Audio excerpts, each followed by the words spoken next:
Good evening, members of Spiritual Encrypted Encounters. How's everybody doing tonight? Welcome to Spiritual Encrypted Encounters Open Mic Night. I'm your host, Dave Tias.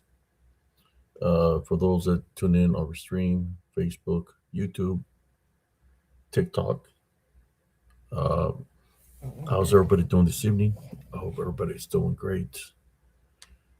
Tonight we have Open Mic Night where the viewers get to come in and share a story or an experience, which I'll drop a link pretty in a moment. How you doing, Sister Edna Wilson?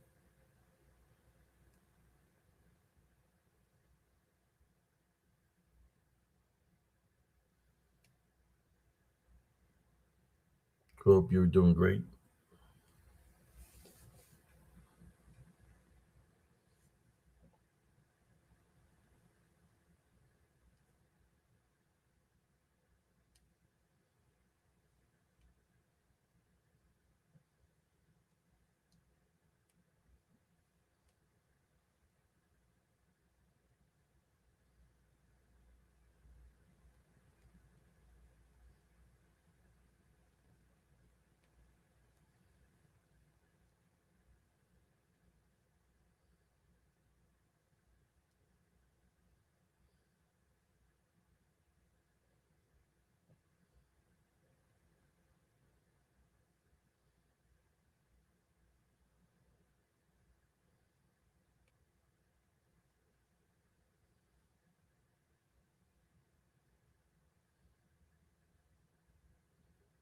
There we are. We're all shared out, brothers and sisters. Hope everybody is doing great tonight. Let me fix this share up a little bit. Uh, there we go.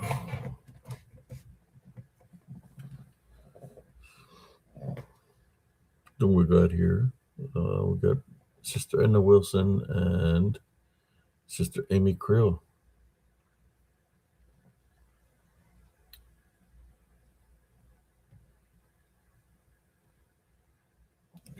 I'm doing very great, Sister Edna Wilson.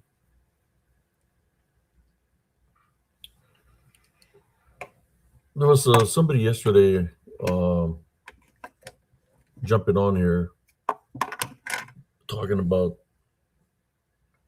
they had somebody's talking about some guy and all this stuff. I reviewed the pictures and stuff. It's not my pictures. Uh, the lady said that she could probably bring the guy on the show or bring the guy. I said it's open mic night. I seen the pictures of what she sent me, but I really didn't see nothing there. I'm gonna be honest with you. Uh, I don't think you have to draw a picture. If something is there spiritually or physically, you're gonna be able to see it with the naked eye or whatever the camera captures. I think when you make an outline of things a certain way, like trying to make something out of nothing, that's being a little bit too far fetched. You know, if something's there, it's going to show itself. That you don't have to do no outline. People are going to be able to see it because they're viewing the picture. I mean, just my personal opinion. And I've seen a lot of people do this. You know, where they draw there could be a person standing there, they draw a picture right beside the person, like and make up all kinds of things like there's something there but the person, but there's nothing there because you're not seeing nothing in the regular picture, you know. So I think that has to do with the figment of the imagination of the individual. But you know, uh it is open mic night, so if somebody wants to jump on here, debate what I seen, you know, I'm not placing no pictures of anybody, not unless that individual themselves is here to talk about what they want to talk about. But I'm not gonna share somebody else's pictures on here. You know, I rather share the pictures that I got, not unless a person is here that they want to share something and it's coming from them, then it's okay. How you doing, cousin Jesse? But we do got open mic night tonight. In saying that, I think we are live also on TikTok. Cousin Jesse, can you check that for me? I think we might be live on TikTok also.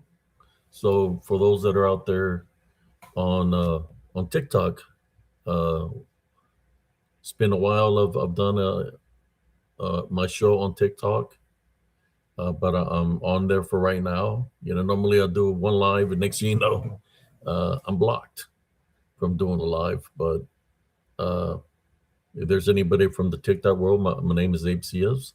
I'm the creator of Spiritual Encrypted Encounters, and we talk about all things here. And tonight is open mic night, where I'm going to drop a link in a moment. And if somebody's got something to share, you're more than welcome to click on the link, jump on, share whatever you want to share, and experience and encounter something you're going through. You know. So in saying that, let me go see on TikTok real quick, see if it's of you showing the video.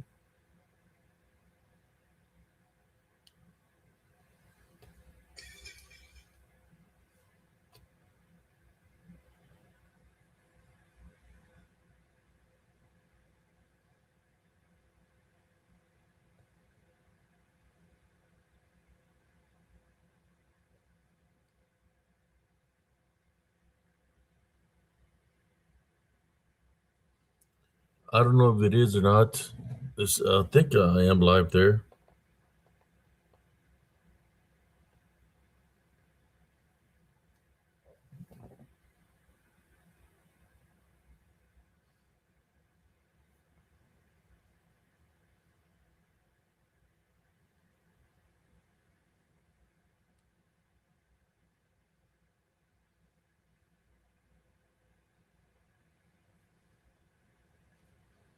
Okay, I see myself right there.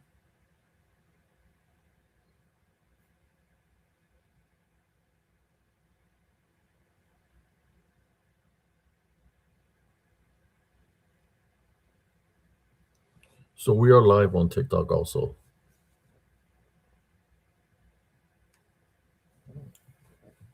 So what we got here? We got cousin Jesse, Ernesto Hernandez.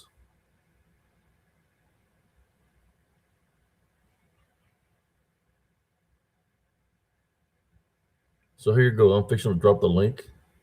It's open mic night tonight, where the audience or the viewers, subscribers to Spiritual Encrypted Encounters are allowed to come in and share a story experience, whether it be paranormal, spiritual, cryptid, or whatever, they encountered or experienced or the scene or things that they might be going through.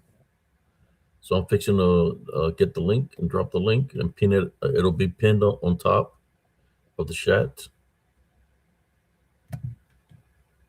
So there's the link.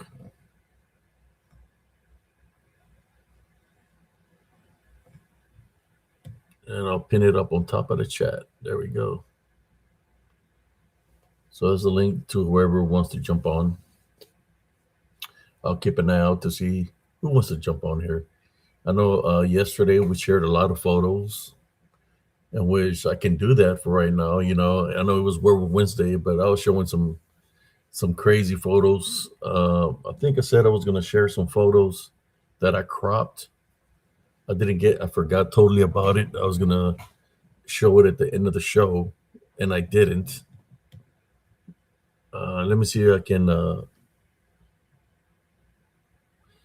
That's awesome, sister Brenda. That your eye is feeling a lot better.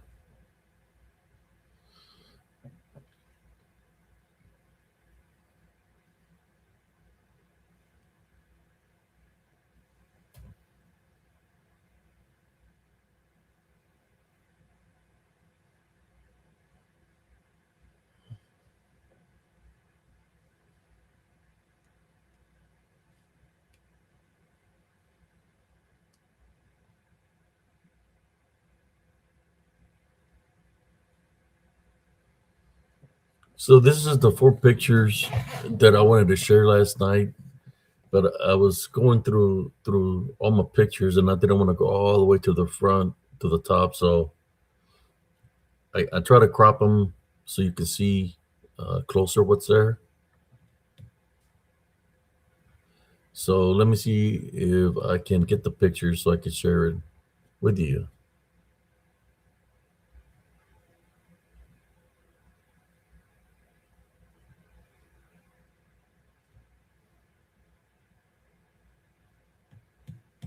Okay. Let's see who we got here.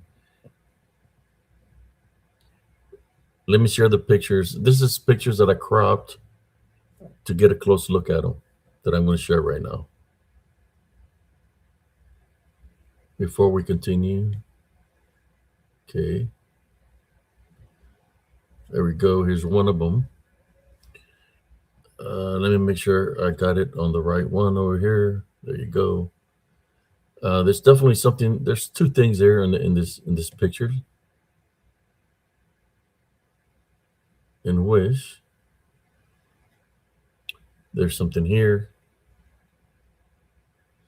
and right here below it, there's something here also. So this things were manifesting near the wool line. There's one here in the bottom, one up here, and a possible one right here. Three entities that I see. One, two, three.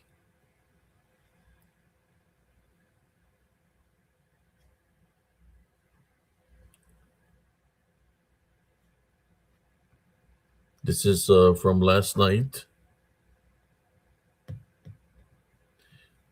It looks like one here looking sideways. There's the eye looking. There's one here. And one down here.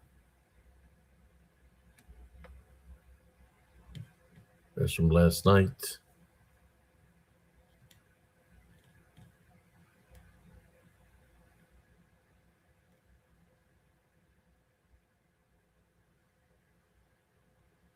I'm going to share 3 more photos. Cousin Jesse says that all of a sudden it smells like cigarettes.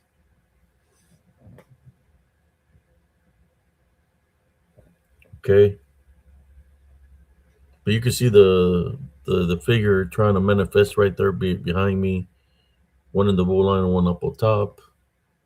So let's go to the next one. This picture's from yesterday. From when I did Werewolf Wednesday, I shared a lot of pictures. I think yesterday I shared the most pictures ever that I've ever shared here. So let's go on to the next photo. Okay, I cropped this one.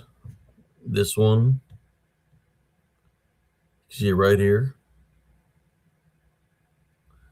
A closer look at it.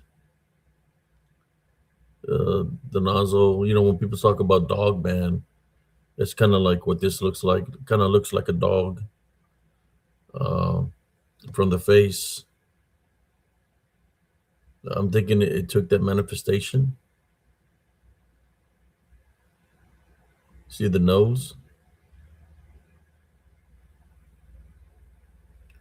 The thing I did was circle it.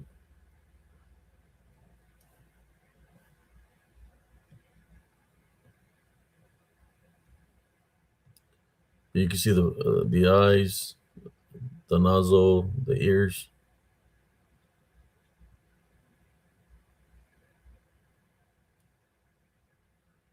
I'm not sure if I got the original picture here. This is the original picture. This is the original picture. You can see how tall it is. It was standing behind me.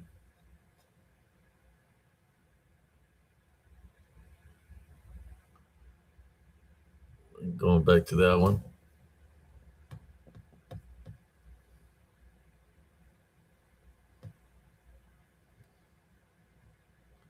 Yeah, there's another one on the top right too. There's another one. I just didn't want to say, but it seems like one right here. But here's the original photo.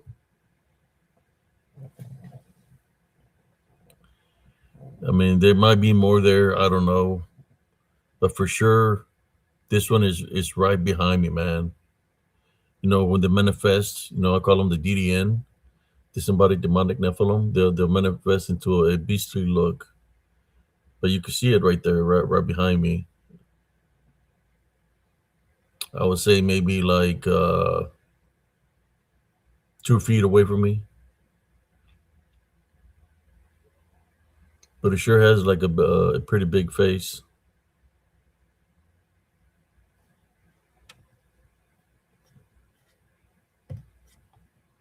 Okay,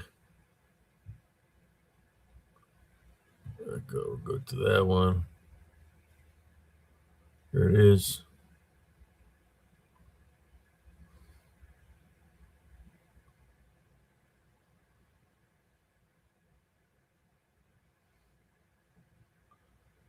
Let me catch the comments here. Yeah, yesterday I showed a lot of pictures, folks. For those that missed Werewolf Wednesday, Werewolf Wednesday's kind of like a slow night, but we had a pretty good show. I would recommend to watch the replay on it because it has a lot of photos in there. I placed a lot of photos like yesterday. Uh, this is just what was left over of me cropping something. So let's go to the next one.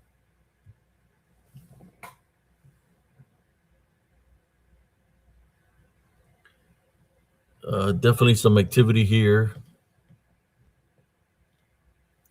This is my face and my hat, I think. Let me see if I can show you the original photo. Here it is. This is me on the move here. There might be one here, but this one right here is standing right there by right behind me to the left side of me. You can see the face and everything. There it is. So I was trying to do a close up of it to get a better look. Let me see. I need to fast forward all this.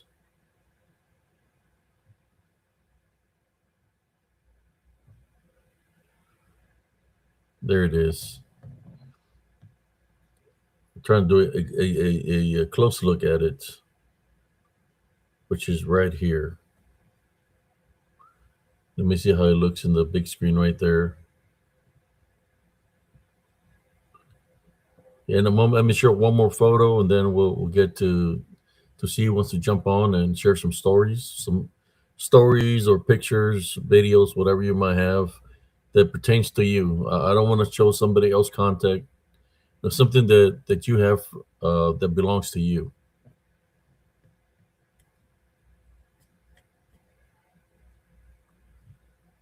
Here you go, and of course, I think this is the one of close up of the face of this one. That's what this is. I was trying to do a close up of that face. See it right there. And somebody, I think Sister Madeline said there was another face here. Possibly a lot of other entities there. Sometimes they're more than one. You know.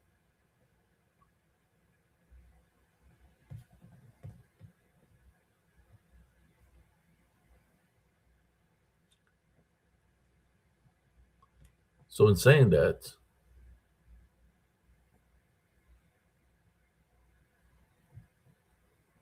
I'm gonna drop the link here. I don't know, cousin Jesse wants to jump on, Sister Brenda, whoever. Tonight's a night. I get people always typing all kinds of stuff in the chat. Well, I'm doing the show about certain things. I think somebody was talking about duendes yesterday. Hey, right now's the time. Whatever you want to talk about. Instead of putting stuff in the chat, you're more than welcome to jump on and talk about what you want to talk about. So here we go. I think I dropped the link right there. There's a link. Whoever wants to jump on, you're more than welcome. or not, I'll do like I normally do. I'll go on with the show, share some videos and stuff like that, share some stories. Yeah, there's a lot of things happening right now, brothers and sisters. Like for example, that the woman that got killed by ICE. I mean, what made you in the first place get in front, block that car, and decide to try to run over some people when what's happening has nothing to do with you. What put? I mean, now you have a daughter that's I know the father is still part of the life, but she's the daughter doesn't have a mother no more because she put herself in a situation. You know, the DDN are at full effect right now. I'm telling you, if you leave a little opening of anger, which that's what it is. People are upset. You leave it open anger, they attack. And it eliminates you out of the picture. We got Sister Brenda trying to jump on. How you doing, Brother Allen? Open mic night where the viewers can come on and share a story. How you doing, Sister Brenda? Hi, hi, Abe. I'm doing okay. I just got done doing a show, so I thought I'd come up and see how you were doing. Oh, I'm doing good. I'm just trying to see. I think there was somebody here yesterday. A couple of people they want to talk about. I think they were talking about trying to talk about duendes, on Werewolf Wednesday, and I said, or sirens. I think someone was trying to talk about sirens. I said, I'll You, be live tomorrow. Could jump on. you know, I Let's I talk, met let's a talk I about met a sirens. girl. I met this young lady. She's a brand new mother, um, and she's married. And I was listening to one of the stories she was telling, and she said for a long time now she gets sleep paralysis, and there is a male demon. She even knows what the demon's name is. And somebody else was telling her, well, you just need to piss it off so it goes away. She goes, no, because the last time I pissed it off, it choked me. So I got over Huh. there and I said, honey, I said, listen to me. What you're dealing with is from the incubus succubus. It is a very dangerous thing, and it can go after your child. So you need to, it's a demonic attachment, and you need to find a way to get rid of it. And she Did said, she? well, she said, I have said three different prayers from three different religions. I said, that's your problem. I said, you've got to hold faith in Jesus Christ, and that's who you need to pray out to. I said, not to three different prayers for three different religions. I don't even know what you're even talking about with that. But if you don't get rid of it, I said, first of all, when was the last time this happened to you? She said, last week again. I said, when did this start? She said, it started when she first got married. I said, I wonder if it has anything to do with your husband. Is your husband doing anything witchcrafty uh, or anything like that? She said, no. She said, but ever since I had my baby, it's touching me in places that it shouldn't be. And I said, Huh. girl, you really need to get rid of that. And Um, she says, I'm not really afraid of it. And I where's said, she from? oh, she lives in Colorado, and she lives close to the Colorado airport, believe it or not, where they have all those Activity. bad statues and stuff on the walls inside that shouldn't be there. And It's a yeah. yeah, but she said, I'm not afraid of it. I said, well, you shouldn't even know its name. How do you know its name? And she said, it told me. I said, wow. And when she was telling the other person, she kept mentioning its name. And I said, stop that. You shouldn't even be addressing it. Okay. You're Wow. making it worse. So I'm going to see Yeah, if I can't try to because work with her. Yeah. yeah, she was believing that it's something. That's how they take control over an individual, possess a person. Yeah. They pretend it's a friend, gives them a name. Next thing you know, all kinds of crazy stuff starts happening. Oh, she has never said it's a friend. She said that at one point in time, she had scratches from the back by her shoulder that went straight up over her shoulder and down to her chest. I said, how many scratches did you have? I said, wait a minute, let me guess. You had three of Three. them. She said, yes. How did you know that? I said, because what you have is a demonic attachment, and the demonic always scratches in threes. Yep. I said, and before that thing thinks about getting a hold of your child, you need to get it out. You need to rebuke it in Jesus' name. You need to get that thing out of your house. You need to have your house cleaned. You Cleaned. Yeah. need to take steps to get rid, because she's got a baby. And if it taunts the baby, she's not going to know what's wrong with that baby. So, how old And is this woman? she's 24. Uh, So she's quite young. And she never addresses it like it's a friend. She is a she's how do I say it? She says she's not afraid, but she is afraid. Like when it touches her, does things to her. And I said, "Are you telling me that this thing is like sexually touching you?" She said, "Yes." I said, "Oh boy, you need to get rid of it." that's sounds like an incubus. Yeah, Yeah, if it's she's having relations with it, but she's the one that is leaving the opening for it. yeah. You got to tie boundary brick in the name of Jesus Christ. I told her, Is I she? said, Can you get a hold of her? Maybe she mm-hmm, can come on the show and we can talk to her, pray for yeah, her. I'm Let's see. gonna I'm gonna see what I can do for her.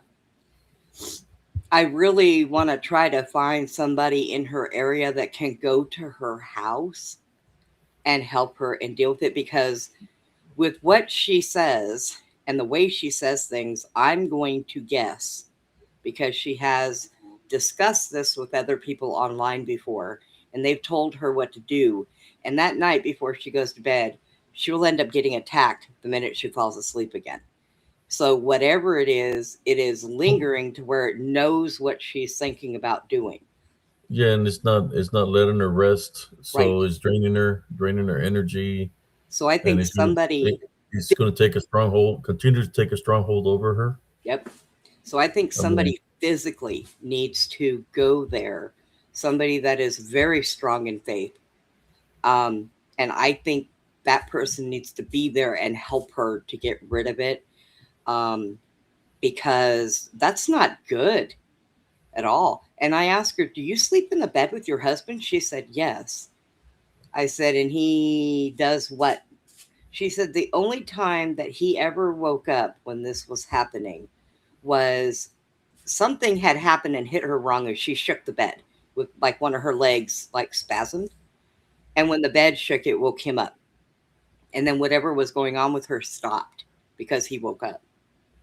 But most of the time, she said she's sleeping right next to him, and because she feels like she's pinned down, which is what they do to you. That's the sleep paralysis. sleep paralysis. Yeah. Yeah.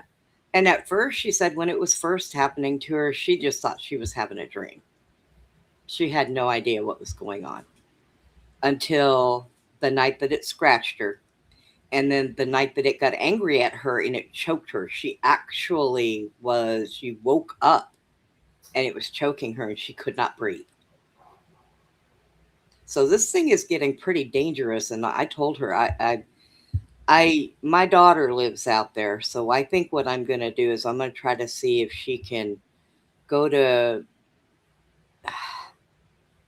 find some kind of a, I don't want to say a church, but maybe somebody out there that does like Bible studies or something from their home, somebody who is, I got a, I think I got a cousin.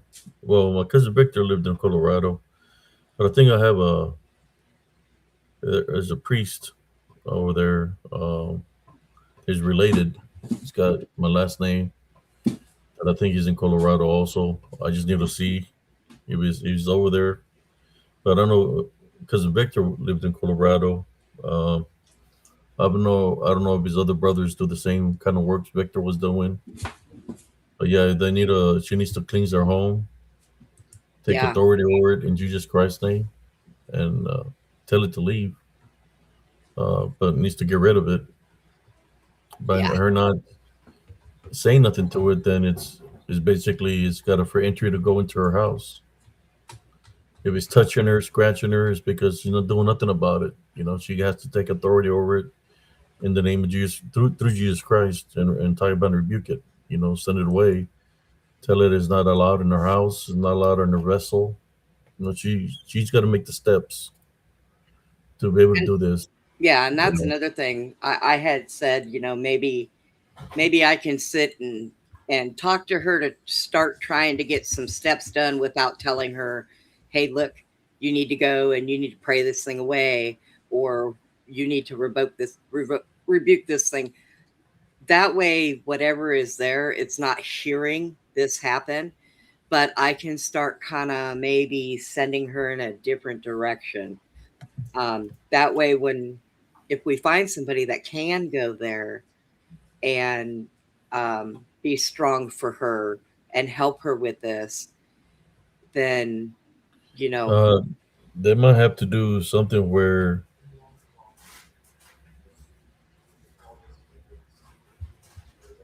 uh, it might be attached on her. So yeah, it might be attached on her. yeah, So it's gonna be they're gonna have a battle on their hands because she might change demeanor because the unclean spirit might not want to leave. right.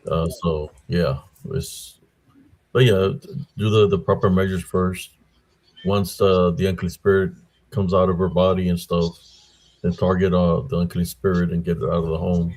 Yeah.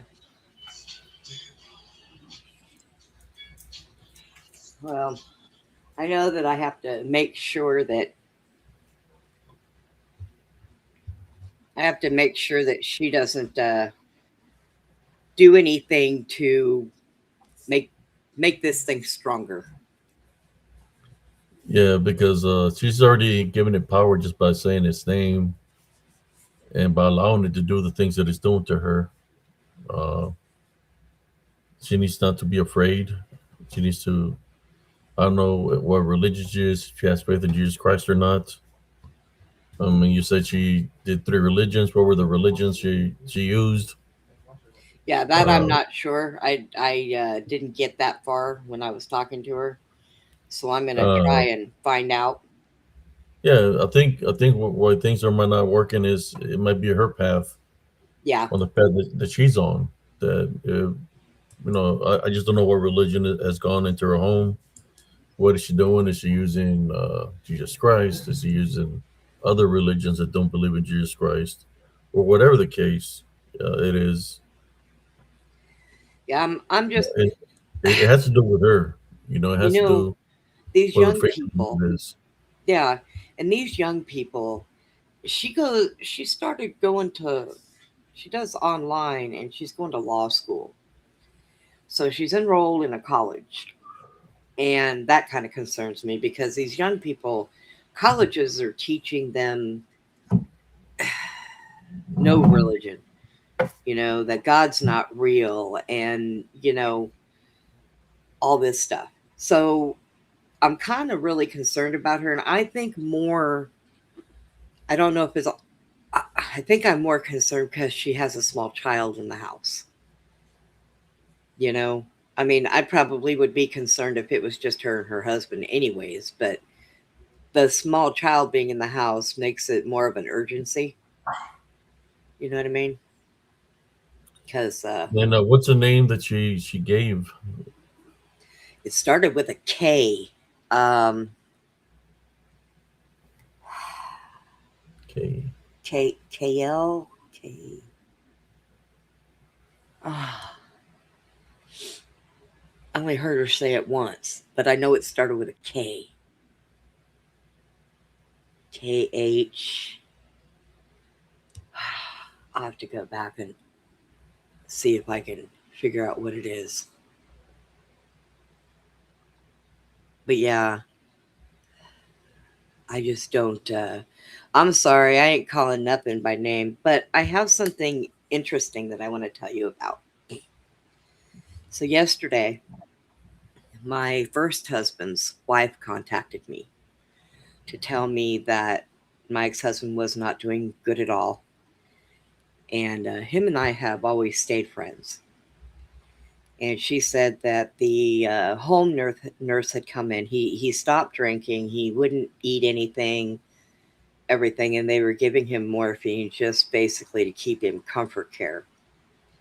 And I just had this strange feeling that before midnight last night he was going to pass away. And I actually knew about it before she contacted me because he came to see me to say goodbye to me. And not even 3 minutes later, she called me and she said, he's gone. And she's a whole hot mess because she don't know what to do. So I told her, I said, look, I can tell you that he's not hurting anymore and that he's going to be just fine. Where was he from, sister? Arizona. Yep. And I decided last night I was supposed to do a pre-recorded show last night, but I didn't get a chance to do it because I was so exhausted because I had been up all day since 7 in the morning. And then after my show with Glenn yesterday, I was going to take a nap, and then she got a hold of me, so that didn't happen. I was on the phone with her for hours. She was just beside herself. She doesn't know what to do. She's sending me messages, and I told her, I said, Debbie, and I've always gotten along with her too. Her and him got married after him and I had a divorce. And anytime I would call to check on him and her, she would always talk to me for a few minutes and she'd put the phone down and say, Rick, come on, it's your other wife on the phone. So um, I told her, I said, I'm always here for you if you need to talk.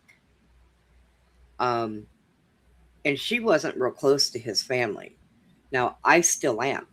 I share a birthday. My birthday is the 9th, so my birthday is tomorrow. And I share a birthday with his sister-in-law, his older brother's wife, and his only sister. So they're still on my Facebook, and we still all talk to each other. But I had asked her, I said, Debbie, did you get a hold of his brothers and his sister?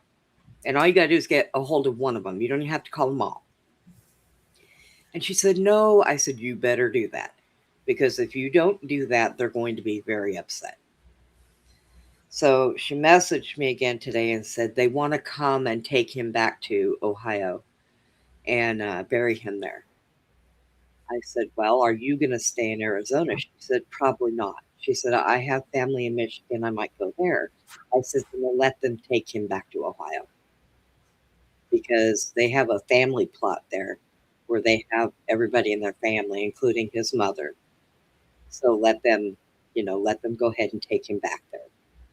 Well, I don't know. I'll never be able to see him again. I said, well, Debbie, if you move to Michigan, you're still not going to be able to see him.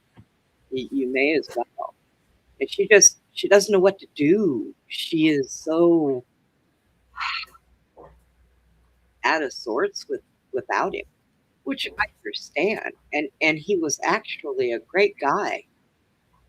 Um, but he's had COPD for almost 10 years, so he's done pretty good. I mean, I was kind of expecting it. I mean, he was what 15 years older than me. He was the only guy I ever dated that was ever older than me, and I was married to him for I don't know 10 years. And he was really a great guy. So I understand her being lost. He was her strong point. He held her up. So it was pretty sad, but I'm glad that I got to see him. I'm glad he came to say goodbye to me. Well, my condolences to you, Sister Brenda. Oh, thank you. And I like I said, I'm glad he did come and say goodbye to me. I really appreciated that. Uh, but for some reason, I knew I just had that feeling, all night long. I was just sitting here because I knew. I knew. I even knew it was going to be before midnight. So, Wow. How old was he? oh my gosh, he was almost. Oh God, he was almost 80. Or yeah, yeah.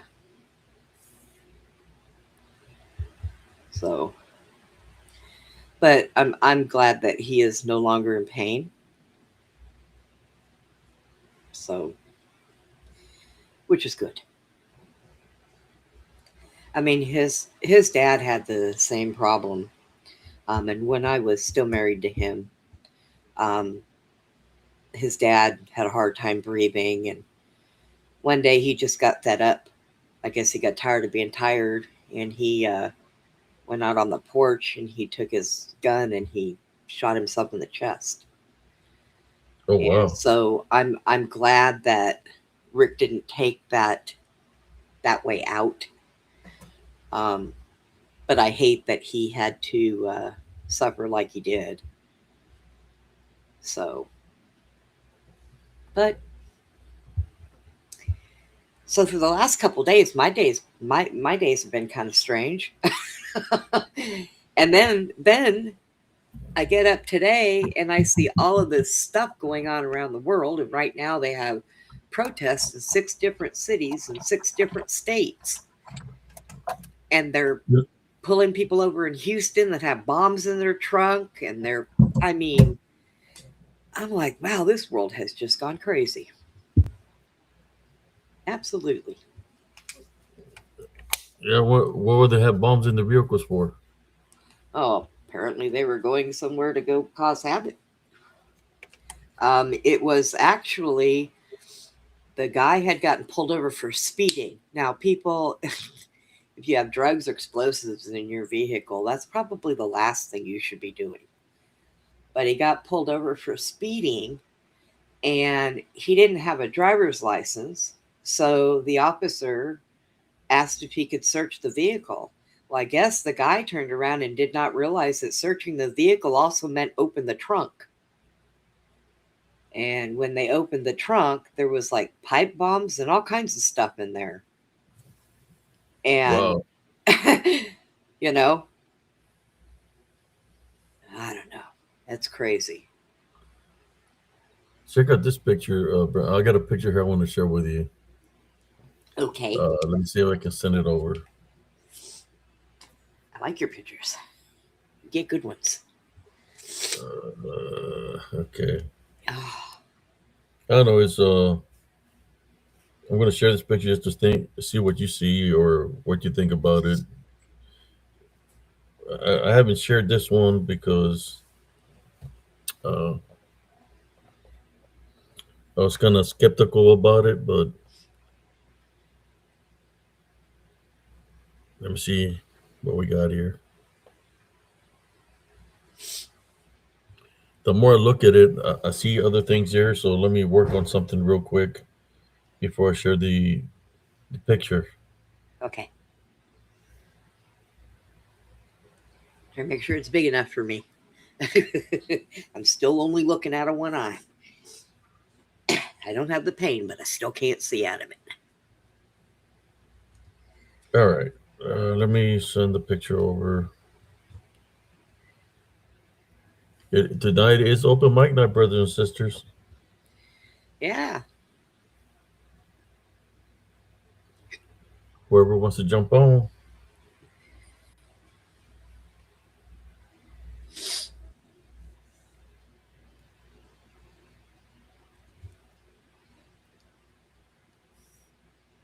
All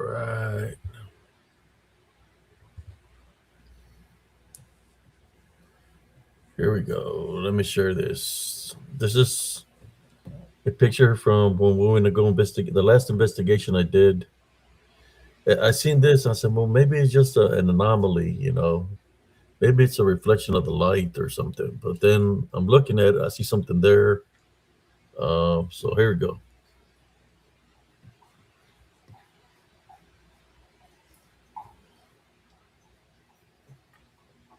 And you tell me Whoa.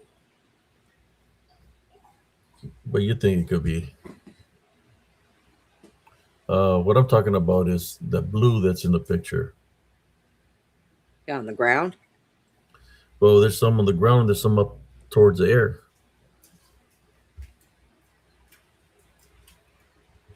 Whoa.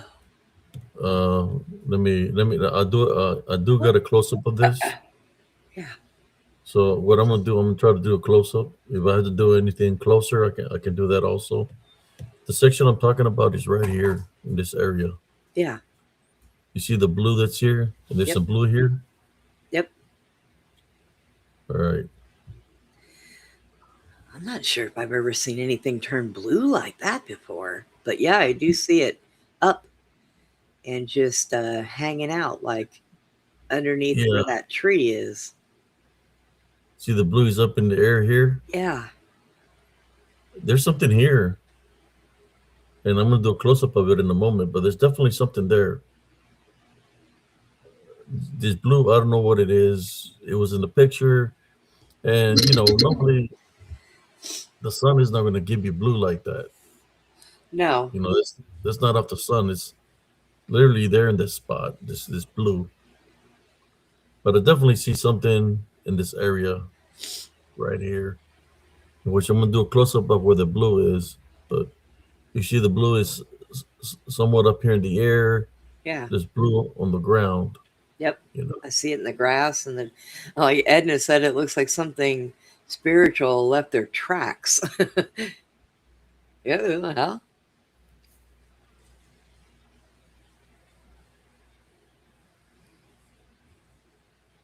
I can honestly say I've never seen blue like that before.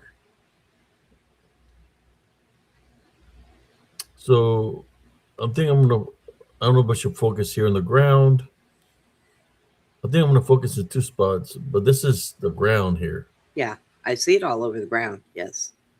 Then I'm gonna focus in this spot. See what's there. Then there was the round blue on the dirt path. So, yeah.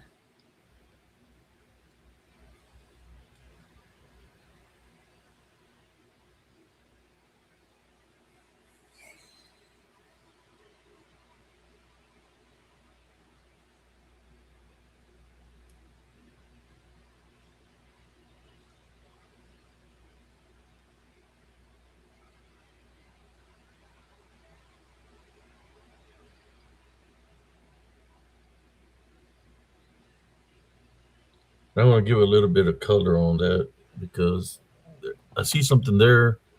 I just want to, when we think about people talk about plasma or residue that's left behind, it's like I'm Right. trying to figure out what it is. So here we go. Let me send this picture over. Well, Edna says that might be like the opening of to a portal, maybe.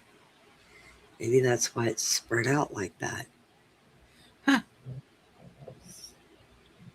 All right, here we go. Little close up of it, Ooh, and I put a yeah, little bit of color. can really You see see it? the blue there. Can you see it now? There's Can something you here. see it now? Yeah, what is that? Is it? I'm gonna get this closer. I'm gonna target this on this area, get it closer. There's definitely something here. Yeah. So I'm gonna do one more screenshot and get it closer.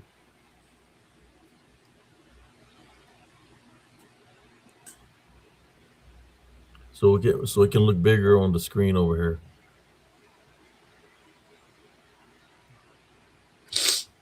And there's a lot of blur through Yeah. the side that other tree over there too. So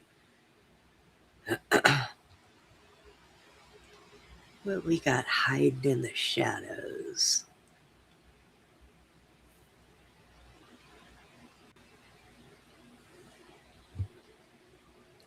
I'm gonna get a real close up of it,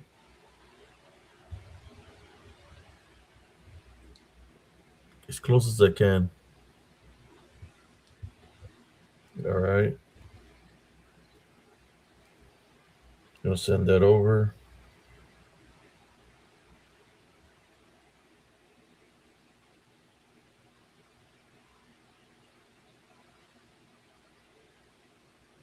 There you go.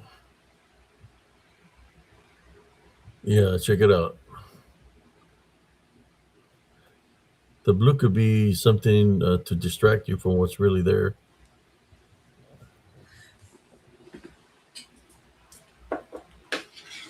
Okay, now you got me getting the old sturdy magnifying glass out.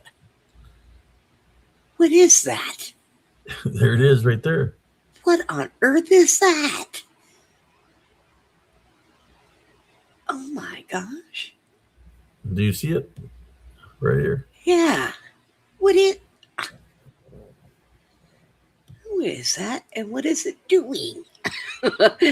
Does that look like some kind of a oh I want to say it looks like some kind of a hairy is that like a wolf? Is that what that is? Yeah, that's what it looks like. Oh my god. I'm gonna do one more closer, so it can really stand out.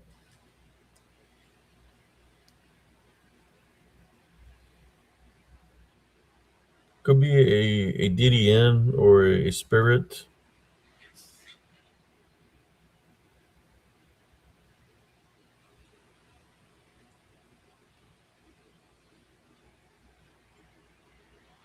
I'm trying to put some filter on here to make it stand out.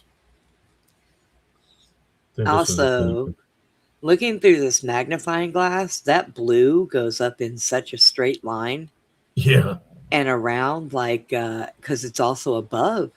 Now I can see it all the way up. Could could that thing have come out of a portal? I think that's what it might be. Some kind of portal.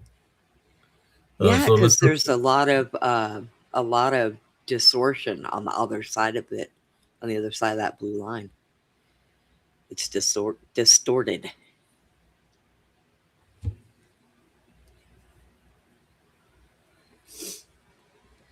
Wow.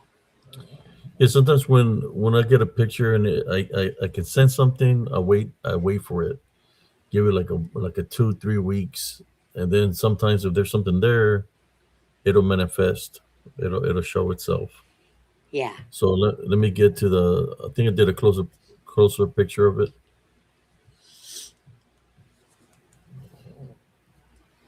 Oh yeah.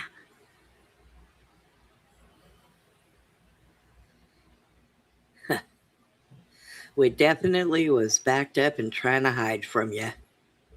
Just trying to hide within the. Yep. You know, I'll tell you that the ultraviolet rays of the suns break a cloak of the DDN or anything that's a spirit that it can break Right. their cloak. So There yeah, it is. it is tucked in there so that that sunlight can't eat it. Yeah, it's trying to hide, Yep. but the sunlight gave its position away. Yep.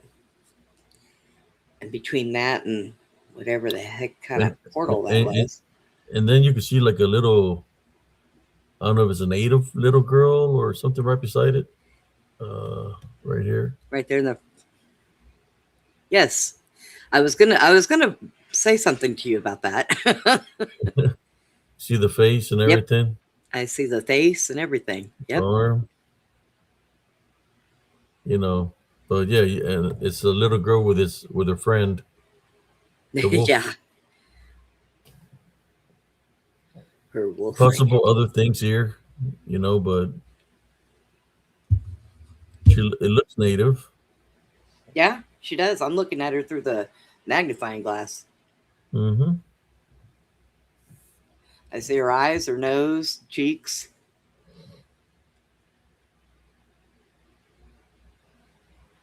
Wow. Where'd you take that picture at? And the location to go investigate. Oh, Me, Jack was with me that day when I took this picture. So the original picture is this one. it's amazing. You know what? There's something else here. I don't know if there's something else here. Even in Here, that one, I there's something here see. in the blue. Maybe I should take a screenshot of this blue and see if there's anything there, but definitely here. And I can still see the little girl with this magnifying glass. Oh yeah. Yeah, I can still see her. Wow. But I don't know what all this blue stuff is. Yeah, I think there might be something here too. Let me take a close look of that. Take a screenshot off of it and work on that photo. I don't know. Seems like there's something there, but we'll find out right now. puppy, wake up! You're snoring too loud. I just heard you.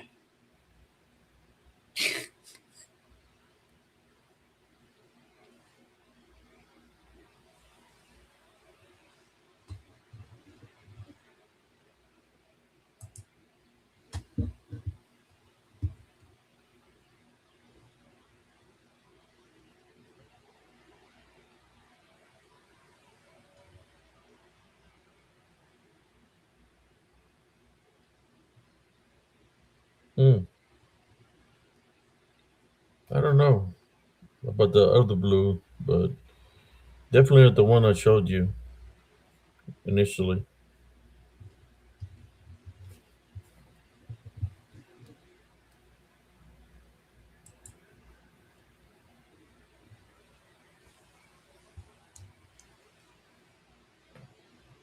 Um,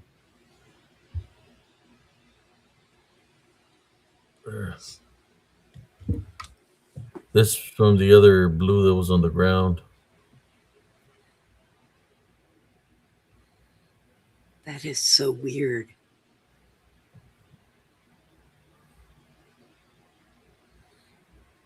I don't know. That's just the ground from the other blue. Yeah, but where the You, s- blue is, it's blurry. Where you the see rest of anything it is strange not. there? The other one shows better than this, whatever this is. Yeah. Yeah, the other one with a little girl. Ah, yep. It seems to be a little native girl, and the wolf or It's little wolf friend sitting right next to it, trying to yeah, trying to duck down and hide himself. yeah. Didn't work, buddy. Didn't work. Hmm. That blue stuff just really throws me off. I have never seen that.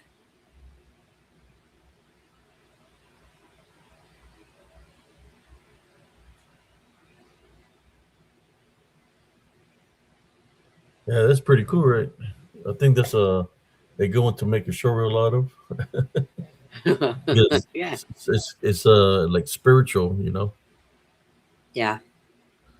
I just didn't capture the wolf, or maybe to them a wolf was a DDN or lycanthrope, but or it's possible that it could be a shapeshifter skinwalker, Could the be. manifestation of the shapeshifter, and then the spirit of the skinwalker. You know, like the what they formed it to take. Yeah, So they're side by side that way because they could be one of the same, right? and the other one there might be Maddie's little friend. Maddie, is that your friend? That little girl there, your friend. Better talk to her. Yeah, Tell her to get away from you that get wolf. yeah, you get competition, Sister Madeline.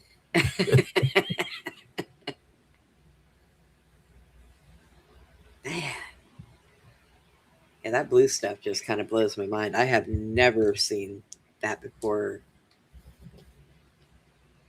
That is weird. But that's a pretty good capture, I think, right? Yeah, very good. Okay. Uh, Let me put it up to the side for right now, in which I might make a short reel of that. So it is open mic night. I'm gonna drop a link to see who wants to jump on and share a story and experience and encounter. We can call it open discussion or caring and sharing. Yeah, come on up and open your mic. Yeah, yeah, yeah. All you got to do is click on that link.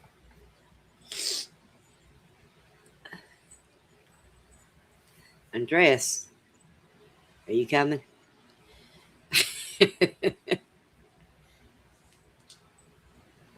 Oh gosh. Yeah, it's been the last couple of 2 days. I don't know what's going on everywhere else. People have all lost their minds, for crying out loud. Every one of them. People got worse things to worry about, and they're out there running around acting stupid. I think this is why The end. I stay in my house. Yeah,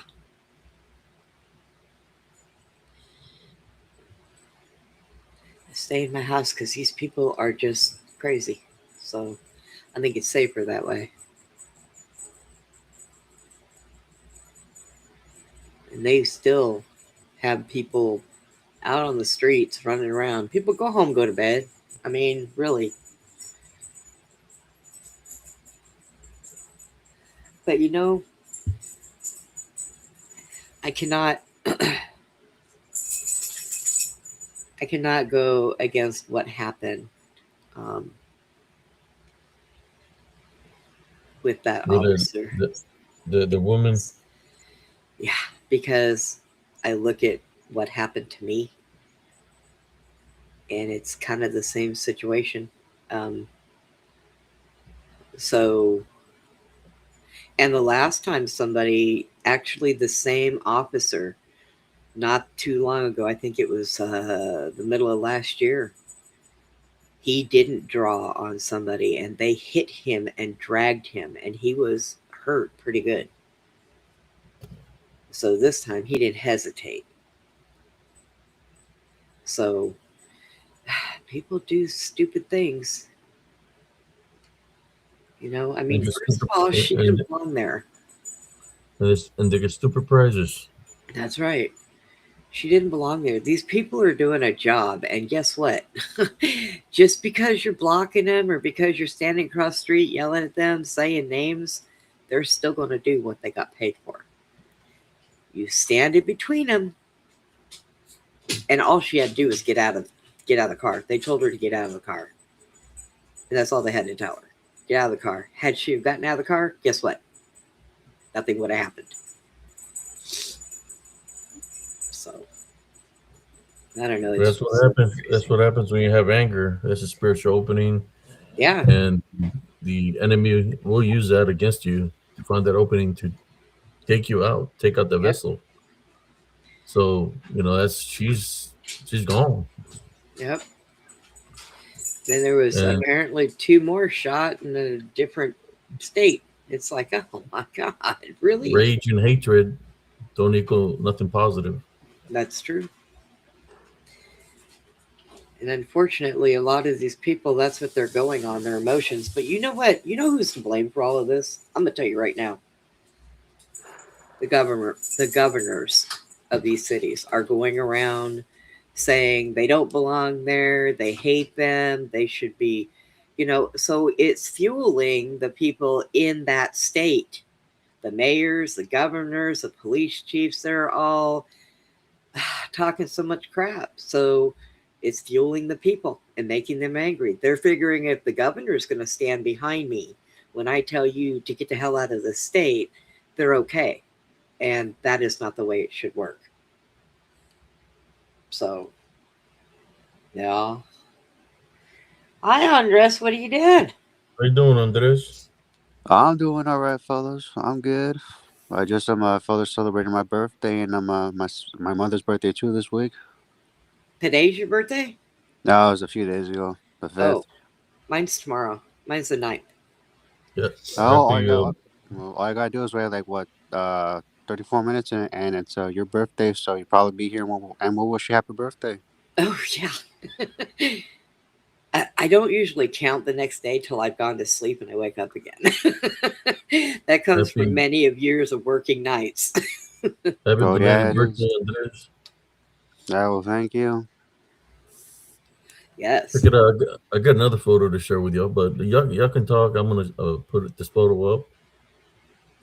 I just wanted to say something that I said in the comments, that the blue, in my opinion, could have been like a shroud or a barrier the wolf made to stay invisible or go unnoticed, but Abe sensed it, and the sunlight could have just pierced the barrier or made it more visible, and Abe managed to capture a shot of it, seeing as how where the thing is, it's crouching. It's a normal color. The barrier, it Right. looks like it's in front of it. Well, that, and if you look on the other side from where the wolf is, if you look on the other side and you look through, like you're looking through the blue on that, it's distorted, like it's real blurry. So that's why somebody else was, I think it was Edna, was saying that could be some kind of a portal type thing. Maybe that wolf came out of that portal, you know? So who knows? But that is strange. I have never seen blue like that before, and it goes across that grass and up. So it's kind of weird. It's a very strange picture. Yeah, I just wanted to share it with y'all. That's a pretty good catch there, Abe. Thank So you, here's Edna. another one. Imagine the minds of duendes, minds of Obi Wan Kenobi. Obi Check Wan this out. Kenobi. Check this out. There's a photo, right? Hilarious. Obi Wan Kenobi. Mhm. Or something small, right? Like those little guys from Lord of the Rings. Check it out. The dwarves. There's something here. The little Ewok. So here, let's take a closer look. Oh, oh. I see Is a that face. is that thing wearing a black hooded thing? Well, Like I said, think the minds of a Obi-Wan Kenobi and yeah. like a mind of those outfits. Check this out. This is not the rock you were looking for. Surprised it's so dark. What But do you you can think see. about that? That's kind of weird. It Is it looked looking like at you from behind a tree? he's wearing a cloak. Yeah, it's wearing a hood and a, yeah. Look at it. Hey, just standing there. Thank you, Jesse. What do you Thanks, think Edna. of this? This guy here. Oh, If I Think noted, this but is spirit? it's definitely a spirit, and I'm seeing shoulders, maybe something like elbows. Looks like something's up with the head, though. Yeah, I could take one more close up of it guess how just to old check I, him out. guess how old I'm gonna be, Jesse, or how young I'm gonna be. I should say. I don't ever get old. That's never happening. I stay at Toys R Us Kids until I'm in a plastic coffin. I think most of the Toys R Us are closed. Yeah, they are. That's a shame. I remember one being nearby a mall next year. I knew that thing just closed down. It took a few years, but they turned that them Toys R Us into a Planet Fitness. I was still going in there playing with toys when I was 50 years old, for crying out loud. Really? Yeah, those big bouncy balls. I would get on those things and ride them all over the place. Kicked out of Toys R Us as an adult. Come on. You know they shot a movie inside of a Toys R Us that's still open. Uh-oh. Was it a bad movie? Not really. It was more of a comedy one. It has like one of the guys from 21 Jump Street. Oh, okay. No. Look at there. Is that you, cousin Jesse, on Ninja mode? Yeah. Jesse in ninja mode.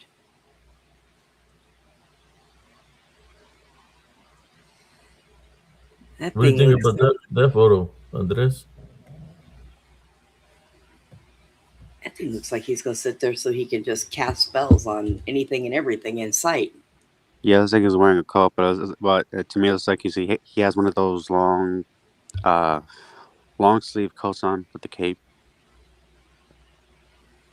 In Yeah. my opinion, I'll do a close up of it.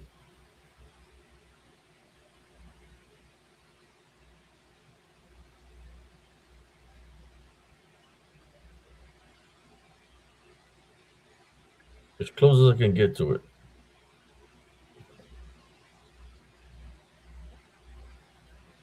There you go.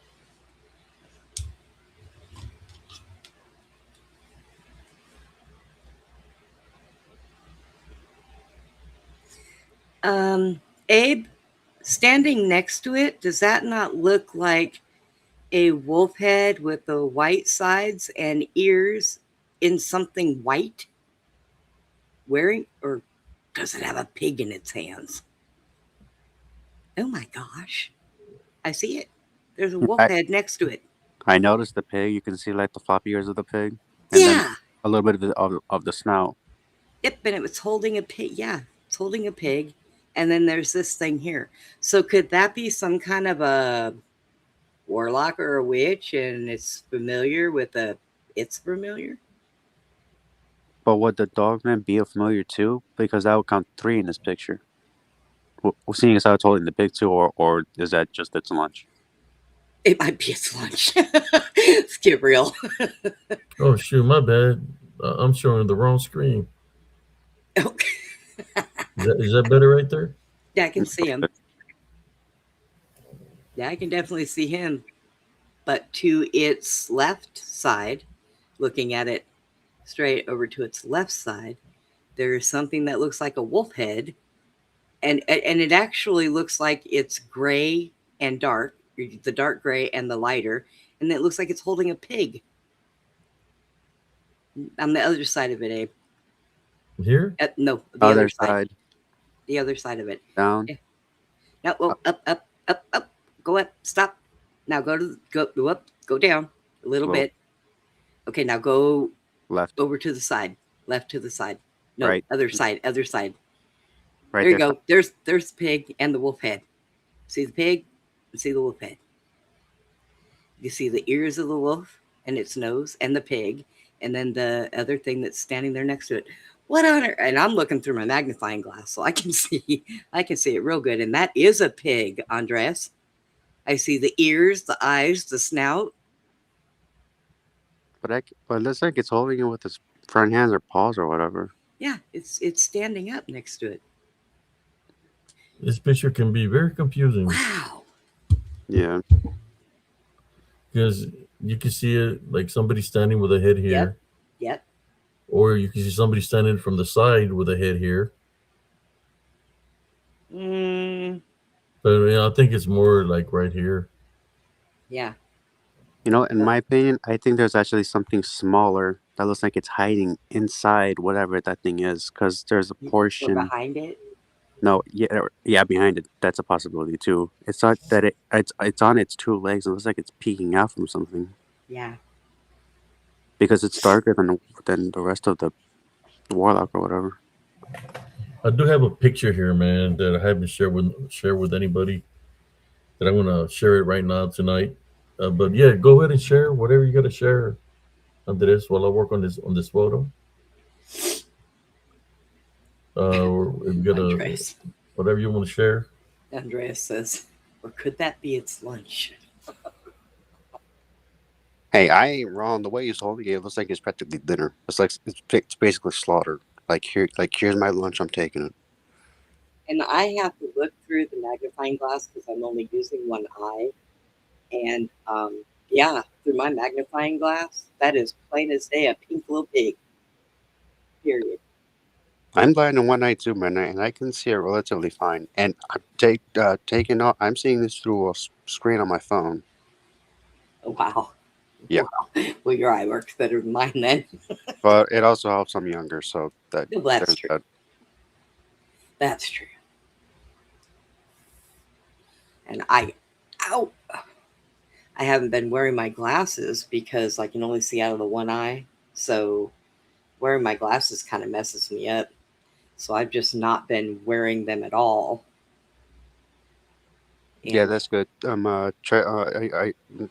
my eye doctor, somebody tells me to like try to stay off your glasses as much as you can. Don't rely on them too much. That just weakens your vision. yep. But I'll tell you what, this big old magnifying glass works great.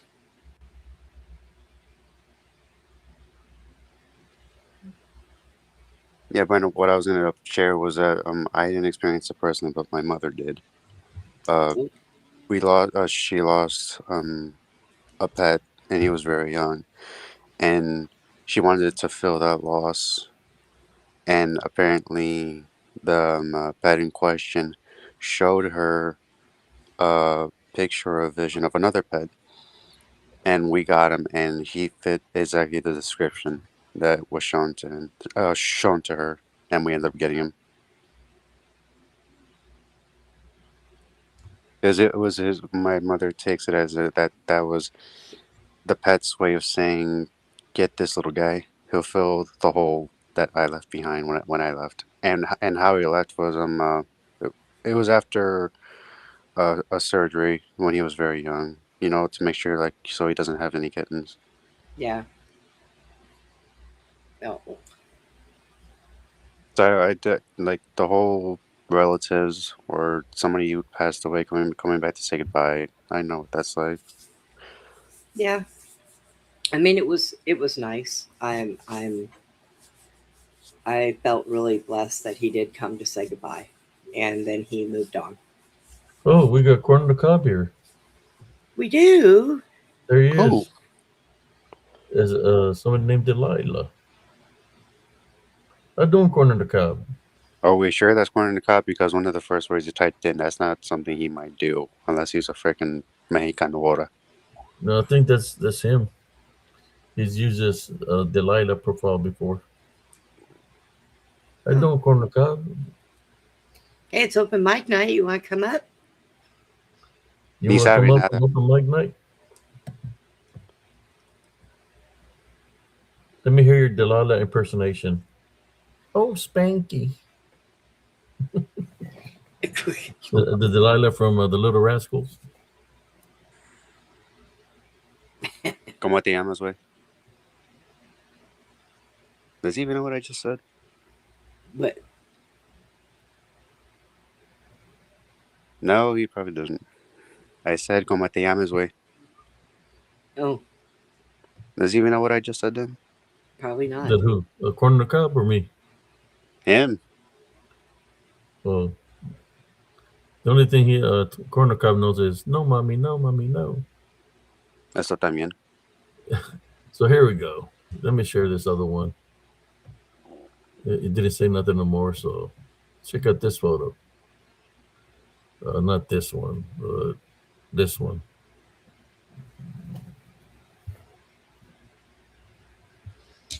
Here's your original photo. But there is something here in this picture. Actually, a couple of things. I'll say like two things. In the back. I got different. There's something back here and something here. I'm showing you the original picture. So let's do. I think I'd already done some close-ups of it. You know how I told you that on that trail when I'm walking that I always hear somebody running, Yeah. somebody's moving. Yeah. So you can see something here, Yep. and there's something else right here. There's something here moving. Let me see if I can get a close-up of it. I'm trying to get you the Right now, this. the way I see it looks like a big raccoon. So, but that's my eyes. Trying to give you the best image that I can. That looks good. Oh, You'll tell me which one. I think this one. make it stand out. But there's something here, like it's moving. You can see the arm extended out, and Yeah. something here. Just don't know what it is. Something here. Yeah, something right here. So you got two things. This one and this one, like they're moving. How about that? Can you see it better there? Yeah, that looks good. Hold up. This is the Lila whoever the heck he's claiming to be. He just said Christian living guy. Like seriously, you're practically giving yourself away. He didn't even spell like that he knew here correctly. Seriously? Says I'm new here and you claim I'm who knows who? Okay, Christian, God loving guy.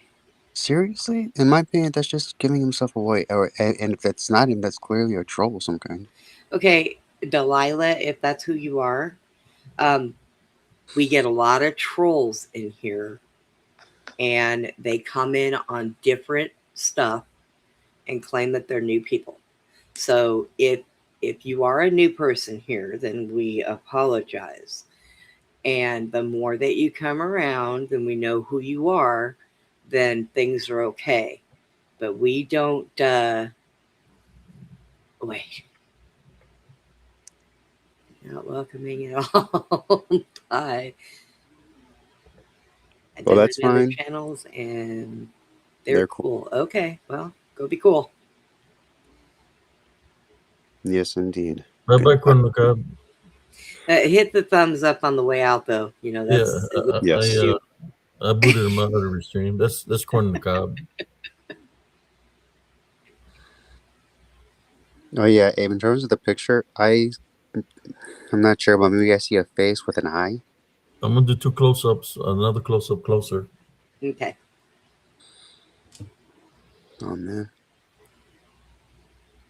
Preferably this picture right here,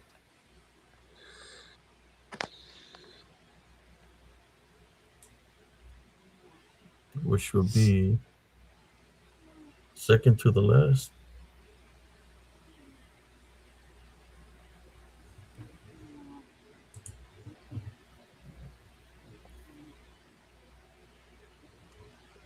Yeah, that was Corner the Cob. He comes in here with fake accounts. I mean, I guess what we can do is whoever is usually modding in here can go and check out their account. Um, I mean, you come in here asking, stupid stuff. I mean, what are we supposed to expect? yeah.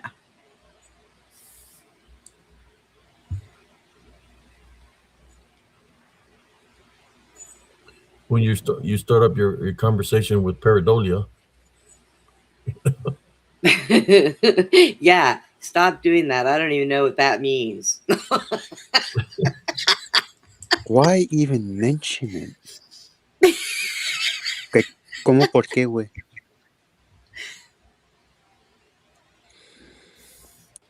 That is just literally out of the freaking context. No reason to mention it. What is that? Somebody enlighten me. I don't think anyone wants to be enlightened right now.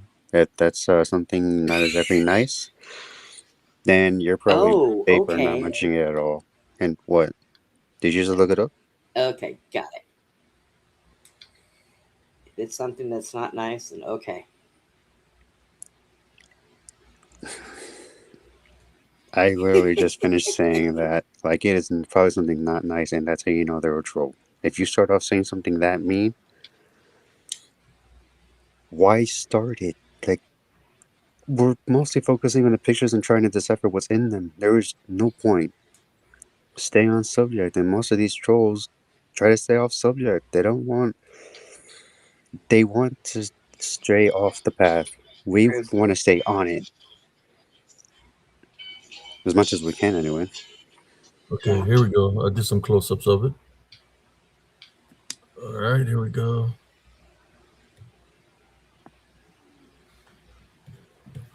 There's one here. Could be more, but for sure, see this one that's here. And Yeah. there's something here, right here by the tree. I did close-ups of them. I can see a little bit of the ears and some of the head, and just like you Yeah, said, looks like the arms are reaching out. Yeah. yeah. I got that one, and then I got the one by the tree. If anything, I can see something in the tree. It's either in front or in it. I can see like Yeah, a tiny yeah, bit. right, right here. If it was looking at me, it would be I would be seeing the left eye. Yeah, It that's definitely hiding better than the other one with the arms reaching out. Yeah, this one's trying to stay hidden. The other one's I'm not sure what the other one's doing. It's facing away from Abe and it's heading a certain direction or trying to it's cause running. something. It's trying to hide. It's running. It's on the move. See? Yeah, but why would the arms be out? It's Yeah, like is he getting ready to leap or something? Oh, thank you, Patriot. Let's see. you can see him there, right? How does that look? The close up of it. It's pretty tall, whatever that is. Yes, Yeah, it's it very is. tall. So you got that one that's tall, and then this one. It could be more than one, but there's one right there by the tree. I don't know.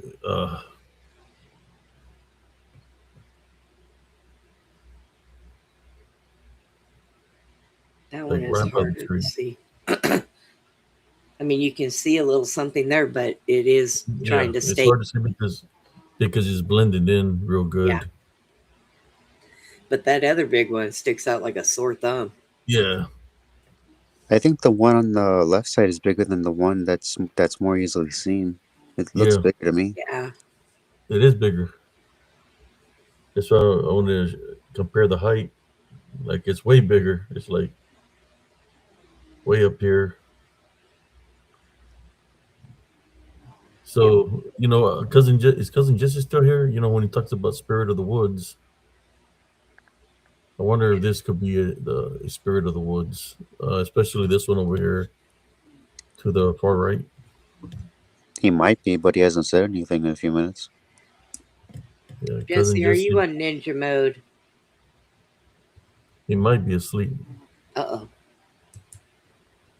Nobody offered him a Scooby snack, so we want to go to sleep. He said he would do it for a Scooby snack. I told him I had him covered. Yeah, but you didn't outright offer it. Like he was hoping to say like, "Come get it," but no, you said like, well, He's you too didn't really far say away. anything really. I Like know. you gotta say it. Here's a Scooby snack. Come on, I'll give you one. But Right? I no, got you like Scooby snack. yeah, like okay, now you say it, but before that it was just implied. Like you have to outright say it because we're not. All I'm right. pretty. I dropped the Scooby snack. Mm-hmm. Right now, you probably know this already, but us guys, you gotta be blunt and tell us like you gotta be blunt, I blunt as you know. can That's possibly true. be. That's true. How about that Well, one? Did that one make it stand out? The other bigger one still, well, it's blending in real good still. Like you can always just see the eye, but the rest of it is just blending in. And you were not kidding about the whole raccoon thing. I might yeah. even see a bit of a tail. That's what I said. Like it's trying to be a raccoon. That's the original picture. You see up here? Yeah. Okay, I see two eyes and what looks like ears popping out at the top. Yeah. I didn't share that, but yeah, that's what I seen initially. You want me to take a what do you call it, close up on that? Yeah, it'd be better to do a close up if you want the audience to see it. For everybody in the chat. Thank, Brenda, Oz Patriot says happy birthday. yeah, thank you, Oz Patriot.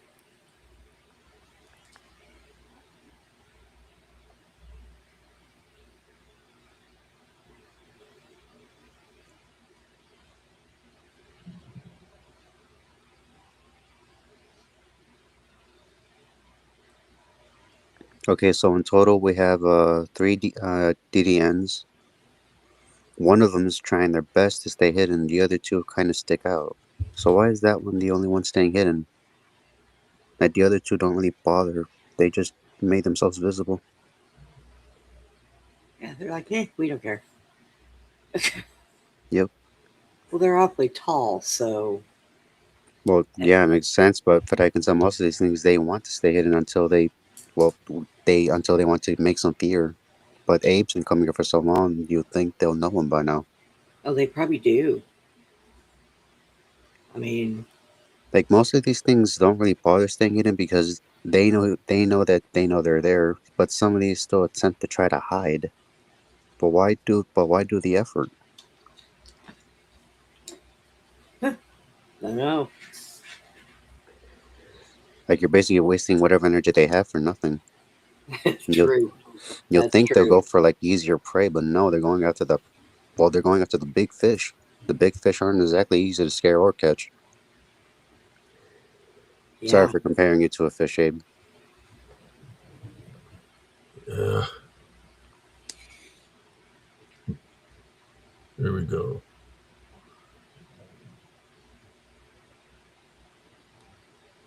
I think I sent that one.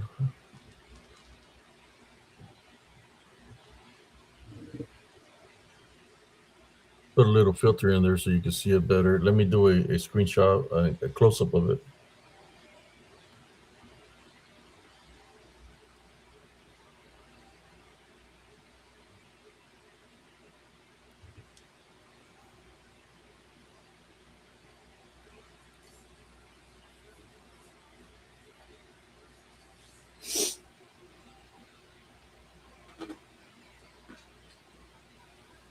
That's what they have in common with the Watchers, since they are the offspring of the Watchers. They like to watch, That's right. Yep. kind of like going to the Philippines and watching Curly Boys. Okay, that's a new one. But yes, I'm just kidding, man. Abe, Here we go. I'm gonna mute for a minute. I gotta go run to the little girl's room. I'll be right back. Alrighty, let me show the face here.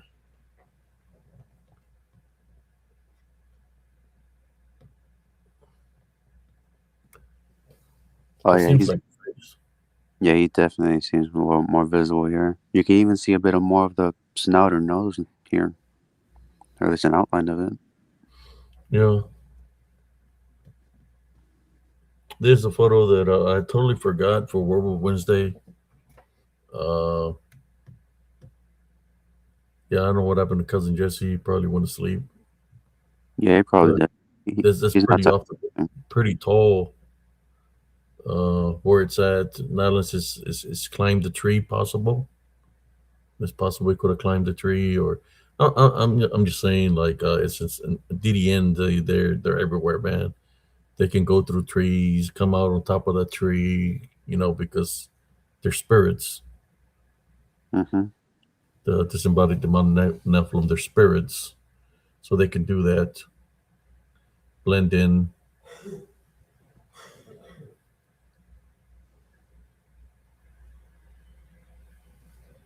Like, did you see this DDN right off the bat? No, I heard the movement. I heard movement beside me. I heard something running, and I was recording. So I went back to where I was recording and took some screenshots because that's where I heard the movement, just to see if I see anything moving. And because through the naked eye, I could not see nothing moving. I could hear the movement, like something was moving, but I couldn't see it physically with the naked eye. So I went back to see if there was anything moving. Took a screenshot and I captured the thing moving. You can see it, like the way it's got its hand like it's moving. Then of course the one that's there by the tree. Um, so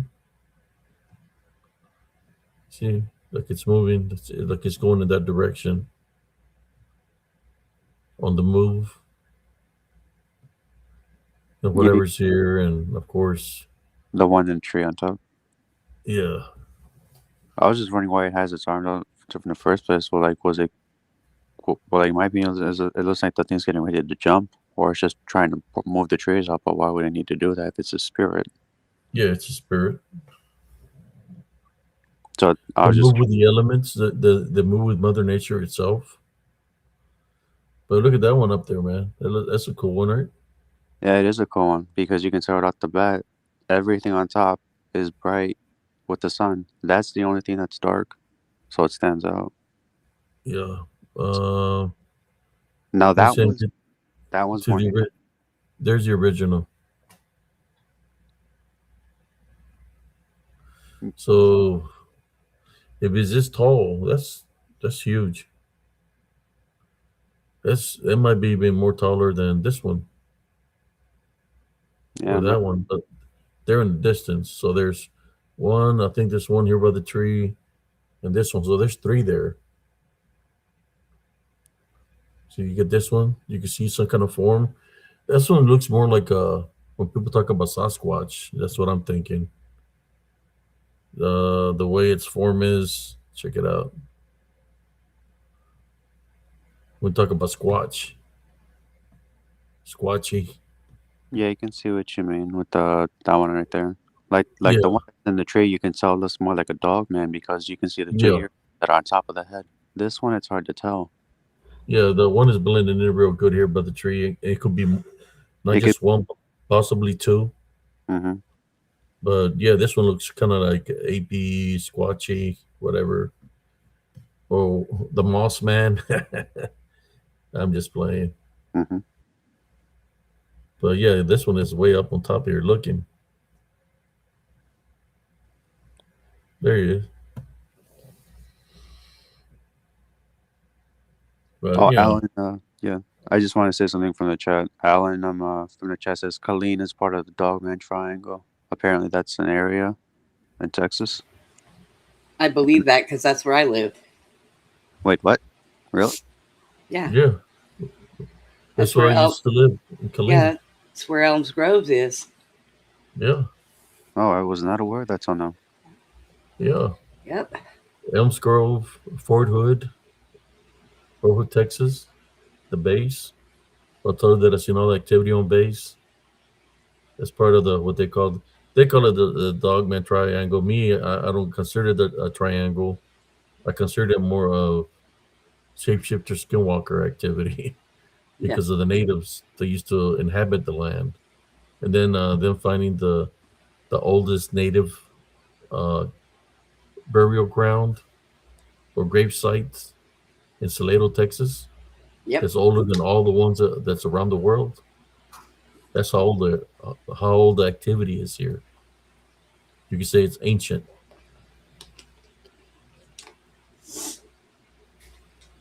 I think that's Salado. If you go walking in the woods, you might find an arrow, man. You might hear drum beats. You Yep. might hear whistling. You might hear a flute or something mimicking voices. Yeah, it's just crazy. And I used to live in Salado, and we had woods back behind my house, and they were creepy, very creepy woods. So, yeah. Yep. Yeah, I lived in Killeen, Texas, from 1991 to 91 all the way up to 2015. And Temple, Texas is part of that triangle too, because it's all in the same vicinity. Temple, all of Bell County Yep. is part of the triangle. Even though I moved from Killeen, I'm still part of that triangle. That's why there's activity over here still. God, I've lived But in Killeen from 2000 until now. I can't get out of here. how you Huh? doing, sis? There's Sister B. Hey, Hey, Beatrice. hey, Beatrice. Now I'm kind of. I did move from here and went to Spokane, Washington, and that didn't last long, and I ended up right back here again. This place is like a vortex. It just sucks you in and keeps you here. You're stuck. How long, how long did you last in Washington? Let's see. Moved out there with my ex-boyfriend. We were out there for a week. We got into a big old fight. He had a black eye. I had a black eye, and I came back on a bus. So I was there for about a week, maybe a week No, and a half. Serious? Maybe a week and a half. Yeah. Yeah. Isn't that like a, I don't know, wait, did you go by bus or plane? Bus. Wow. Yeah. I don't know what happened to him. We drove out there, and the minute we got into Spokane, he like changed bad. And he kept leaving me there by himself and taking the car. And he would like go snowboarding. And I found out he was snowboarding with his ex dope dealer. And I was like, dude, this is not going to fly. Oh, And fantastic. so I was asleep one night, and somehow he elbowed me in my eye. And I woke up and looked at him, and I knew he wasn't asleep. So I got up and punched him back. The next day, I said, I got to get out of here. I'm taking a bus. I'm going home. I can't take this. I'm gonna kill you if I stay here. Wow. So, yep, I left all my stuff there, all my kitchen stuff. Even had to leave my cat there. So, Oh, you left the cat? yeah, I had to leave my cat. But he said his sister took my cat in, so Oh, that's a relief. she had a good home. Yeah, I had to get out of there. So that's the only time I've left from here. And when I came back here, don't even ask me why I came back here. I could have went to Memphis to my dad's. I could have went all other places. But I came back here and I had no family here. I had 2 friends when I left. And I came here, and one of my friends picked me up. I stayed at their house for a little bit until I got up on my own and got away. And yeah, I've been here ever since. God have mercy. it's open mic night tonight, sis. Yeah. She'll tell you of Colleen. She was there Yeah. for a lot of years too. My sister, Yep. of the activity that's out there. It's bad, man. Yep. You think of Colleen, you can talk about Maxdale Bridge. Oh yeah, I know Maxwell That's Bridge. haunted there, Yep. man. Maxdale Bridge. I remember this guy played a prank on me. It was new on bass, and check out this photo. Pretty cool photo here. Whoa. That's some bright sun right there. You get a little bit of the same blue color here, too. I'm not sure if that's just the sun or whatever. Not as much. Yeah, it's not. That does look like reflection, but that Yeah, other this did one. not. Yeah, I just put it on there so you can see that it looks pretty cool. Yeah, Yeah. Look at the bottom here. You see the circle. this here is from the phone, so I Yeah. would consider this a reflection. Right. And this here is the sun coming through the trees. But Well, the that. other blue thing, I'm just showing you the difference.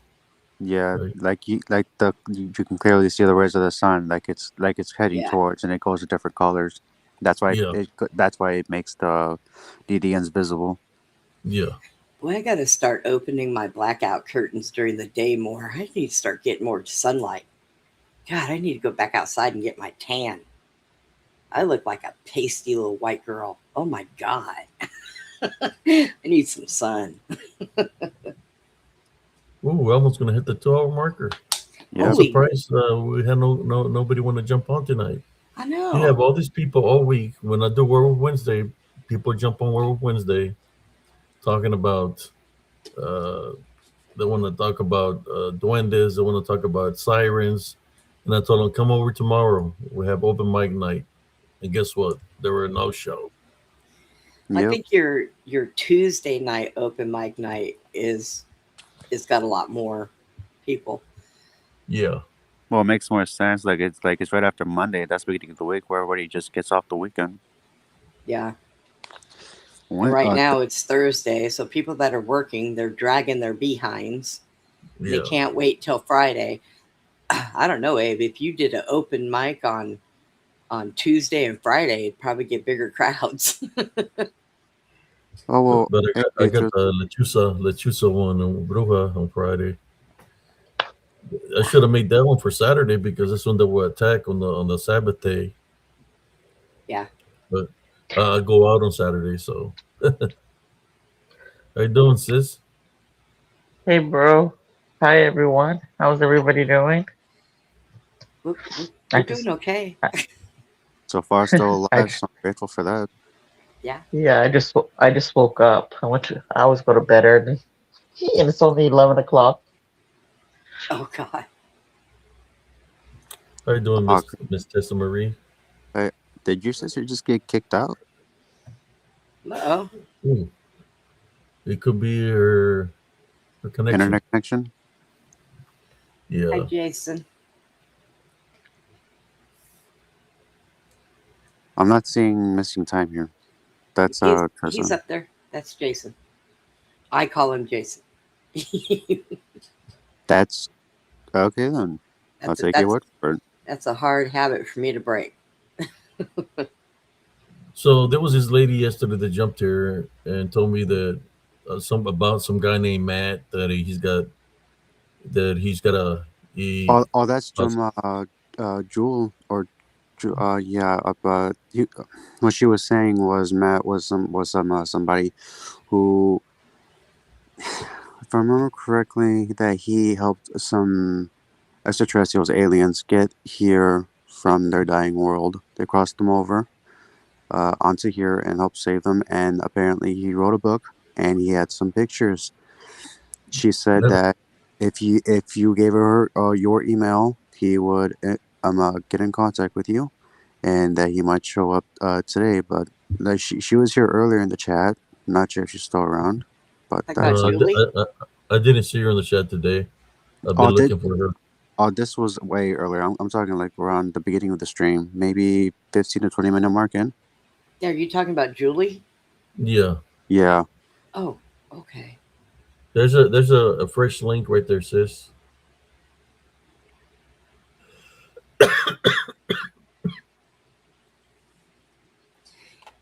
Yeah, Yeah, I that's seen a kind of far fetched. And then when I look at the pictures, man, I was like, oh my god.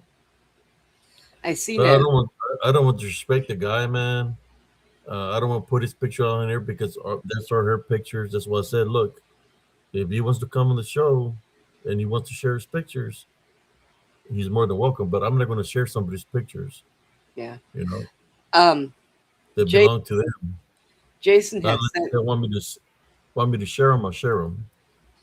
Jason sent me a video of a 911 call, and I'm gonna send it to you, Abe, so you can laugh at it because it was this guy calling saying he's calling 911 saying he thought he was turning into a werewolf. Oh And my Hey, the god. 911 operator said, "Is there anybody else there with you?" Yeah, yeah. It was pretty funny. I was like, "Oh my gosh, people will call 911 for anything, won't they?" well, yeah. What do you expect? That some of these people are drunk and high when they do it, and they believe anything, and I I mean, didn't believe anything. I would think if somebody was really turning into a werewolf, the last thing they would do is pick up the phone and call 911. Really? Uh-uh. Some people have literally called 911 while they're drunk and high. And not to mention, I actually saw a video where a drug dealer actually called 911. The police officer was already out there with a patrol car. And the reason they called was because they were getting ripped off Yeah. by another supplier. Another drug dealer. And the cop literally tells her right to her face, "Are you that stupid?" Uh, Andreas, What? when I was a cop in Vegas, I had a girl call the 911 because she wanted to report a theft. So I showed up to take the report. She wanted to call because her theft was she had given her drug dealer money and he was supposed to give her rock cocaine and he gave her soap. So she wanted to press charges against him over $20. And I said, first of all, They're literally giving themselves up to the Yeah, police. yeah. First of all, $20. You cannot go to court over that. Go okay. Don't forget about the possible drug charges that she'll catch just for doing. Yeah. I said, and second of all, you do realize I'm a cop, right? Or are you really high? Because you don't report something like that to a police officer. I can arrest you right now. What are you, crazy? She's It's like, like the police made a thing for the drug dealers to come in and file their tax claims for all the yeah. money that they made, that they would get up so many months money back and then win and got arrested. People, I'm just saying. First of all, if your drug dealer rips you off, it's your own fault. It's your own bad. Okay, Yep. maybe you should just stop doing drugs. Don't call 911 for that. Please don't Oh, do hey, that. Miss Tesla. She says she has some paranormal experiences, but hers are pretty short. Like, Yeah, you can jump on here, Miss Tessa. like, come on, and oh, wait, oh, here, Julie Kunz is here too. She's back. She's Hey, back in the Julie. chat. Oh, hey, Tessa. Well, come on. Some of my experiences were real short, but I came on and told them anyway. Like, it Yeah, doesn't have to be in depth. did you bring Matt with you, Miss Julie Coons? I'll share the pictures, but only if Matt gives me permission, because those are his pictures. Yeah, not to mention, oh, she says she can't come on. Her husband is asleep. Oh, that sucks. But Oh, Tessa can come on. Yeah, Tessa can come on. I'll share one right now. One of the or two things that happen right now is the fact that like I would have basically it'll be like a pill jar container, right next to me. It was just like one or two of them just being knocked over real quick, and I know for a fact I wasn't the one to knock them down because my floor is carpet, and as you know, you just dropped it. I'm talking like these pillows need just a little push, not much, but it definitely needs more than just like a gust of wind or something. yeah. Yeah, Jason, you can come on up here. Uh, Julie Cooley's Julie says she hasn't reached out to me yet. Okay.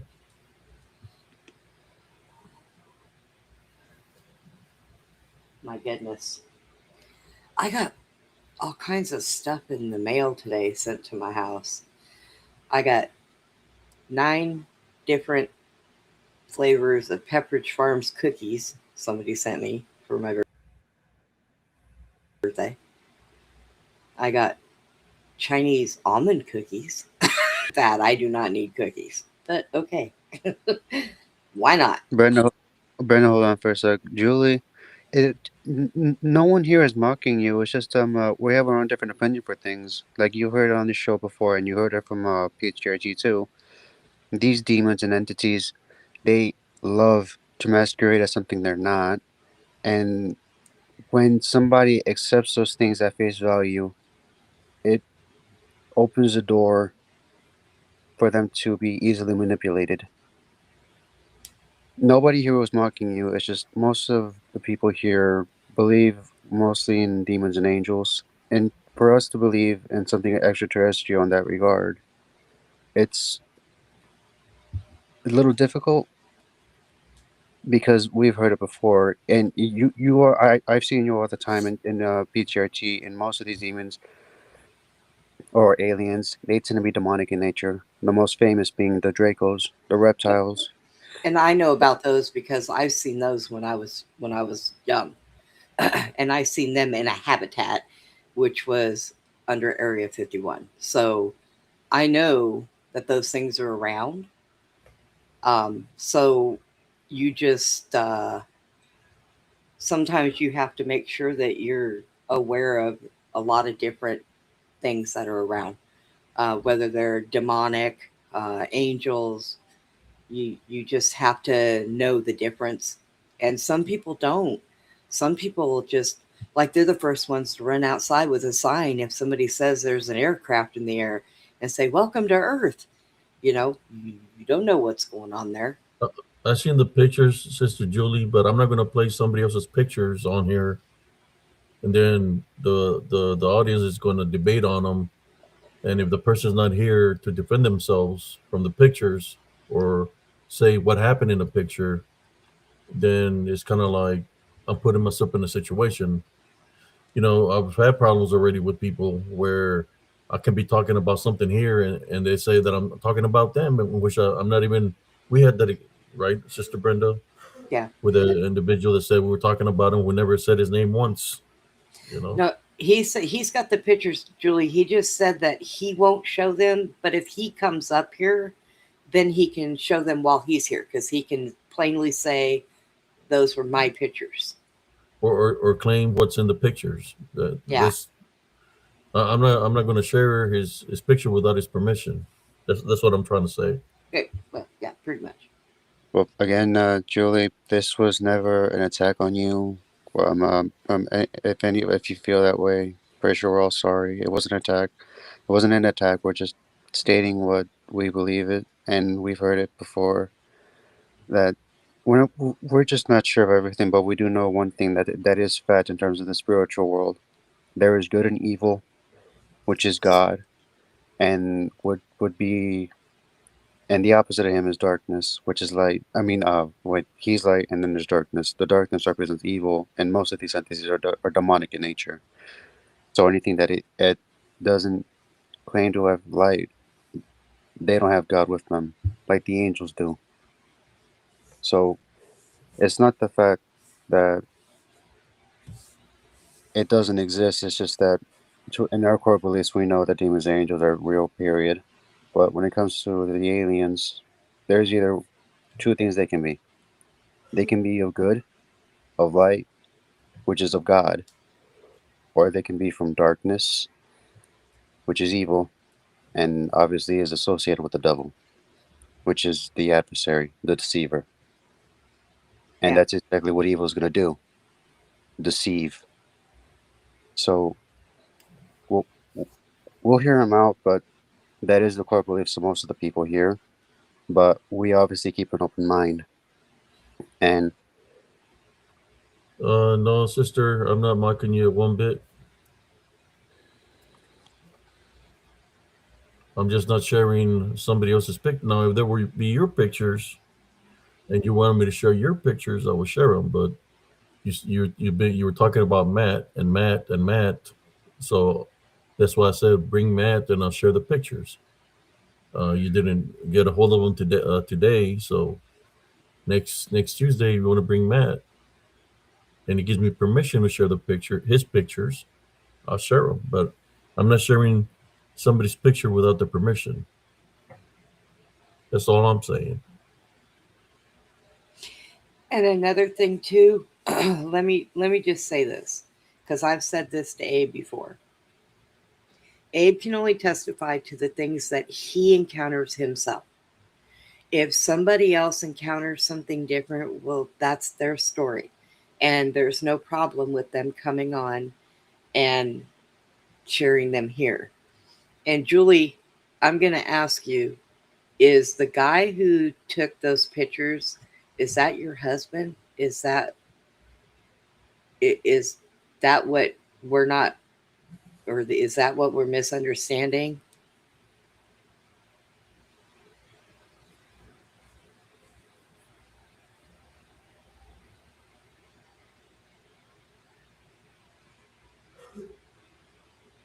no one is calling you stupid. No, no.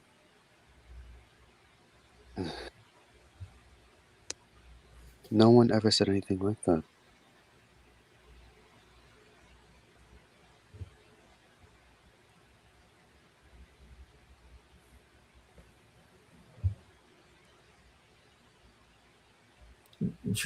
Her husband is sick with Alzheimer's. She wants him to be healed. We can do a prayer for him here in Spiritual Encrypted Encounters. We can pray for your husband to be healed if you like, but it's up to you. You know, we prayed for people here in the past, and we've gotten positive results because the power of prayer with the True Heavenly Love Foundation and two, faith and believe in Jesus Christ works miracles.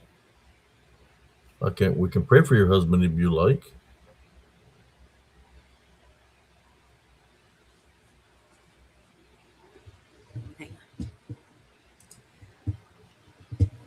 I mean, you say your husband's sick. Would you like prayer? We can pray for your husband if you like. We can pray for your husband. And I'm not gonna. And again, I'm not gonna share the picture. Uh, I seen the picture.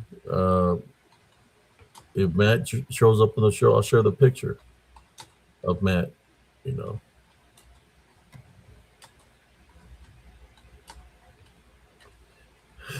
Sister Abe, Julie. The reason I laughed, Sister Julie, because I looked at the pictures you sent me. I showed the picture to other people already, and there's nothing in the picture, Sister Julie. Uh, when you make your own uh, drawing besides you, and the drawing's supposed to be a Bigfoot or this whatever you call it, that they're coming from a different planet, but you're drawing the picture, it's not really there. That's what I'm trying to say. I will share the picture, uh, but if Matt was here, I seen the picture. I'm trying to be nice about it, and I don't want to disrespect this guy. But if I show it to the audience, then you're gonna be mad at everybody because I don't see nothing there, Sister Julie. That's all I'm saying. Me personally, I'm not seeing nothing in the picture but a drawing that somebody drew by the guy. I showed the picture to my brother. It's the same thing. It's like there's nothing there. Yeah, but there's a drawing that somebody drew beside him that is supposed to be this thing that's coming from a different planet. But it's literally a drawing that somebody drew with like the outline of it. I'm being honest. I wanted to be. I wanted to not say nothing about it, but since you're accusing me of and mocking you, Abe, hold I'm on, telling you why please. why why I'm saying what I'm saying because I did not see nothing there. But I'm not gonna show the picture because it's not my picture to share, and I'm just telling you that I did not see nothing there.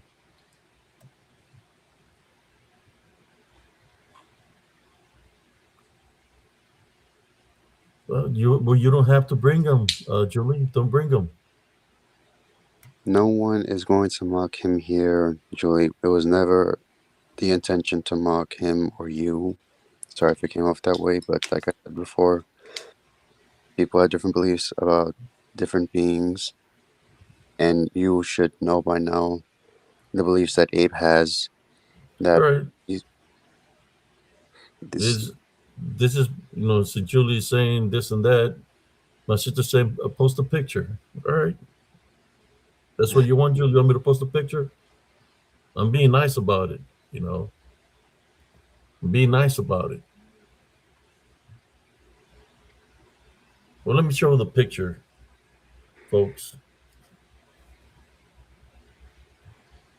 Okay. Yeah, I'm not gonna share the. It's not my picture to share. If Matt wants to share his picture, talk about this things or whatever, you know, figment of his imagination is more than welcome to come here. But I'm not going to share something that doesn't pertain to me.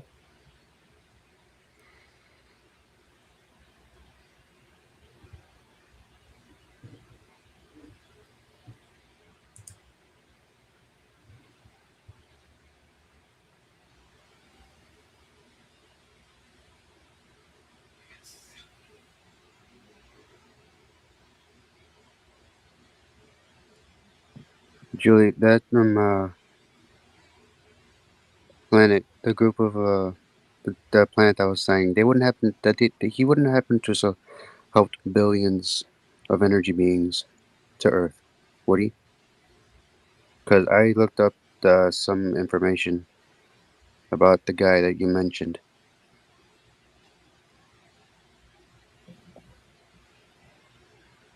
Or at least what the guy you supposedly talked to anyway.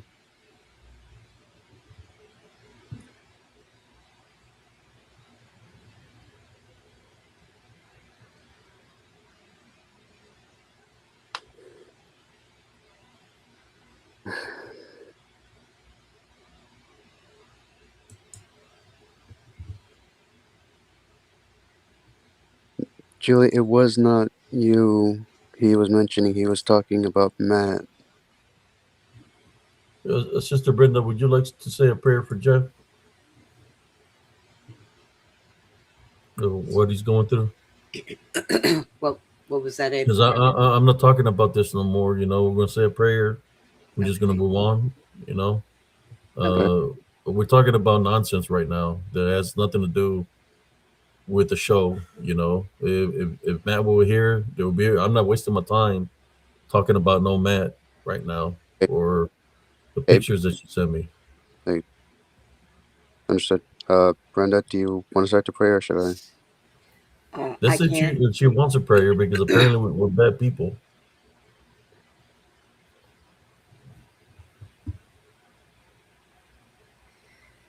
Um, Julie, what'd you say? Jeff? Is that his name? Yeah, she said his name was Jeff. Jeff. Okay.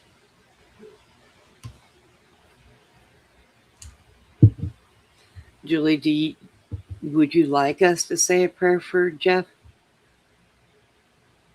She says she's leaving now. I guess you don't want a prayer for Jeff. Let's say it anyway, just in case she stays. Anybody who needs help, we'll give them a prayer. Yeah. Is that agreed, Abe? Go ahead, brother. Lead the prayer. You want to do it or you want me to do it, Andres? Go ahead, Brenda. All right. Heavenly Father, we come to you humbled and we ask for prayers for all that is sick. We ask for prayers for Sister Julie's husband, Jeff, who is suffering from Alzheimer's. We know that your powerful hands and your love and strength can help ease so many painful things that people are going through. And we ask you also, Father, that you help Sister Nellie and Josh. You know I have them in my prayers every day. And in hopes that you can definitely give Josh the strength that he needs to help with Nellie. Also, give Jeff the strength that he needs to be able to hopefully overcome this, Father. And we ask you this in the Almighty Son's name, Jesus Christ. Amen. Amen. Amen.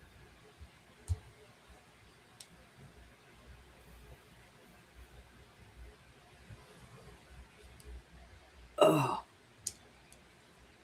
I do. I keep Nellie in my prayers every day. Every day. I want Josh to try and get some of that, those I think capsules. I think the problem is here that Julie believes that the Bigfoot Abe, some Abe, kind of hold on. healer, some kind of healer or something, Abe, because of what this guy is talking about. You know, they come from a different planet. You know, and blah blah Abe, blah. excuse me. Let's just stop talking about it. It's over. No, I'm gonna talk about it. You know, they believe that they're healers. I think there's a picture where he's got a picture of Bigfoot with a freaking cross. You Wait, know, it's not. Wait, Abe, that's not her picture personally.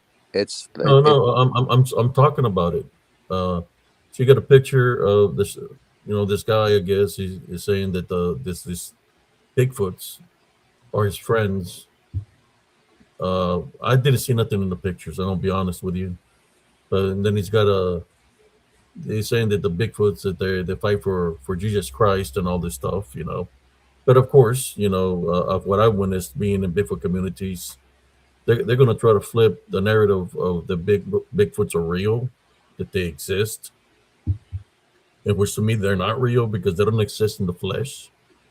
Uh, to me, they are the DDN, disembodied demonic Nephilim, and there's only one Jesus Christ, which is the Son of the Heavenly Father, that we all have to go through, not just to make it into the kingdom of heaven, but He's the one we have to go through in prayer. Like, for example, if Sister Julie wants her husband to be healed through Jesus Christ, she got to have faith in Jesus Christ. She's You got to do it through Jesus Christ, not through a Bigfoot. Through Jesus Christ is the only way your prayer will be heard, and He will be healed through Jesus Christ. Not just healed, He can be blessed, and many other things that the Heavenly Father can do. That's all I'm saying.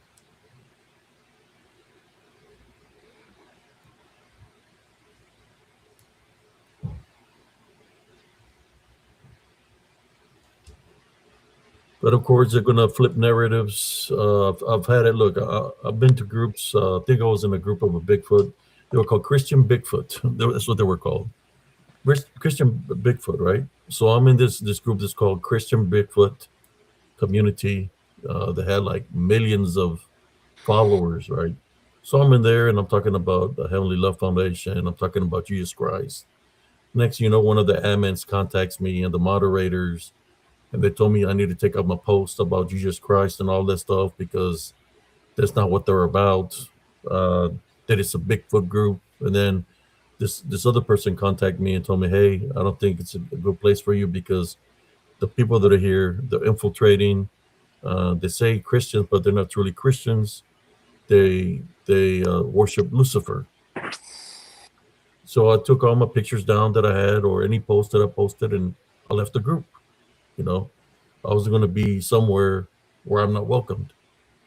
So that's what you have to look out for. Is there is people like that that pretend they're pretenders.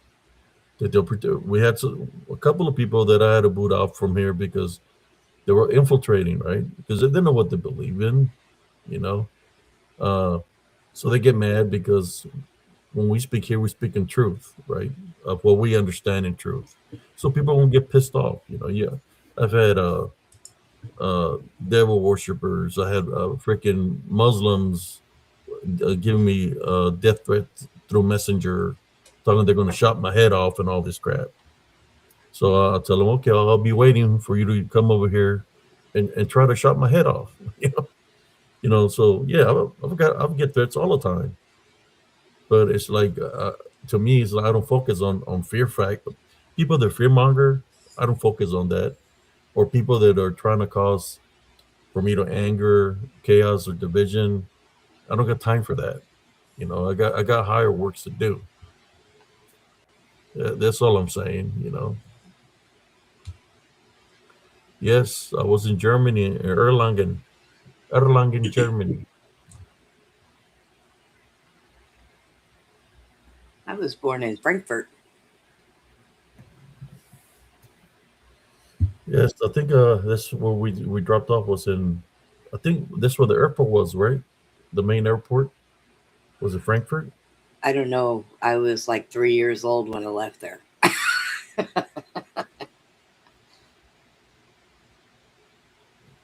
Yeah. So look, I don't mind. All my life since I've been young, people's been coming up against me in a negative way, trying to place words in my mouth, things that I'm not even saying, or accuse me of this or that. That's strategy that they try to use. But you're not gonna affect my Heavenly Love Foundation coming at me in a negative way. The only thing you're gonna do is expose yourself, because that's what you're focusing on, and that's what you're really about. That's all I'm saying. It's kind of like somebody having a stick and they're poking you and they're poking you, poking you. What are you going to do eventually? You can do many things. I would just rather grab the stick and break it and throw it away, But that's what it is, right? uh, people don't want to believe in the power of the Heavenly Father, Jesus Christ. Hey, believe what you want to believe in. I don't care. I'm just trying to awaken my brothers and sisters spiritually. If people have chosen the path that they want to be on, that's your personal choice. My personal choice is because he showed me that they exist since I've been a kid, is to be with Jesus Christ and the Heavenly Father. You know, if people want to believe that Bigfoot is some kind of savior, go ahead. You want to believe the dog man is some kind of savior, go ahead. I've been showing you all these videos to show you what they're about. But you want to believe that, go ahead. It's your personal choice. Uh, the only thing I can say, if shit gets out of control and they start trying to possess you or destroy you, you're never alone. Call upon the Heavenly Father, call upon Jesus Christ to assist you spiritually. That's all I can say. You do have to um, ask God for forgiveness and repent for your sins, for allowing that opening of believing in Bigfoots to be some kind of savior of something. Because I know what those are. They're the DDN. They're demonic in nature. That's why there's none been able to be found in the flesh. So they're more in spirit. Any kind of cryptid is more in spirit. How many cryptids is there, Andres, that you've heard of? I've heard of several, including You water. got land cryptids, and you got a water cryptids, air cryptids, There's some, about the elements, right? yeah. And has anybody captured any of those cryptids that they're talking about? There's That never you been know, not that anyone's shown or like full on admitted. that's what I'm trying to say. But spiritually, we know what that has the ability to manifest to look beastly like that, and it's more of a spiritual. You know, they're what's it saying, Sister Brenda? That they're principalities of the air, there's principalities of the water, Yes. principalities of the land. That's what they are.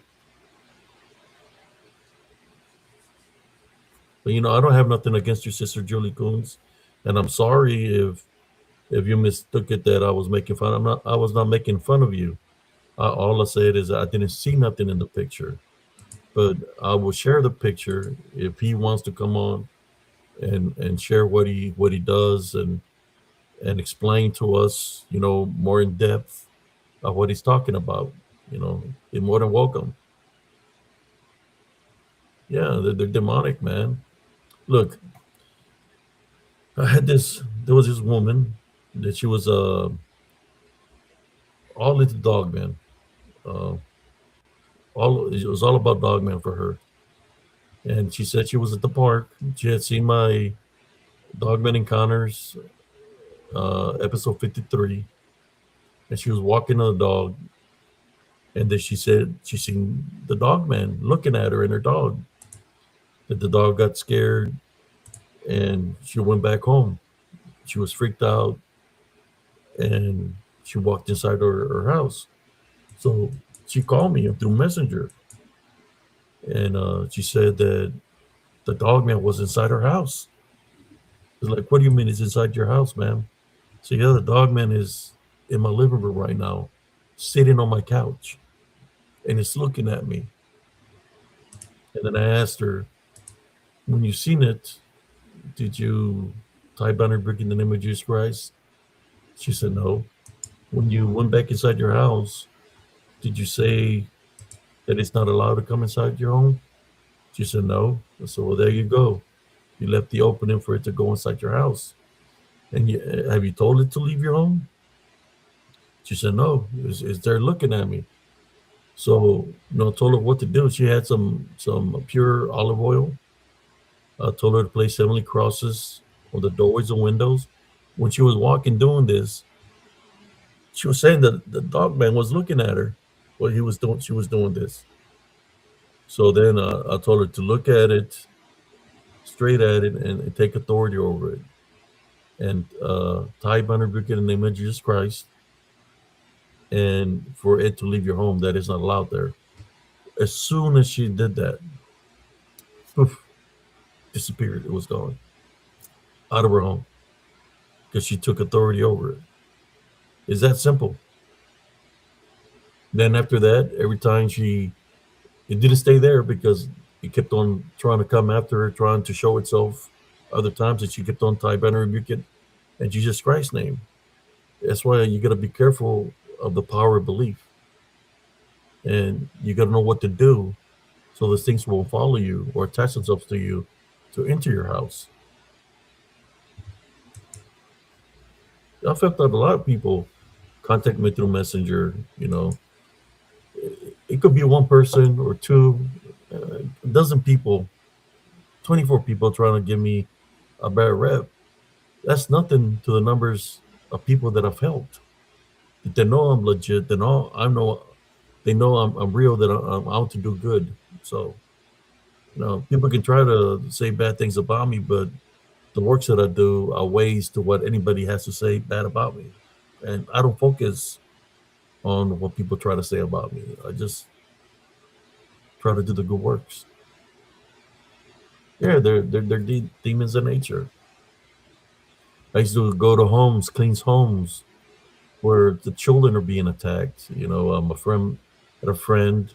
She had like see 1, 2, 3, 4 daughters, where something was attacking them at nighttime. They were waking up with scratches on the legs and the arms. So I cleansed out her home. There was an unclean spirit. There was traces of blood on the wall and everything, where it was trying to hide from me, but I kept on tracking it down. That's what I do. And I cleansed her home and got rid of the unclean spirit out of her house because it was attacking the girls. That's the works that I do.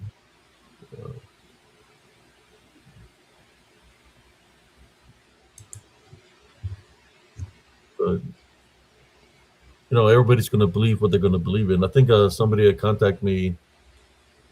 I think somebody contacted me not to be talking about the things that I talk about because Bigfoots are real. Somebody contacted me through Messenger, like giving me a warning, and I'm like, okay,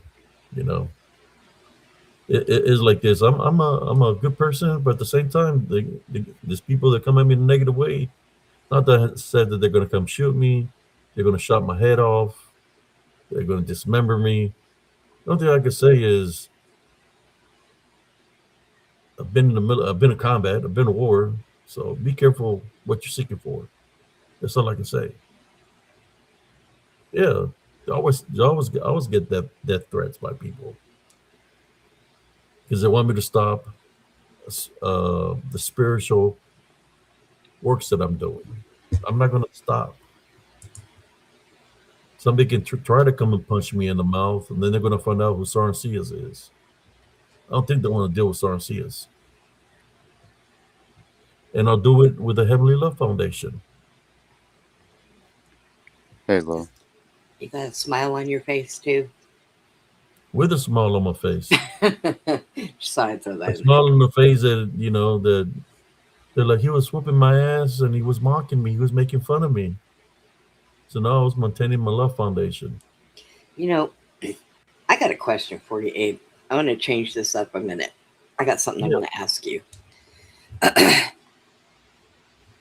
In regards of some of the things that are going on. I've only had to, when I was working, shoot two people my whole entire life. And one of them, I actually had to take a headshot. And it was not an easy thing for me to do. Okay, neither one of them were. So in the military, I know when you're at war, it happens more. But it doesn't make it any easier, right? I mean, it's always something that can weigh you down when you have to take a life. You're in a combat situation. Either you're gonna react to it, or they're gonna take you out. So it becomes a thing of of the you react immediately. Yeah. Who's faster to the reaction? Whoever's faster to the reaction is the one that's going to make it. It's kind of like the one I had to shoot in between the eyes. They jumped on the tank and he had an AK-47. Yeah. I was in the driver's hole and you see he's pointed up to my crew because they couldn't see him because of all the smoke. So I opened up my driver's hatch. I already had my gun was already on fire. I had it in my hand, and when I opened up the driver hatch, I stopped the tank in order to look at the guy. When I looked at him, I say, "Hey," and he looked down. That was it. One shot, one kill, I right in mean, between the eyes. If I wouldn't have reacted like that, my right. my crew, Yeah. something would have happened to my loader and my TC. I So mean, the in, one, in combat, you have to do what you got to do right. because it's a matter of life or death. And I You have no mean, choice. I'll tell I you, mean, when you hold a gun at somebody, there's other options. I could yes, have I could have shot him in the shoulder. I could have shot him in the chest, but if but he would have got back no, up, yeah, he could have still hurt my crew. So I had to take him out immediately. So yeah, the shot that I had to kill was right in between the eyes. Take you out sh- the shoot to stop the threat, yeah, in between the eyes to go to the and brain, and and it that's it, it the body would stop functioning. a lot of what not only police officers and military were all taught that you go home, you shoot to stop the threat. And it's like the first life that I took. Um, I happened to walk up on a guy who was standing in front of the doors at a club, and my partner had his head in the door and was hollering at somebody, and his back was turned. And so I drew my weapon and I calmly walked up to him and I told him to drop his weapon. And he just stood there staring at my partner's back. And I said, if you do not drop that weapon, I'm going to drop you. And within a split second, that man's arm went up and he had a 357 in his hand. Yeah, And I had no choice. you got to react to the situation. Look, Yeah, not even in combat, sister Brenda. Imagine me. I'm in Germany. Who was here? Just talking about Germany. I think somebody was talking about Germany.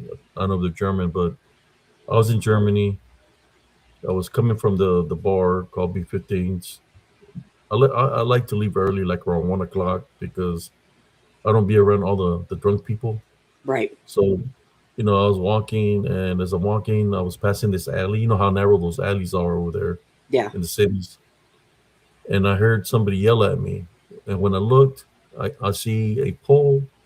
There's some darkness, and I see a gun being pointed at me.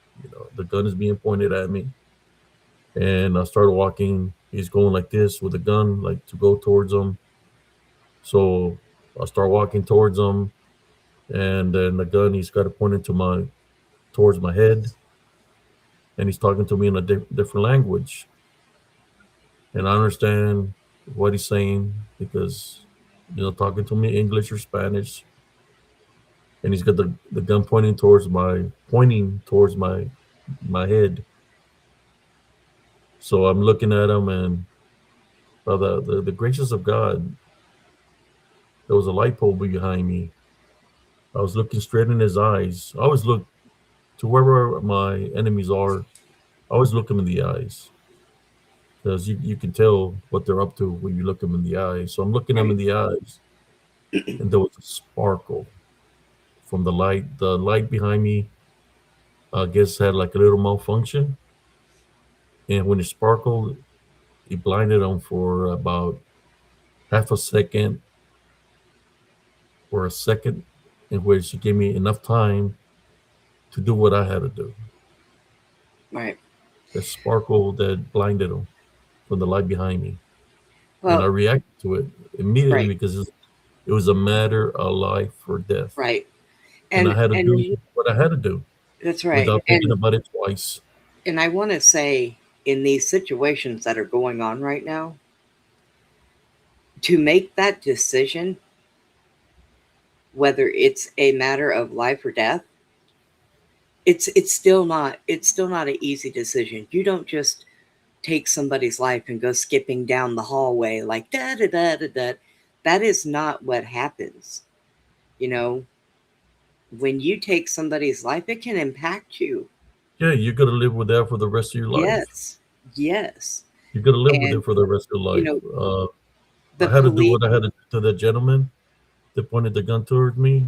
You Yeah, know, the only thing I remember is, when your body reacts naturally because you train daily. yeah, It's first to nature.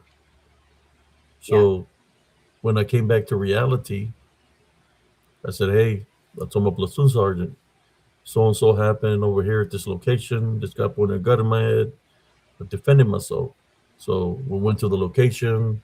They found all kinds of things there, blood and all kinds of things. But the police guy said to me, "You're free to go. Uh, there's no body. If there's no body, we The can do what? nothing about it. So you're free to go." Oh my God. That's what they told me. Did he get up and leave or did somebody take him? I don't know, Sister Brenda, what happened to the guy. Oh my gosh. I don't know what happened to the guy. But like I'm trying to say, so many people are coming down on these people. And I'm going to tell you, I'll probably tell you guys because I don't think I've ever told you guys this. But I was volunteering in Dallas. Um, there we got a call. There was a kid that was out just shooting a gun. So we showed up there. And when we showed up, the kid took off across the street. And when he did, he got hit by a car. So I was rendering aid, told the other guy to call an ambulance. And while I was doing that, his buddy got in a car and ran me over, caused me to lose my leg, half of my teeth in my mouth, fractured my jaw, did quite a bit of damage to me internally. Now, had the other guy I was working with, when he seen him coming, stood out in the street or tried to move me or shot at him, I might not have gotten in the situation that I'm in. But, Beyond, your audio is muffled. oh, can you hear me? Now we can. You were just muffled for the last bit that you said. Oh, but had he either shot that person, got to stop it, got me out of the street, I wouldn't be in the situation I'm in. So, with everything that is going on, people really need to keep in mind that these officers are doing their job. Now, here's They're the reacting worst. to the Yes. situation of what they're taught. And the thing of it is the one guy that shot that girl, like I said, he had already had an incident that happened last year where he hesitated. Matter of fact, he didn't even draw his gun. He drew a taser to try to stop this person. And they hit him and they dragged him. So this time, He was he didn't prepared. hesitate. He was prepared. And it happened. But people are trained to do these jobs, everybody. They don't take it lightly when they have to take somebody's life. It is something you have to deal with all of your life. Even with Trust me, if it will happen to y'all, if somebody's coming at you in a threatful yes, manner, you will have to defend yourself, because you don't defend yourself, then you yeah, can consider yourself to be dead. The woman was trying to run over those people. yeah, That's what she was trying to do. Some people even said that before the woman fully got back into the car, the tires were already moved in the way that was going to be heading in his direction. yeah. Yeah. But And I mean, they could have this, shot at the tires, flattened the tires, you know, to flatten the tires. You know. Yeah, but if he would have shot and flattened those tires with the close persimmon, as Yeah, close as they were, she could have still ran him over even with a flat tire. they could have done many things, but yeah, she should have never went at him. Now I seen the car. All she had to do is get off her vehicle. That's I it. seen yes, yes, and it would have been done. Not like Now this. I Get seen a off the vehicle. picture of the windshield. Now let me tell you something. They said that he shot her 3 times in the face. Well, then he was a damn good shot because there was only one bullet hole in that windshield. It looked like it was in the corner to me, right in the bottom right corner, or right or left, one or the other. It was on the driver's side, and it was up a little bit. But if, like I said, if he shot her 3 times through the same hole, give that man a job because that's a damn good shot. Okay. I don't think he shot her 3 times. I think he only shot her once. I think there was other people shooting too. I think there was. And the only reason ICE is even really there to begin with was because of the fraud that was happening. That's because the one YouTuber, I forgot his name, was investigating daycares that appeared to begin. Yes, Nick.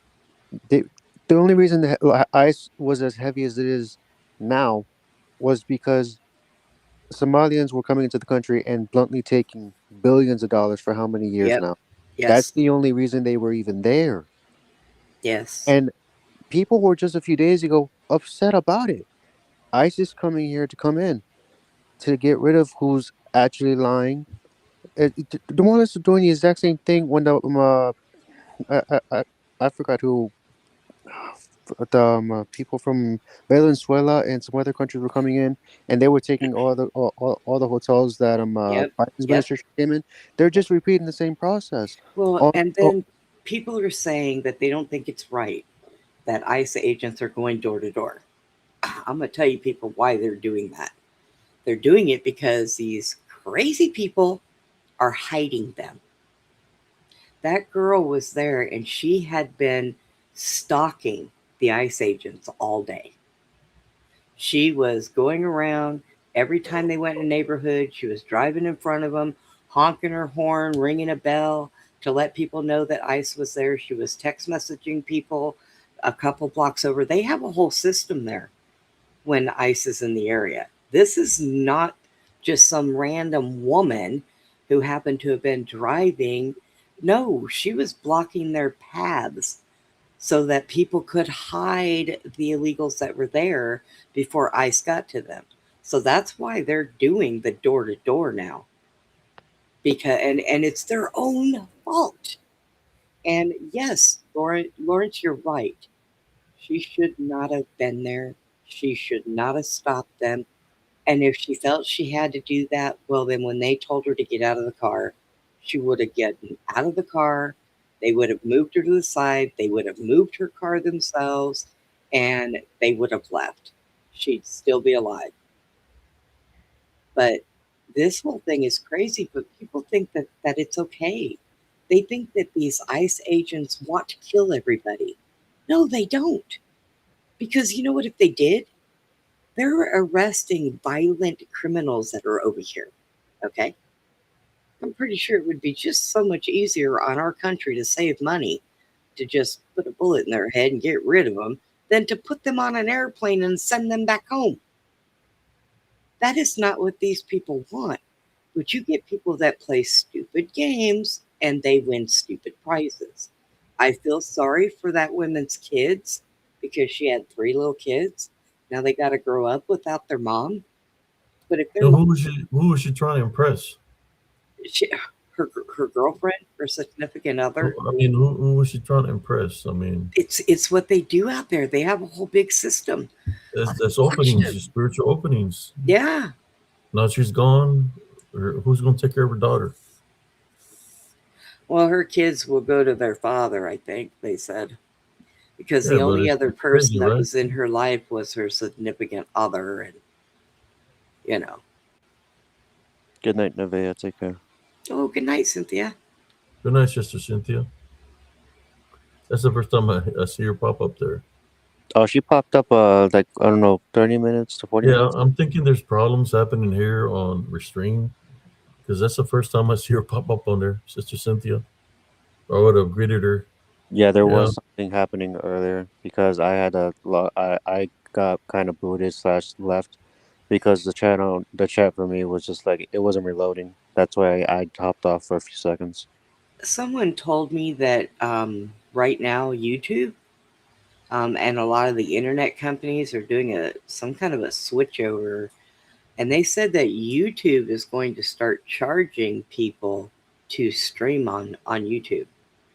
And they said that they think they're doing it because they're getting away with streaming for free, and yet they're not streaming for free. They're getting donations and they're doing advertising and getting money for it. And so they're not, YouTube's not making any money off of it. So they're going to probably just turn around and make it to where if you want to stream on YouTube, you got to pay like $7 a month or whatever the stupid charge is. Um, and they're also going up, like on that TV station I work with, they've already upped their prices for the platforms for him too. So he goes out on 5 different platforms and they want to charge him $600 each platform. Like, well, that's crazy. But the few times people donate to YouTube, because I'm only telling what I've heard, and this is from PTRT. Apparently, when people do donate, YouTube does take a certain amount, Yes, 5 to 10%, maybe a little more. I'm not sure. yes, So they do. YouTube is getting some money. So I'm not sure what they're complaining. If I don't anything, know what they're complaining it about. it's like in billions of people across the whole freaking world use it. Yeah. Like they get more than Well, enough. I'm not sure when this is going to happen, but when I first started streaming, I had gotten contact by Starlink. And so for 2 years, I streamed with Starlink and it was free because they wanted to test it to see how, if it was going to be good. I never had a problem with my internet until they stopped it. And then I went to Spectrum and now I have all these problems. But I did hear that all of the streaming stuff is going to start, there's only going to be one, and it's going to end up being Starlink. So I don't know if the reason why a lot of people right now are having buku problems with their internet and their streaming and all that other stuff, if it's because maybe they're trying to do a switch over, everybody's doing an upgrade. I don't even know what they're doing, but it's crazy stuff. But yeah, no, I was just bringing that up just to make sure I wasn't the one that was being, sissified about, oh my God, because I still every day, that happened so many years ago, and I still think about it every day. That poor man, you know, but he did wrong. And had I not have done what I did, he'd have shot my partner in the back, and he was not wearing a vest that night. I know he wasn't. And I did what I had to do. He would have done it for me. So, but it's not easy, people. These officers, yeah, you got bad cops. Of course you do. You got bad cops, you got bad doctors. Everything is so divided with good and bad all the time. But good cops don't take enjoyment firing a gun at anybody unless there is probable cause and it's a matter of life and death. And I really hate when I'll be doing something and I'll read, "Oh, that cop didn't have to shoot him. He should have just fell back and jumped out of the way, or he should have did." No, I mean, he did what he was there's taught to different do. kinds of ways of handling the situation, Oh right? yeah, But And when you even have no choice but to defend yourself because they're shooting at you, you got to do what you got to do. the Whether you have a first weapon, you have to use your hands, whatever the case, right? You got the to defend first yourself. yeah, the first line of defense when dealing with police or any kind of agent is stop, let your hands be seen, and do exactly what they say. If you've done nothing wrong, then you're going to be able to walk away. Yeah. But if you act stupid and they think you're reaching for something, look, I used to go to work in my car in uniform. and I was from a different city. And I would drive, if I got pulled over for speeding, even in uniform, I would put both of my hands on the steering wheel and sit there until that officer came to the window. And when he asked me what I was doing, now I always kept my ID in my top left pocket. So I didn't have to put my hand anywhere near my weapon if I was pulled over. And he, most of the time, if I got pulled over and they seen I was in uniform on my way to work, they'd be like, okay, just, be careful. And that's all they'd say. But especially if you carry, you don't ever let your hands be anywhere down the side of you. You always keep them in plain sight where those officers can see it. And I Yeah. actually will have Uh, them remove my weapon from me and set it on top of the car until we're done talking. I won't even have it anywhere near me. I will let them handle it. yeah, people think a weapon is just a toy. It's not a toy. No, It's a responsibility. yes, it is. And you got people walking around there thinking it's a Wild Wild West, pulling out their guns, showing at you, putting the clips in, loading Nope, it, pointing dumbasses. the gun at you like they're badasses or something. But they're never been in combat. That irritates me. And You I had never one point. load up a shotgun in front of me, like he's gonna use it on me. See, And he said, "Are you uh-uh. scared?" I said, "Nope." I You said, "You're gonna never, shoot. You're gonna yeah, shoot. Shoot."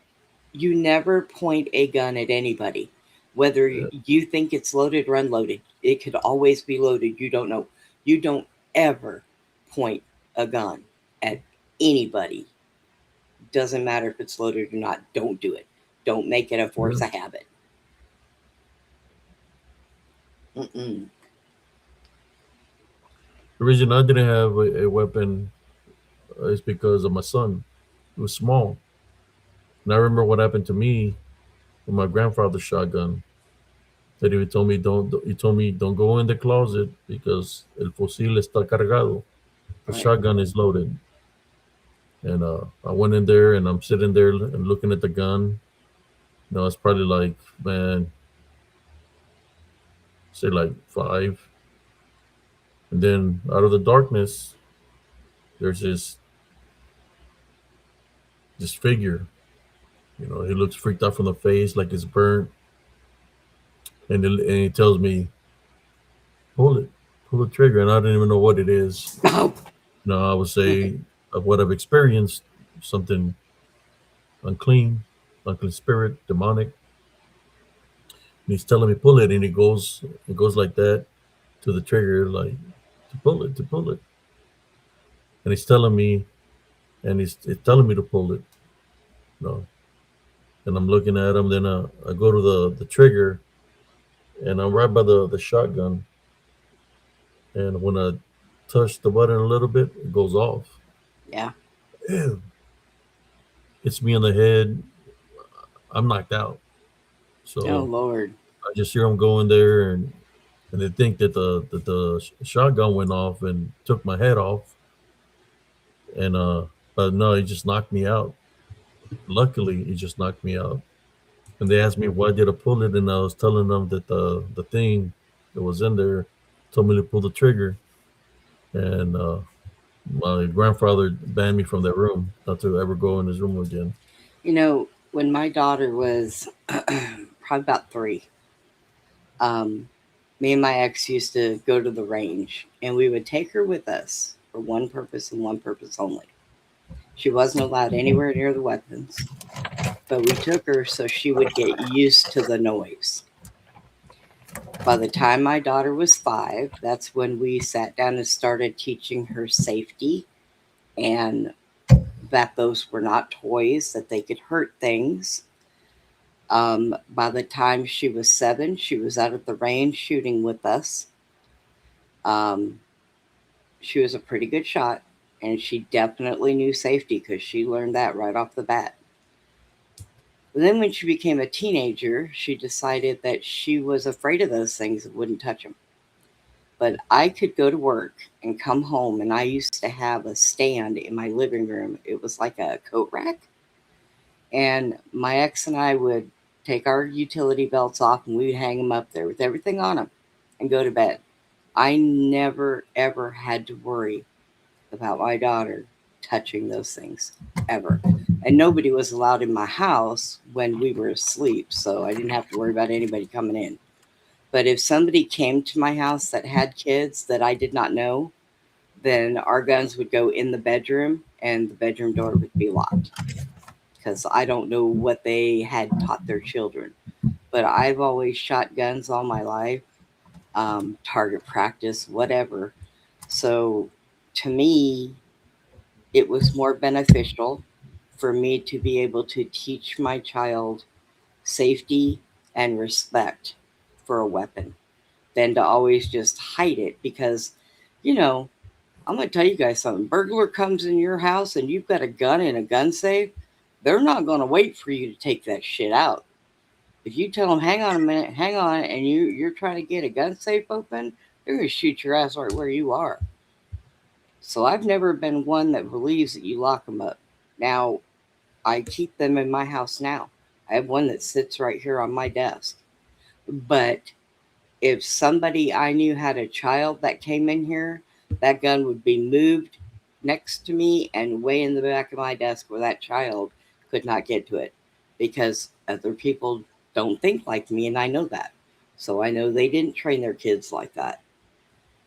But I get angry when people don't at least teach kids respect for a weapon because in that it also teaches them that they are not toys because that's how a lot of these shootings, do you remember, and you don't hear many of them now, but do you remember, Abe, way back in the day when little Johnny and little Derek were at home waiting for mom and dad to come home, and all of a sudden one of them would pick up dad's gun and shoot the other one?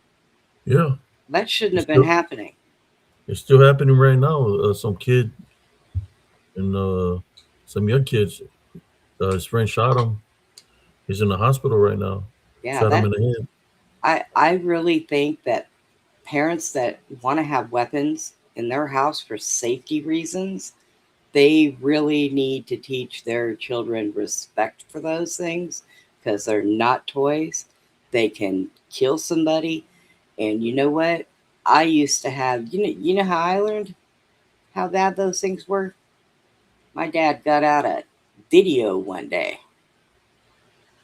an actual live video of a gun that was in custody and somebody that took pictures of somebody who actually was missing half of their head because of that gun.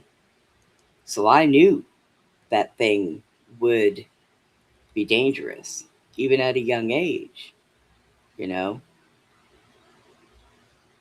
So I don't know why people don't teach kids this stuff because we were all kids.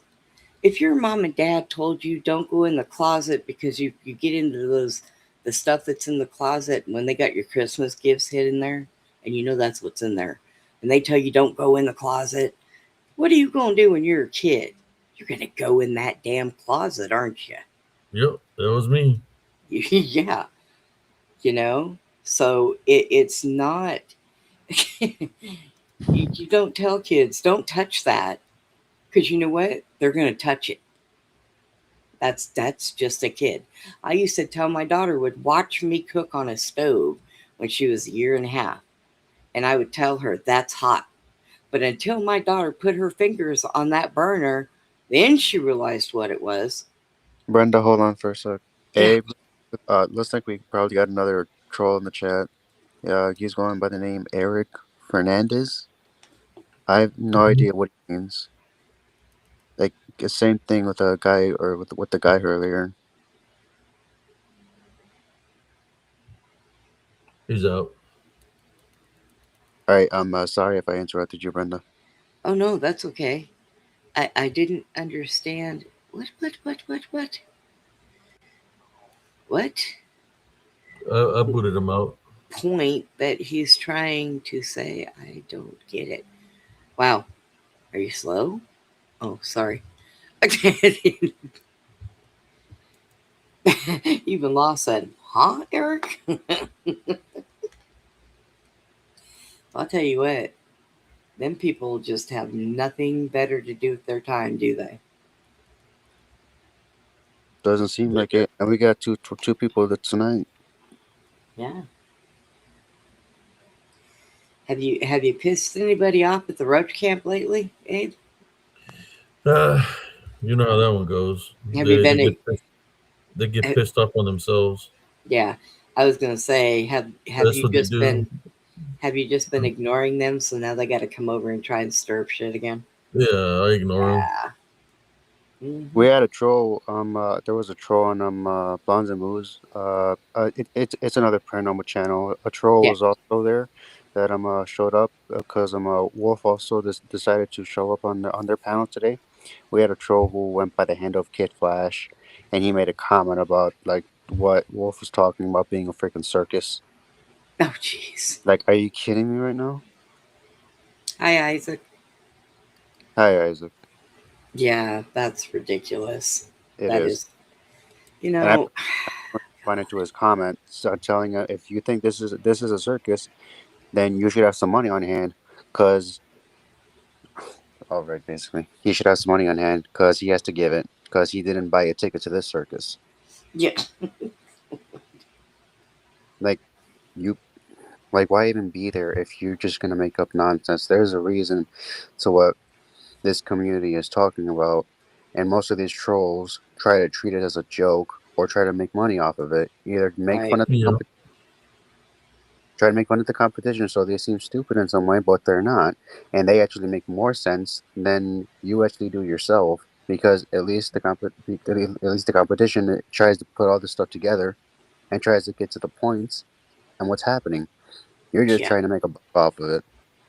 Like Abe, you said it yourself. You're not here for the money. That's the main reason why you don't accept cash. And there another reason you don't accept cash is because once somebody gives you cash, they feel they're entitled to you. that's yeah. kind of exactly it.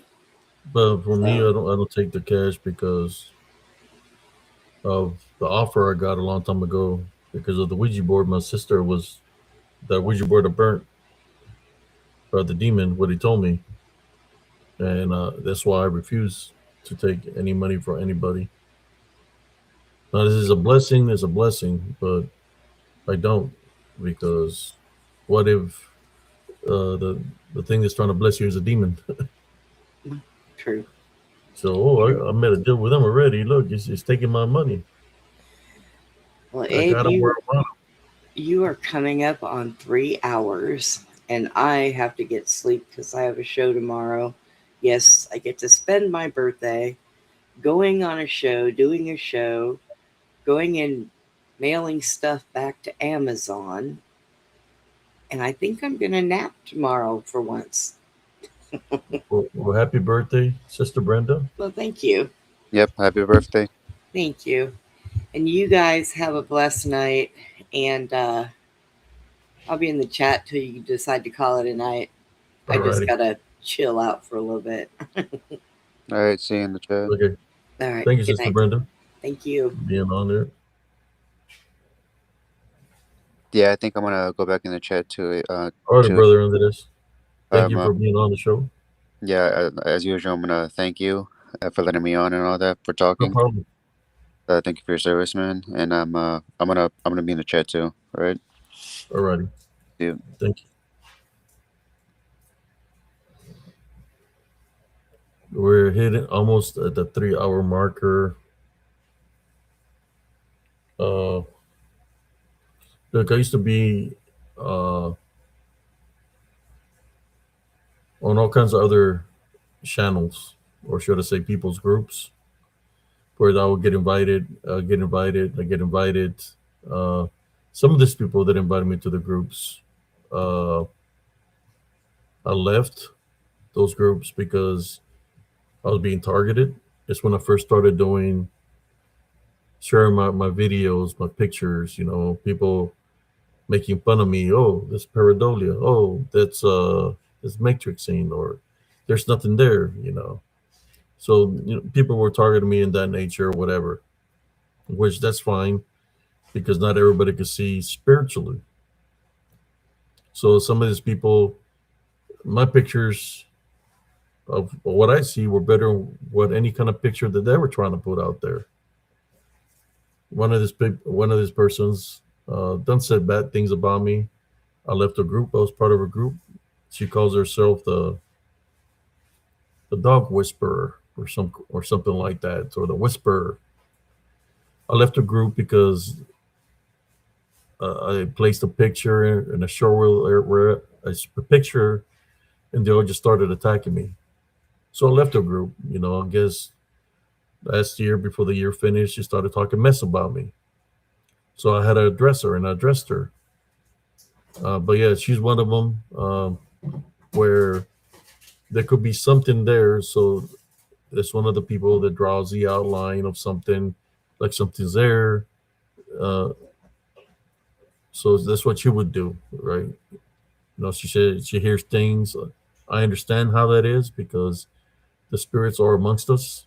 So yeah, you're gonna hear whispers because that's why it sounds like a whisper, or you can even sound like somebody talking when you're out investigating and things surface up. But the number one thing is protecting yourself spiritually. I'm not going to have a conversation with something. I'll say identify yourself. That's about it. So if they say something, it's because I'm saying identify yourself. After that, I'll go into prayer because I already know that I have to protect myself spiritually. So I was in a lot of groups, and I still am in some of the groups that I'm still affiliated, where people will put a picture of something, and they will draw sticks like it's a person, or they draw a little horse or little piggy. And to me, I didn't get nothing out of that. So I left those groups. The groups where people draw things on there. You know, to me, I didn't see what the point of that was. Right. I'm talking about pixelated photos that are real pixelated, like they or close-ups. You can't even see nothing anymore. It's like a blur, real blurry, and they start drawing pictures. So I'm thinking maybe these people might have some negative attachments. Maybe they need prayer or whatever. But I just felt that I couldn't be in that kind of community because I didn't see nothing out of it. So I left. I left a lot of these groups, and I said to myself, I'm just going to focus on spiritual encrypted encounters. I know some of you that might be here, you're mad because I don't see Bigfoot like you see it. I don't see dogmen like you see it. UFOs, other things. I see everything of what I'm talking about myself, of what I've encountered in my life since I was a kid all the way up to now. I've seen it more of a spiritual thing. Everything that I went in is more spiritual. What I mean by spirit is because that's what I see is unclean spirits that appear and disappear. Some might look like dark shadows.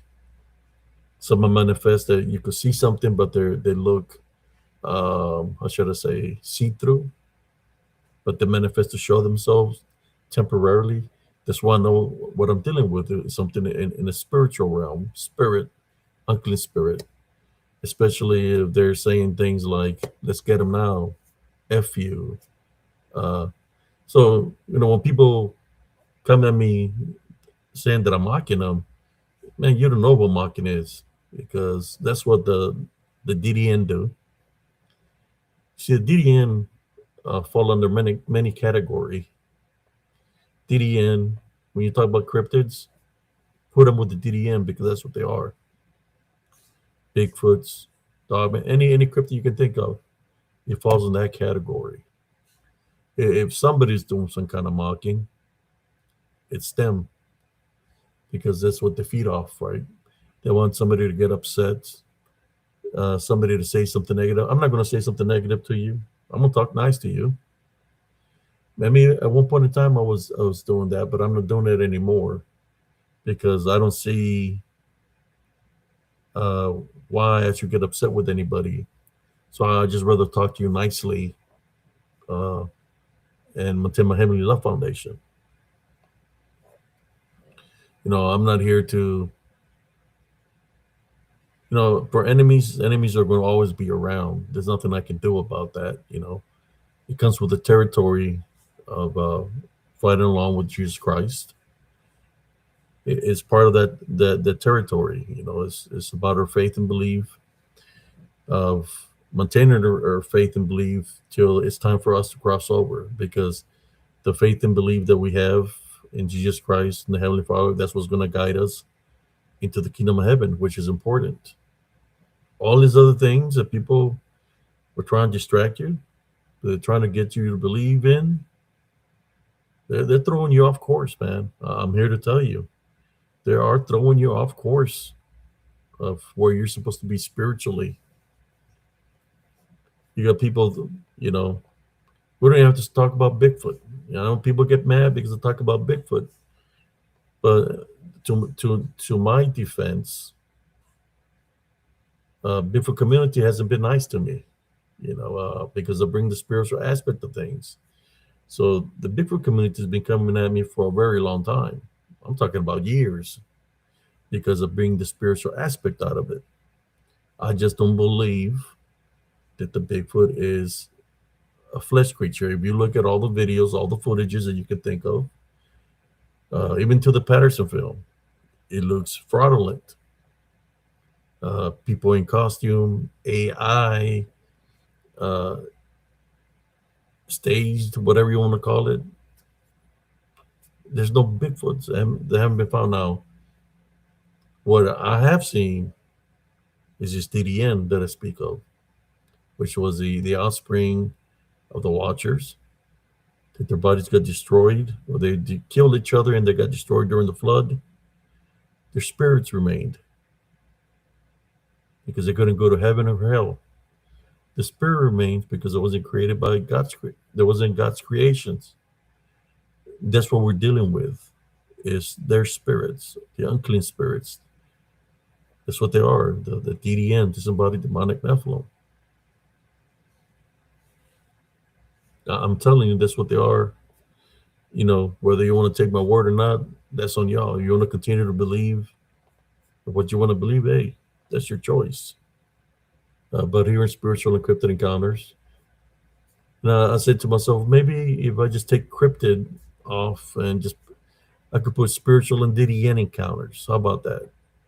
Spiritual and DDN encounters. But then I said, the Heavenly Father put me in the cryptid community for a reason. I didn't go into the cryptid community because I wanted to be there. It's because I was brought out of a different community. Lightworker Life Feeds of the World. Lightworker Life Feeds. They still exist.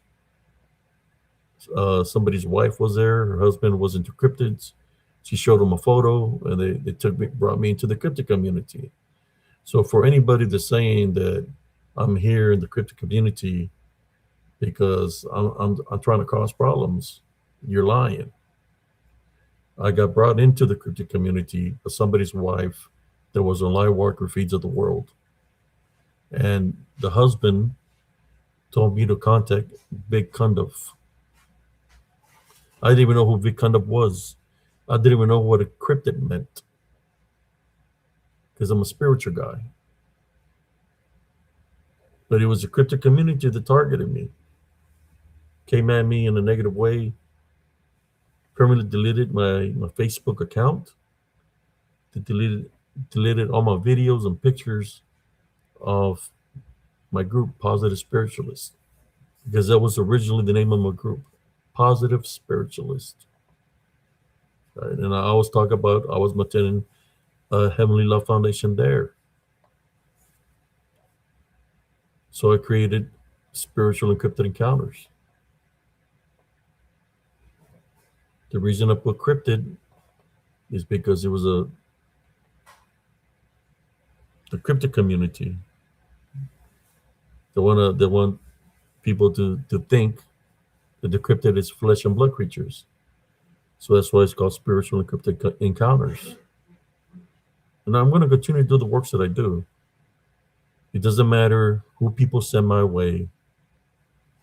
Doesn't matter what people say. They want to make false accusations against me. It's something I've been a victim more than anything, and that's been all my life, right? But I'm a survivor. I don't give up. I'm used to, it's not how many times you fall, it's how many times you get up. It's not how many people come up against you, it's how you're going to overcome them. And that's what I do here in Spiritual Encrypted Encounters. Uh, People don't have to be here. If you're coming in here just to start stuff with me in the chat and trying to make me look like a bad person, then you don't need to be here at all, you know, because I ain't doing nothing to anybody. I'm just doing my show. If you had something to say, you can come on, right? I'm just not sharing somebody's pictures that do not pertain to me, right? Because that's how people start crap, right? Or they want to talk crap. They're like, oh, look at Brother HCS, he's messing with this guy over here. I'm not going to do that.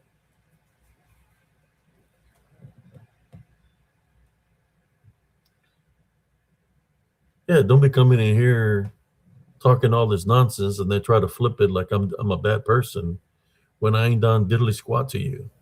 I'm sorry that you're going through some things. I'll keep you in prayer, but I'm not here to be playing games with nobody. I got too many problems of myself that I'm going through, right? So if I get a chance to do a live, it's a blessing to me to be able to do a live. But just because I don't believe what you believe in doesn't make me a bad guy. Everybody's to their own belief, right? I fought for my country to have the freedom of speech and to the freedom of whatever I want to believe in. I fought for my country, literally fought for my country in the front lines to have that freedom.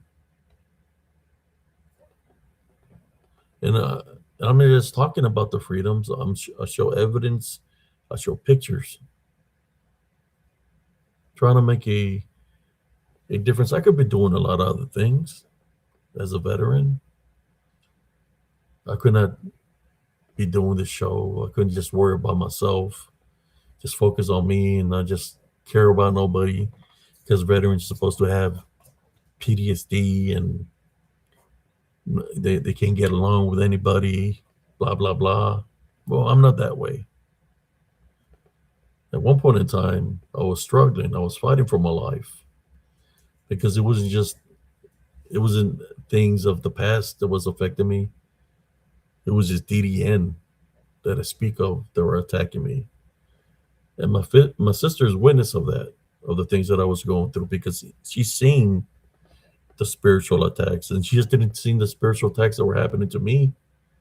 She's seen the spiritual attacks that were happening around the house because she witnessed it. So they were gunning for me hard. So what would I do? Because I didn't want nothing to happen home, and I knew that the attack was on me, I would leave my house and go to the open space. So if there was a spiritual attack of some sort, well, then the war or the battle was going to happen between me and them. That's why I'd always leave my home, because I didn't want no danger coming to my loved ones.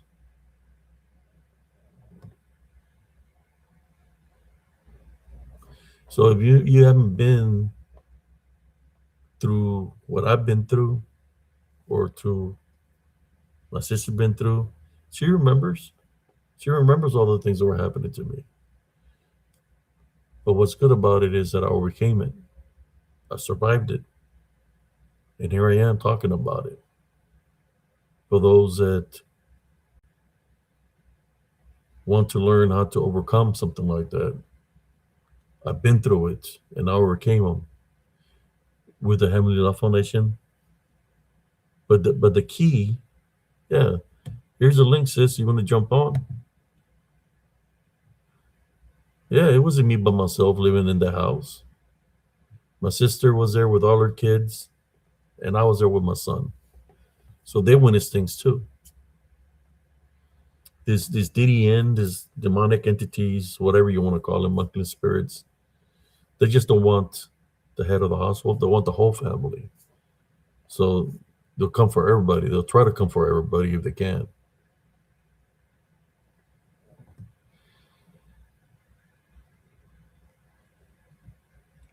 All right, let me refresh it.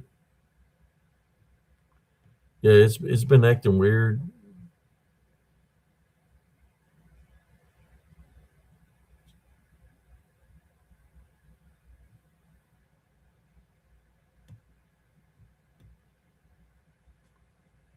Okay.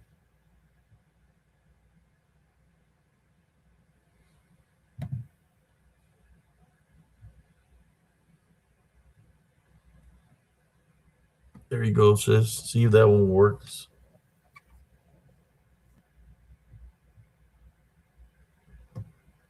On this link here.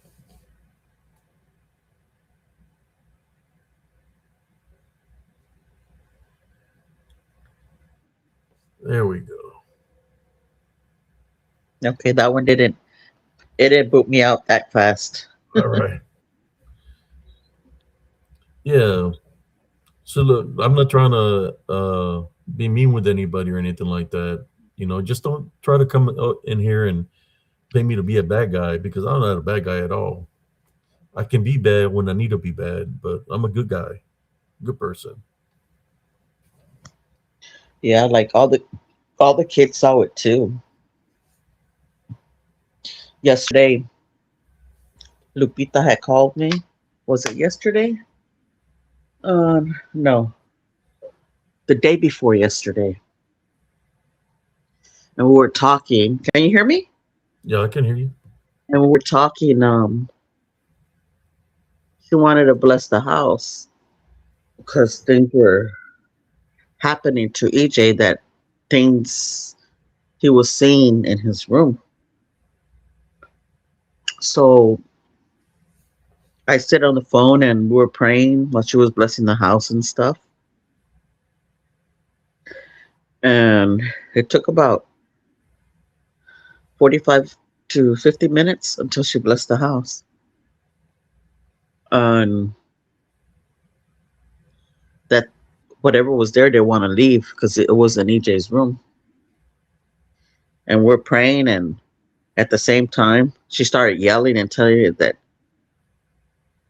you know, she tied mine and rebuked it and told it that it didn't have no power there and stuff like that. And she was yelling. And when we're praying, even all my se me rechinó el cuero Mm-hmm. really bad all over my body. I, and until she said that, it felt better inside the house. And she did it twice. EJ had seen a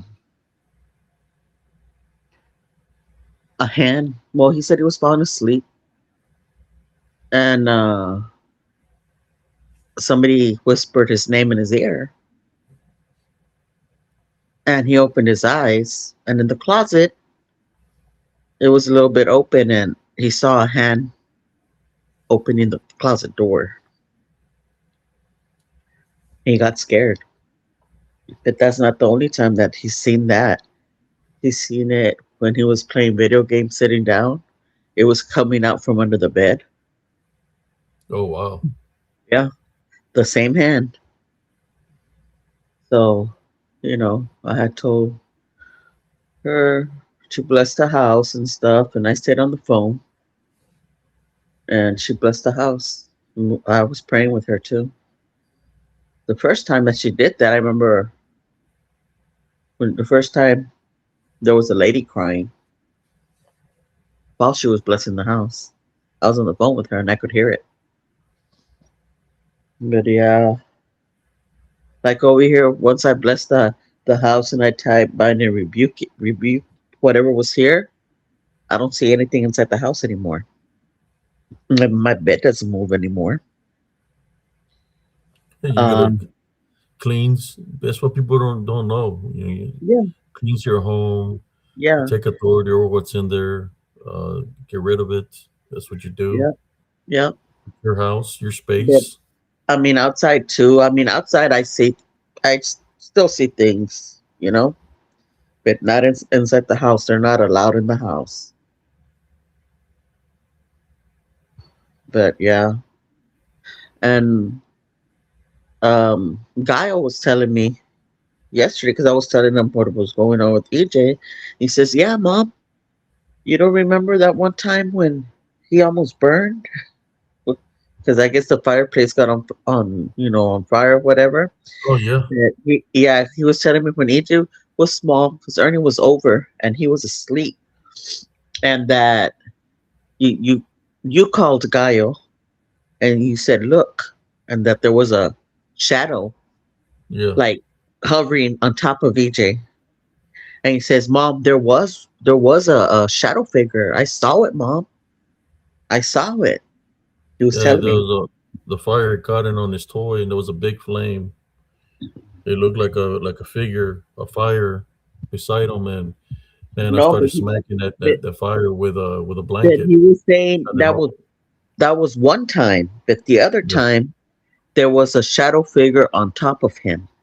No, that Like was he I was, think on Little Rick was one of them on Little Rick. well, that was Lil Rick, but he was saying about EJ too. Oh Yeah. And I said, really? And he says, yeah, Mom, I saw it. I mean, the kids saw a lot of stuff. Jennifer, up to this day, she sees a lot of things, but she doesn't pay any mind to it, you know? She's like, oh, go away. I'm not in the mood or whatever.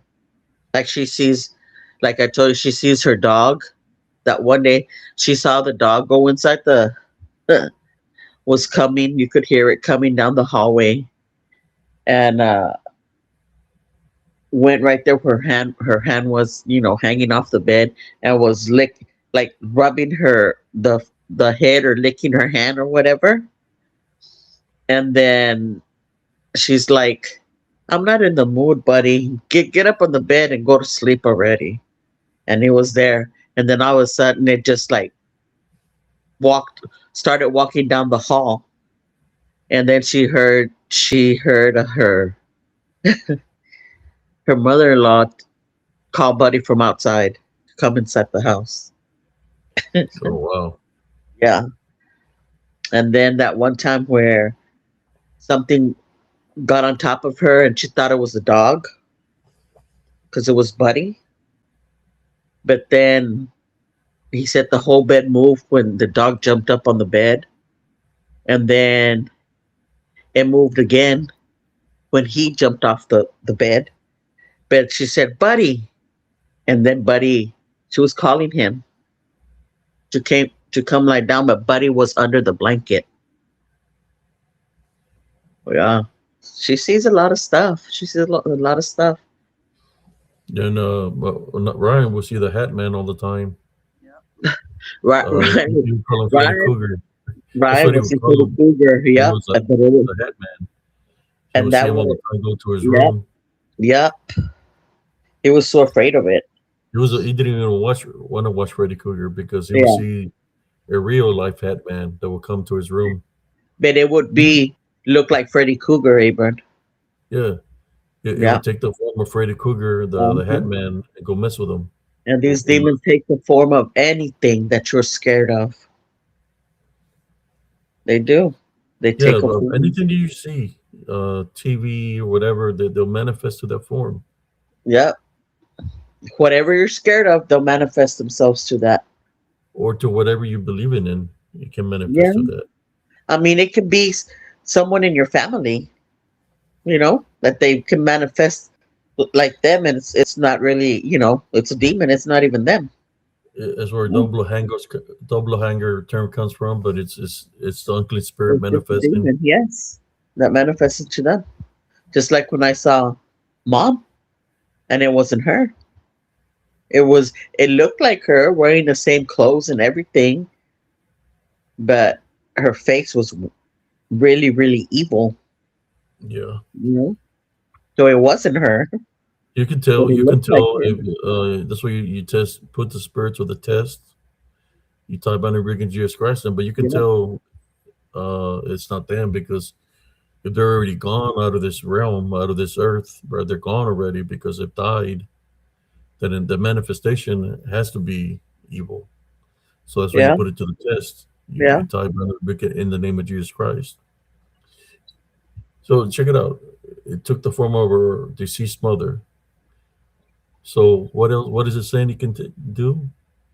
It could change into anything of the past, Yeah. manifest of the past. DDN,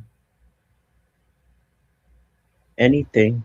anything, anything that is in your imagination. It could sound like I would hear you all the time. I would hear the kids, and it wasn't nobody, you know. And I wasn't even living there no more. And the kids were not there. It was just always me by myself. I remember one time those bankings in the door. Yep.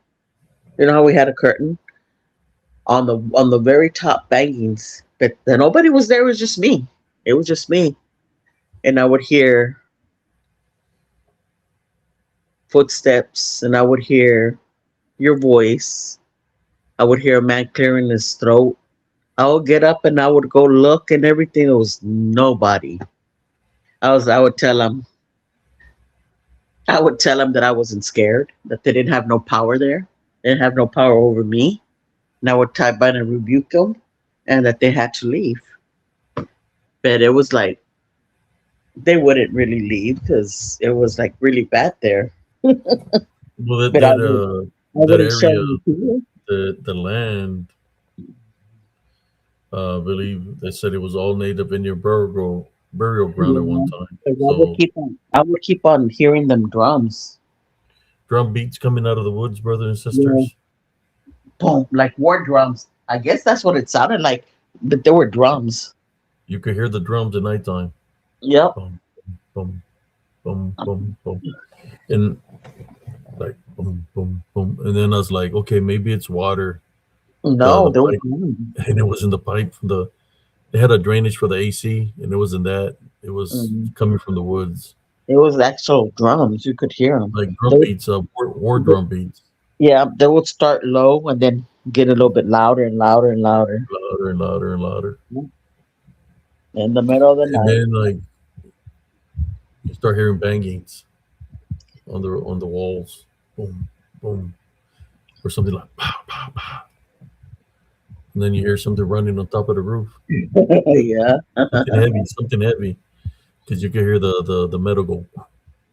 And then you could see all them shadow figures running around in the park. We were thinking it was the kids because they sometimes would play manhunt, but it was never them. It was There were never tall, them. tall Yeah. shadow figures. How many did you count there, sis? There were probably about like freaking like 8 or 9, maybe 10 shadow figures. I don't know, maybe more Sometimes because you could just see them, you know, remember everywhere. at first when I would tell you all about everything that was happening, y'all didn't believe me at first. They're like, oh, it's just your imagination. But then when you start experiencing the things that I was experiencing, then you started like, oh shit. And I would see shadow figures also, but in the room. But then at that point of my time, I wasn't in the right path. You know what I mean? Yeah. I wasn't in the right path, but thank God that it opened my eyes, that God opened my eyes um and I changed my life. You know what I mean? I changed my life because I wanted to change. I didn't want to be like that anymore. But yeah, there was a lot of it. A lot of it. You could see them outside. Imagine some of these people, right, that come here, if they were to go to Elms Grove, man, they would get attacked just by the way they are. They would easily get spiritually attacked over there Even if they went to the by house where we themselves, a group of people. even when If we went to the even if they would go to the house where we grew up, just by they would just by spending the night there, they wouldn't make it. well, we're used to it. being around all this stuff. That's the thing that you're not gonna hear me screaming like the dude with the Oh no, bifocals, like I Zach. What's his laugh name? at it. Zach. I'm not gonna be. I'm not. We're not like that. We've been Mm-mm. through it. We lived around all this stuff all our lives, so we're like, yeah, you see that? Like, Okay. Yeah, I tell him, "Oh my God, I'm not in the mood. Go away." I do. yeah. I When you're do. used to it, we're born around all that stuff, and like, Yep. that's the one thing. When you see something, don't give it power of belief. That's what I tell people. No Yeah. power of belief, no power of fear. Uh, they won't have And no I, power over you.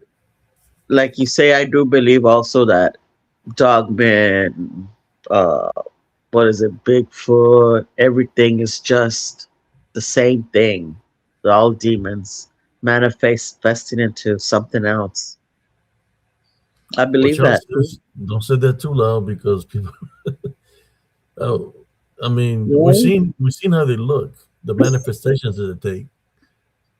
If it was something in the flesh, well, then it was something real, right? That's when we talk about flesh. We're in the flesh. It looked like a person. It's not going to disappear in No. thin air. It's not Oh, going to disappear. Something that's real is real. It's in the flesh. It's not going to yeah. disappear. It's something that looks real and disappears. You remember, like, you remember who I'm talking about? Kafka? Yeah. And he was, he Go looked, tell us the story, sis. and he looked like us. He wasn't Yeah. no ghost. He wasn't translucent. He wasn't no dark shadow, no nothing. He was a person, and he was riding a bike. He was wearing a white shirt and black pants, I think, right? And he went. Well, I was inside. I think I was coming outside, but he was riding the bike, and you were outside with two of your friends, Yeah. just Females. talking. Yeah, and he was riding the bike, and he went up to the little hill at the end of the street, and he howled, right? Yeah. And he came back down, and he stopped right there where you were with the girls, and then he started talking to you. But I wasn't outside yet until I went outside, and all that he was talking about was what I understood, that for you to take the wrong path, he wanted you to take the wrong path. And you started talking about God and stuff, and then you like kind of elbowed me because I was like, He's, "Hey, you're Kafka or whatever," you know. he's trying to And give me. He said it would give me the make us the richest man in the world. I had to follow yep, him. yep. And we started talking about God and stuff like that, and he got mad. At that time, there was a car coming, and it shined the light, and he was started moving weird, and you could see holes in his face. His face like kind of changed, Yep. and it wasn't that guy anymore. It like kind of changed, but then when the light, you know, that car passed by, then it was him again. But he had holes, but his face changed, and we were talking about, the Bible and God and stuff like that, and he got mad and he said in Spanish, he said, I'm never gonna win here. I'll be back. He did say I'll be back tomorrow. He said I'll be back And when God is not here. or yeah, something like that. Yeah, Because I was yeah. I was I was saying the deliverance prayer. And I was saying then the Our Father. he started going, swerving on the street, and there was a lamppost, and he went straight to the lamppost and disappeared. Yep. White I was like, smoke, no way, smoke, that did smoke, that smoke, just so good. happen? Yep, he disappeared. And we kept on looking to see him. We kept on seeing him going down the street, but nope, he disappeared right there where the lamppost was. Yep. And And it, then and it wasn't the guy that we thought it was because nope, the guy that we thought it was named Martin. he had died. Or no, he was in jail at the time. Martin Kafka. He Yeah, was in yeah, jail yeah. because all the times when that happened, he was in jail. He had been in jail for a month because he tried to rob a HEB or something. but the girls that your friends that were there, they wouldn't say a word. It was like if they were in a trance because he would Yeah, say, "Oh, I'm gonna be in somebody's dreams tonight," or "I'm gonna and he was something like and he was that." laughing. Looking at them, and they wouldn't say anything. They were just like that, just wouldn't even blink. Like there was no time. They were Yeah, just frozen. Like they were yeah, playing Simon Says, or they're just frozen. They yeah. wouldn't move. They wouldn't move at all. And he It's was when he there. left. When he left and Then they like disappeared. came That's to. when they came back to normal. Yeah, Yeah, they don't even know what happened. yeah. And I think that's the time where that one dog, that black dog with the pointy tail with the red eyes, stood at the in the corner at the end of the street, and all the dogs surrounded him Yeah, when he held. It was that time, wasn't it? no, it was a different time. Well, I don't know. With the dogs. Yeah, I don't remember. I thought it was that time, but yeah, just they can look like and regular people. it kept on changing. It was trying to manifest into something Yeah, different. his face. Face was moving Yep, real fast, and he yep. said he was going to turn into a lion. And I said, "If you turn into a lion, we're going to kick you like a dog." And he kept on changing different forms like this, trying to change form. And he had That's holes in his face. And we kept on praying. And he said he can't win there. That's when he took off and disappeared.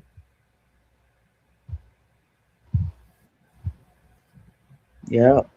I was like, oh my God, that did just happen.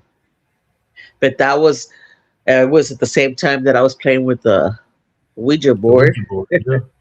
and that's what because I mean I was young, I didn't really believe it. I would make fun of it and stuff, and I would tell him that Tell him about the Ouija board. I would tell him that that he wasn't real, that God was real, and I would like mock it and make fun of it, and I would put the cross on it. Mind you, at the time, we were just We teenagers were living by young. We were young. ourselves. We Our didn't have no mom, parents. no Yeah. parents. My mom And was already gone. I was 15 or 16. She I was was younger. young. Yeah. And because uh one of my friends, I mean, all of us would go get together and they mess with it and they didn't want it. So I said, I'll give it to me. I'll hold it for you or whatever. And I started messing with it, but I didn't believe it. It was just like for fun, for show, you know. And I would play with it by myself. And it would move so fast. It would say all these things, and it hated Abram. It hated him with a passion. Yeah. But I don't What would you remember. say when it would bring up my name, right? You saying Yeah. that the Ouija board would bring up my It name all the hated time? you. Yeah. But I don't I would ask it a lot of questions and stuff, and but that person in the bike, they had said they were gonna go over when I remember in the Ouija board, and you said that they were gonna come over and they were gonna do this and that. Remember, Abraham? Who were Yeah. like threatening you, and you said go right ahead, and that's what happened. That person went over. The Ouija board said that he was gonna show itself to me. Yeah. So because I said I was gonna burn it with holy, I was gonna put a crucifix, holy water on it, and burn it. And it started vibrating and said it was gonna show. Yeah, he said you almost made me. You almost made me. Uh, I guess show itself to me or whatever. Because it kept on saying things about my mother, like that's why I kill your mother and stuff like that. Hmm.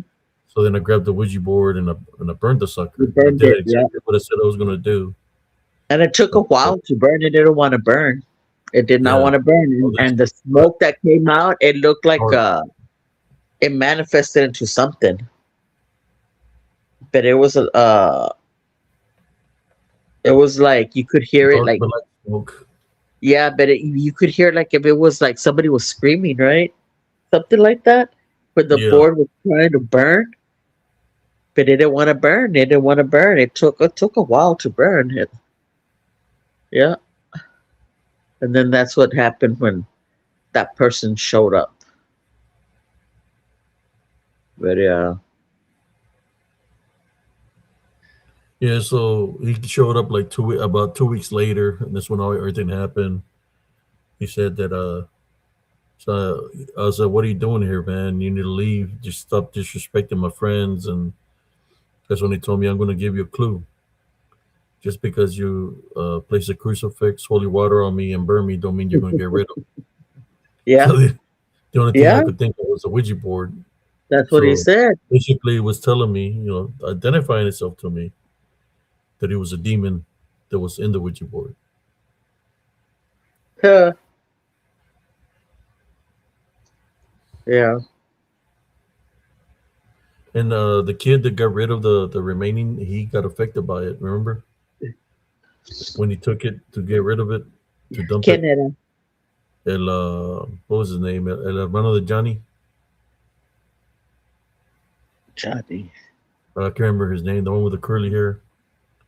He got I affected don't. by it. That I had to I pray don't for know. him. I can't remember. I was so young. Yeah, it was a long time ago. But yeah, But I and don't remember. You would say that I would act different when I would be playing with the Ouija board. I don't remember. I don't remember. I just remember that I would make fun of it, but and I would play by myself, and that thing would move so fast, But I don't remember. couple and I know I clip, would ask couple and questions kid and will move stuff, fast. and but I don't know if it was affecting me or what. But It you was. know, I would just mock it and put the cross on it, throw holy water on it, and stuff like that. It would get pissed off. Yep. You don't remember when you jumped on me and were hitting me in the face? Yes, I When remember that. Time. solo bolos when I got But rid of it. yeah, I remember that because I told you not to burn it. So when you experience things like that, and I've actually fought spiritually against this, demons and things of nature. That's why I see things differently than most people do. When people say not everything is demons, well, not everything is Bigfoots. Not everything is other things. But what I witnessed in my life, yeah, there's a The big spiritual door open for a lot of things. These things they're here to deceive people because they can manifest to anything you can think of. They can turn into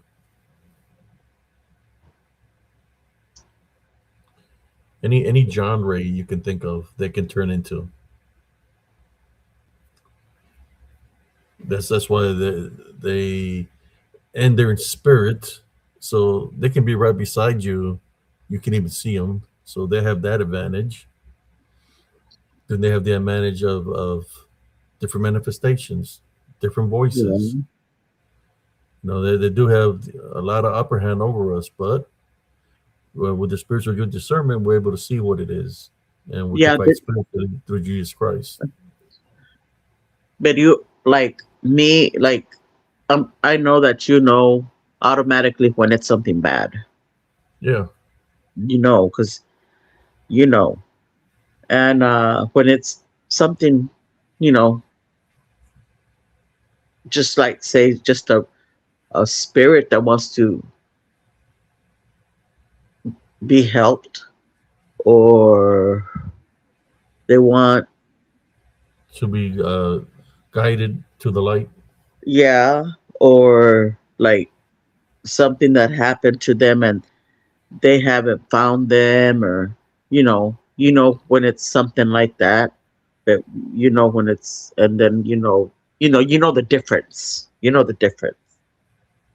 Because me, like when I see ghosts,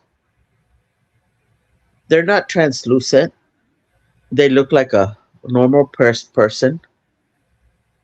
uh but sometimes, no, Um, sometimes when I do see it like really fast, it looks kind of translucent. That's the way they show themselves to you. But sometimes when I see them, it looks like a person, like a normal person, and I see them. You know, they could be driving on the highway. You Yeah, could see it. You could see it on the outside. I could see it. On I could see them. yeah, Sometimes when you're driving, you could see it on yeah. the right I remember next one to you in time the I window. was driving. We're coming from Selectron through Florence, the back way going back home. It was me, Guy, and Ernest, and they're asleep. And I see a guy walking up ahead on the right side of the road. Yeah, And I say, "Hey, man, make some room. I'm going to pick up this guy and give him a ride." So as soon as I pull up to give him a ride, he's gone. There's nothing there. yeah. And I guess And that's where they passed away. Something happened to them, and I don't know. he And had that's like a just the backpack, spirit. he had a Yeah, backpack on, and he was in shorts. And when we got to pull over to the side to pick him up, he was gone. yeah. It's just so weird. And I sometimes like when I see things like that, I just, try to, don't pay attention to it and stuff like that, you know? But I tried like when I was, not really talk about stuff like that or nothing like that. But what can you do if you still see things like that? Yeah, it's always going to be part of our life. We can do nothing about it. It's a spiritual gift. Can't be afraid of the gift that you're blessed with. And I think Yeah. there's a lot of people that are afraid of the spiritual gifts that they have because sometimes the spiritual gifts that you have leads you to the path of where Jesus Christ does exist and to the path where God exists, right? The Heavenly Father. And they don't want to follow that path because somewhere within them they have some kind of hatred or something towards Jesus Christ or the Heavenly Father that they rather lie to themselves about it. But the path has led them to Jesus Christ. It's just there's some people that are stubborn headed, right? That they don't want to acknowledge Jesus Christ. It reminded me of that man. I had dreamt about this man that I was going to meet. I could see him sitting down on a chair in a location. I didn't know what the location was. And the Heavenly Father told me to give him a message. Hmm. So I go to a VA appointment. I'm going around this where this piano is. As I'm walking, I see this man there sitting on some. There were some chairs there, sitting there, and I recognize the man from my dream. I look at him and say, "Sir, I have a message for you." And he's looking at me. He's got like shades on. And he's just sitting there. And he said, "What is that message?" He told me, "The Heavenly Father told me to tell you uh, to ask Him for forgiveness, repent for your sins, and that you will be healed of what you're going through. But you have to accept Him as your Lord and Savior." He looked at me and he says, "F your God." He said, "I'm going to believe in what I believe in." He said he was a Santanista, a Satanist, right? Uh, This a Satanist warlock or whatever. He got up and he took off, right? So then I go back to the VA like 2 weeks later, and I'm walking around the same area, and there's this two females that are dressed all in black. I guess since he was a warlock, they might have been witches. I'm not sure.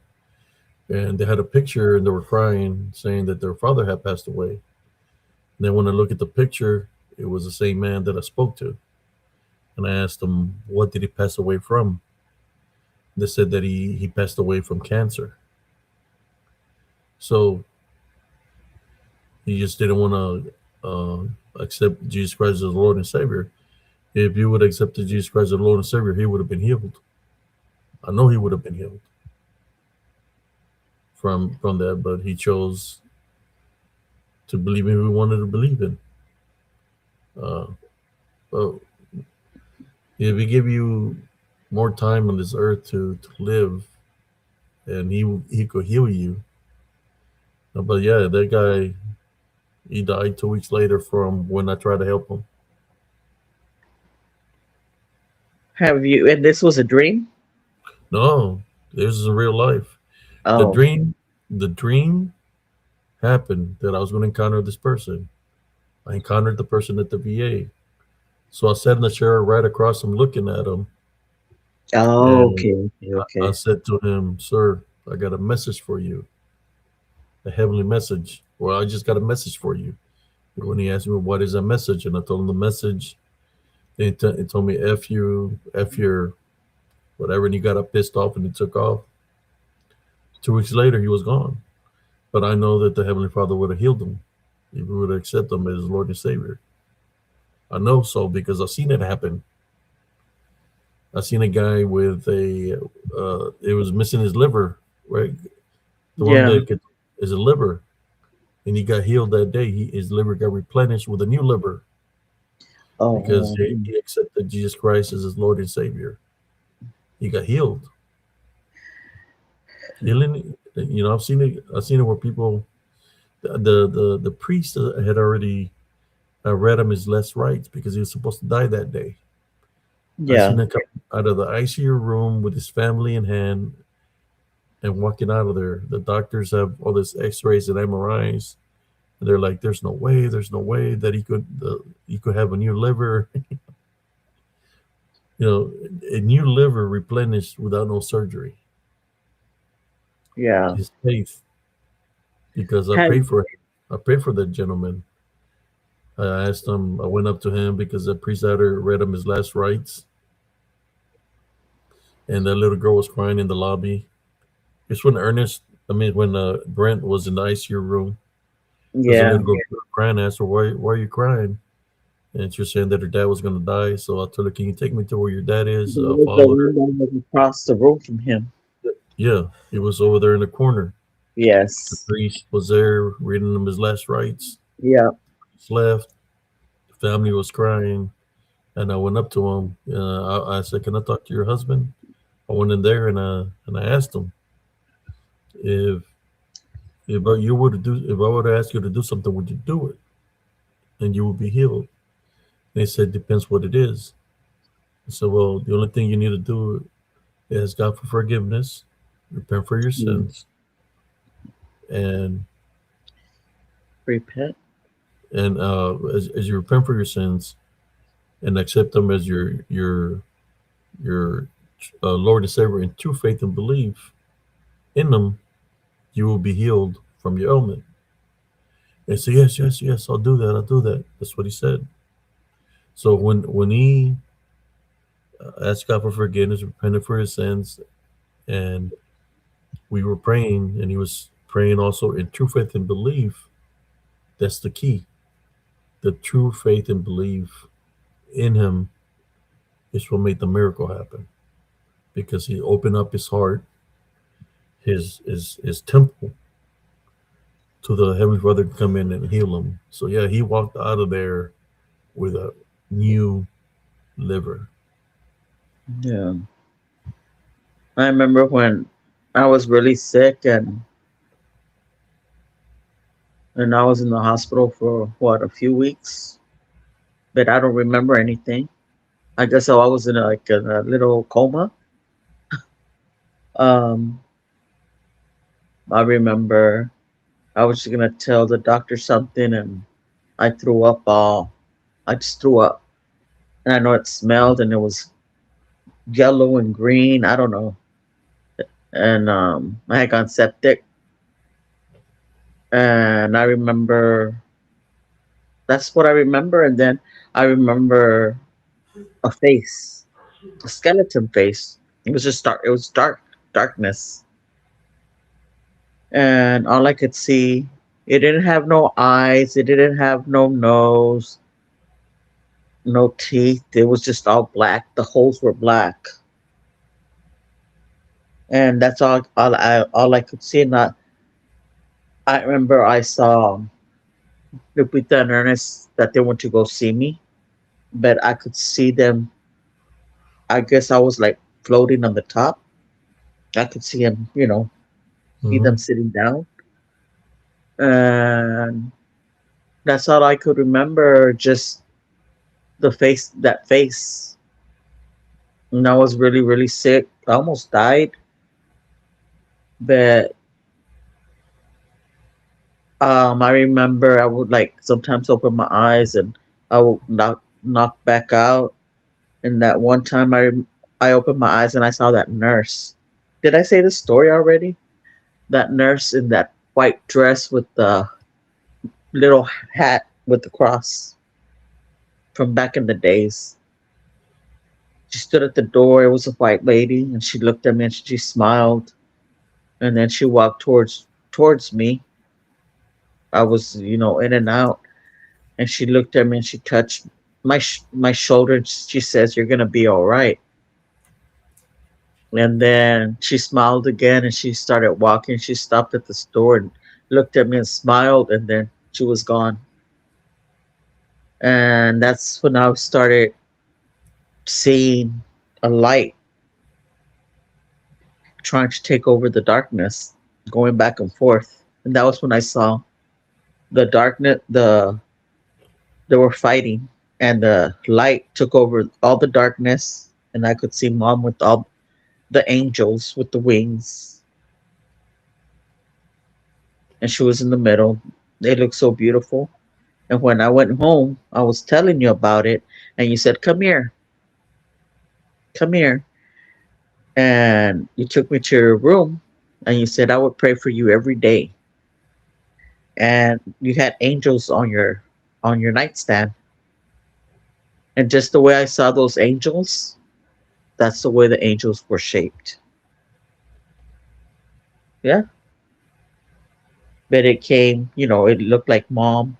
And I don't know, I could see them. They had beautiful wings. They didn't have no shoes. You could see their feet. They had, they just looked so beautiful. All the angels. I only recognized her. I don't know who the rest of the angels were, you know, but you could see them. I could see them. They looked so beautiful. They're That day always that, around. The angels always around us, protecting us and stuff. Mhm. and Just that, yeah. that day that Ernest died, Abram, remember we were outside on the porch and the sky was like real clear.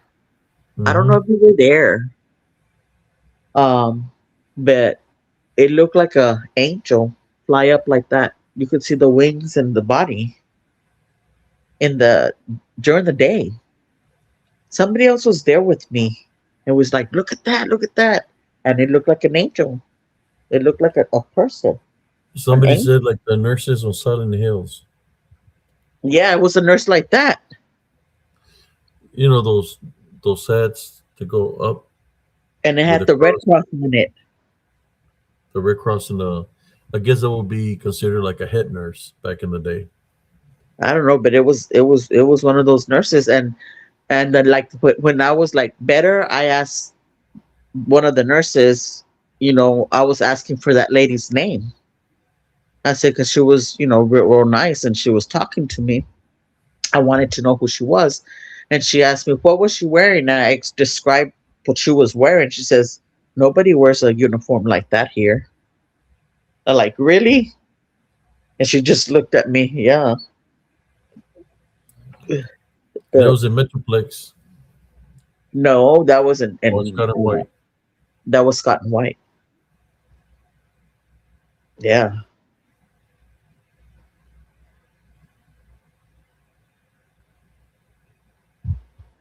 Well, we're fixing to hit the 4 hour marker, sis. Your mom is an awesome place. Thank God. Mm. She looked so beautiful. That was my near death experience. She looked beautiful. I think in our family we've all had like just about a near death All experience. of us, yes. every single one of us. Yeah, He said we've Christopher. been fighting spiritually for a long time. Now, Christopher, he went to another place. Do you know anything about dreams? Dreams. Uh, I remember. I think I told you about that dream that I had from back home when we were growing up. That there was a lot of people walk going to like to the backyard, but there was a stairs going up, and there was a house. Like the stairs were going up, and there was a house on the top, and there was a lot of people going up there, and our house was still there. You could see it, and our sis was going up. Then I was like, no, I was trying to stop her. No, no, no. And everybody was just going up there. A lot of people, and there was in that house that was up there. There was like it looked like an old lady with white hair, but she was an old lady. And our sis was going up there, and I started running because I wanted to stop her. And all of a sudden, the stairs started breaking, and the ground opened up, and you could see the fire in the bottom, and everybody fell into that hole. wow. It was a weird dream. It was a weird dream, and then it like took me somewhere else that I was walking on a street, and there was a lot of people with white shirts yelling, ah, and they were like following me. A lot of people. I don't know who these people were, pero that word satani, that word that you used, the satanis, what is it? Satanista. Yeah, that was came to me in that dream. It had to do something with that.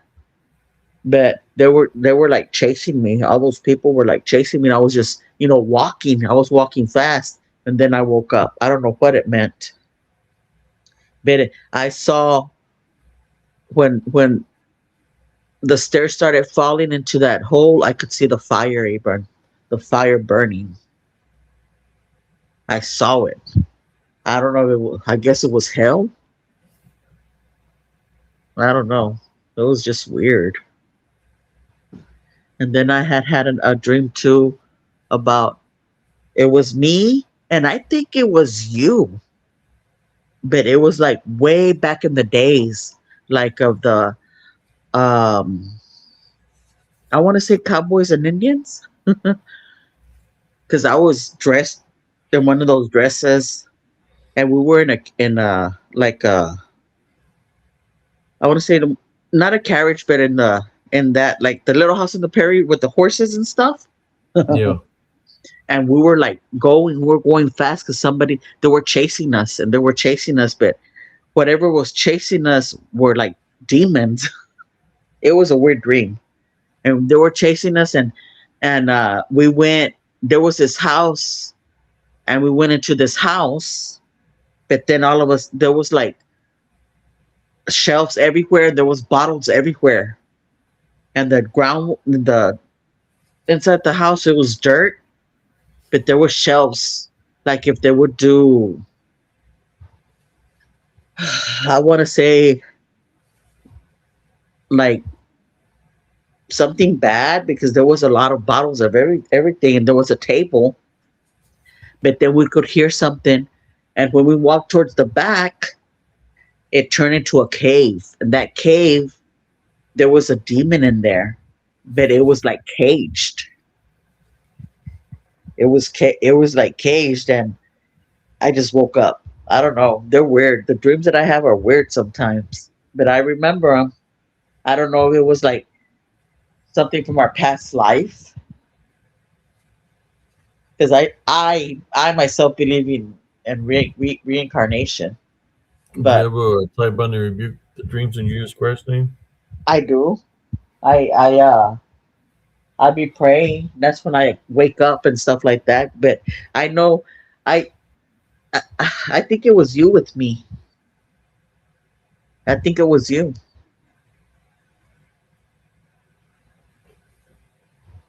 But I'd be having dreams like that. You try to come into my dreams, I guess.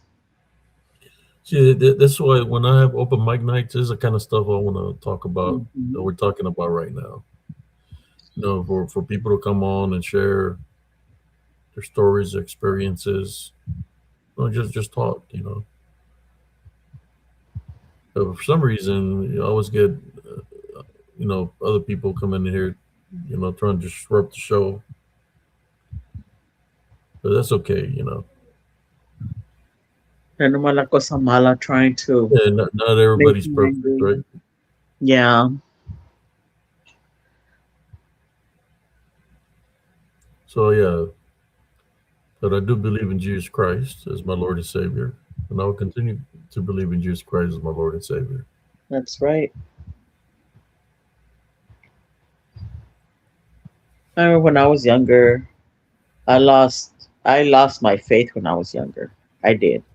After mom died, I lost my faith for a while. And after Miha got sick and everything, and I saw how powerful God was, I regained my faith back. It took me a while to get my faith because I was so angry at God that, why did this happen to us? Why did he take our mother and everything that was happening to us? You know, he wasn't to me, he wasn't there. He wasn't listening to my prayers and stuff like that. But after that, but I regained my faith back. And I think that's too why a lot of stuff was like that I could see and things that stuff was happening to me because I had lost my faith. But after that, you know, Jennifer got ill and stuff. God was so powerful, Abram, because he he could have taken her when she was young, and he didn't. And look how she's been through so much, and she's here still. You know what I mean? Yeah, And she's here for a reason. He's keeping her here for a reason. And look at Chris. Christopher died. If God wanted to take him, he could have taken him. I bet he gave him another chance, and he's here. You know. And I prayed and I prayed. I pray every night. I pray every night, and I pray for everybody. But yeah, I got my faith back. God showed me that He's strong. He's a powerful man. yeah, very powerful. Yeah, later on tonight we're gonna have Lechusa Bruja night. Oh You want to no. jump on later on tonight, Lechusa Bruja night. or Bruja Lechusa? We talk about that kind of aspect of the balance. I mean, we could talk about other things too, but normally on Fridays that's what I normally have. I Yeah, would do it Saturdays, but Saturdays we like going out. Yeah, go dancing. you just gotta have faith, man. I hear from all the time from people where people say, "If God exists, where is He? Where is He?" You gotta have faith, man. You can't expect something happen in your favor if you don't have no faith or believe in Him. Yeah, but like I guess it's because I guess we're like young, and it was like really, really tragic what happened to our family, and and that leaves you an opening when you're like that, and for the bad stuff, you to know. infiltrate. Right. Yes, yes. When something tragic happens. So the photos that I sent you through Messenger earlier, sis, Uh where huh. did you see the photo? I saw them, but I really didn't see anything. It was a really, really that photos. The photos were really distort, and it really didn't. You really couldn't see anything. And where he was drawing, I mean, where he had the drawings on there, I didn't see anything. It's like if he like blew the picture up really, really bad, but I don't know what he did because you couldn't even see his face. Yeah,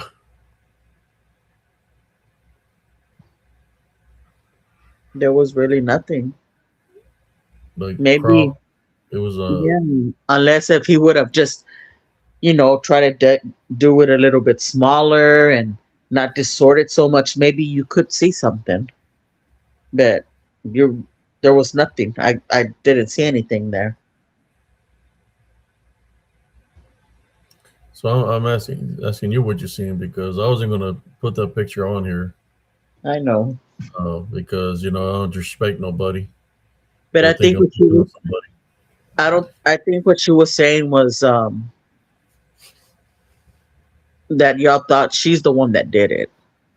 But I know the y'all that it. She said that it was that man that took those pictures.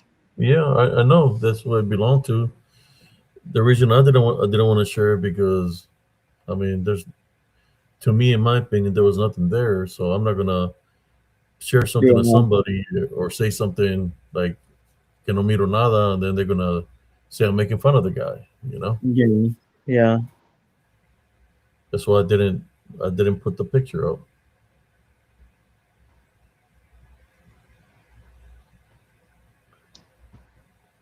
It was open mic night and nobody wanted to come on. Yeah, For everybody's shy here you. in Spiritual Captain Encounters. What? It's 2:41 here in the morning. It's 141 over here. Yeah, everybody was shy. Shy.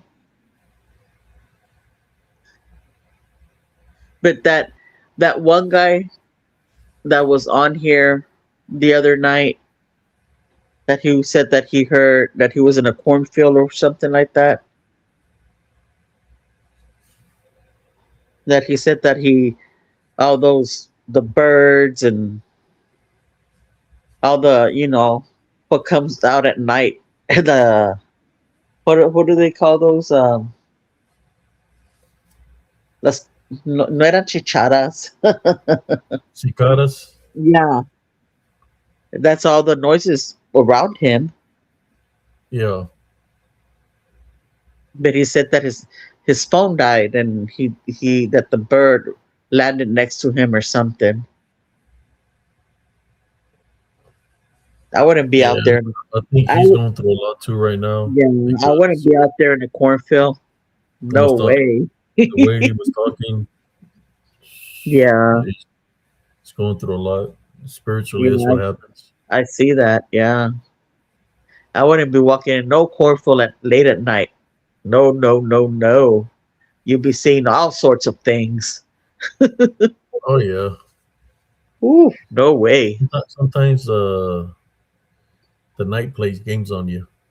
Sometimes, but when you see things, sometimes it's there. Yeah. Because, oh Lord, we would see a lot of things. Just like that one night when we were outside and we heard that little girl laugh. There's not going to be no little girl in the middle of the night outside. Two You at already what? At you two already in the know what morning, it maybe is. 3 o'clock. Yeah, and I It's just yep, demonic. and I That's what they do. They mimic little girls' yeah, voices, they went boys' voices. like it was a little girl's laugh. Yeah, Yeah. and I told Adam, I'm going inside. I don't even want to know what that was. Tell them, Beatrice, what you heard that night in Elms Grove when you woke me up. Oh, I'm that gonna lady be. I'll yelling, be saying, "Help me." right. Go ahead. Yeah, she would just say, "Help me," but real loud. It sounded so evil, though. It sounded evil. She was saying, "Help me, help me." Yeah,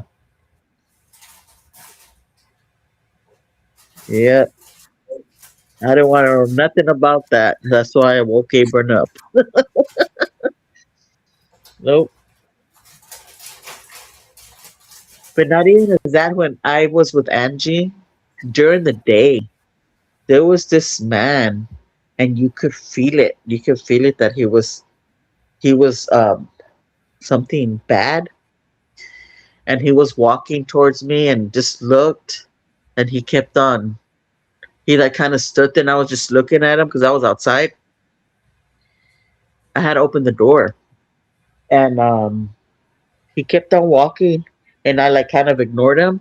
And when I looked, he disappeared right away. He was walking real slow. He wasn't even walking fast. But there was just something about that man. Has it anyone like see like spirits like that during the day? Like a ghost or you know, looking like a regular person but it's a ghost?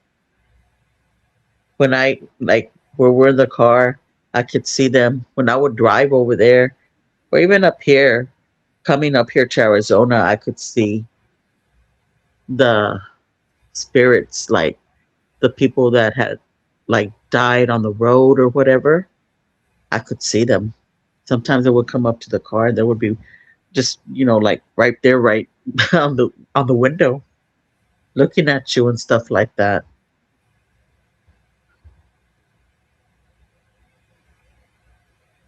Has anybody experienced anything like that?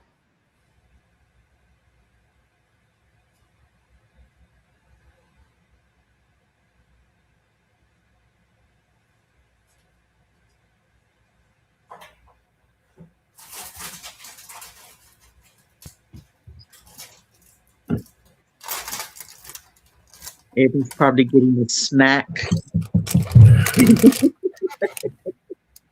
Is that what you're Somebody, doing? Getting a snack? yeah, somebody said late night in the cornfield like pass. Yep, I would go on no cornfield or even walk in a dirt road by myself.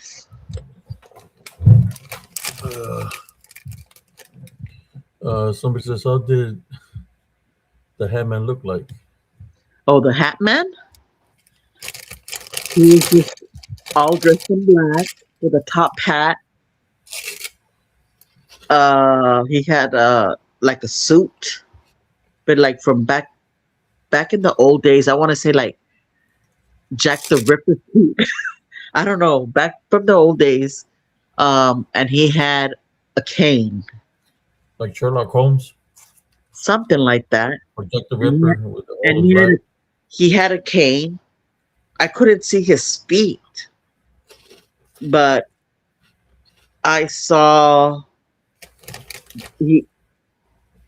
I couldn't see his eyes because he was just. I couldn't really see his face. Um, but next to him was that black dog that we would see with the red eyes and the tail pointed up was next to him. And that was in the cemetery that I saw him. And they say that he is the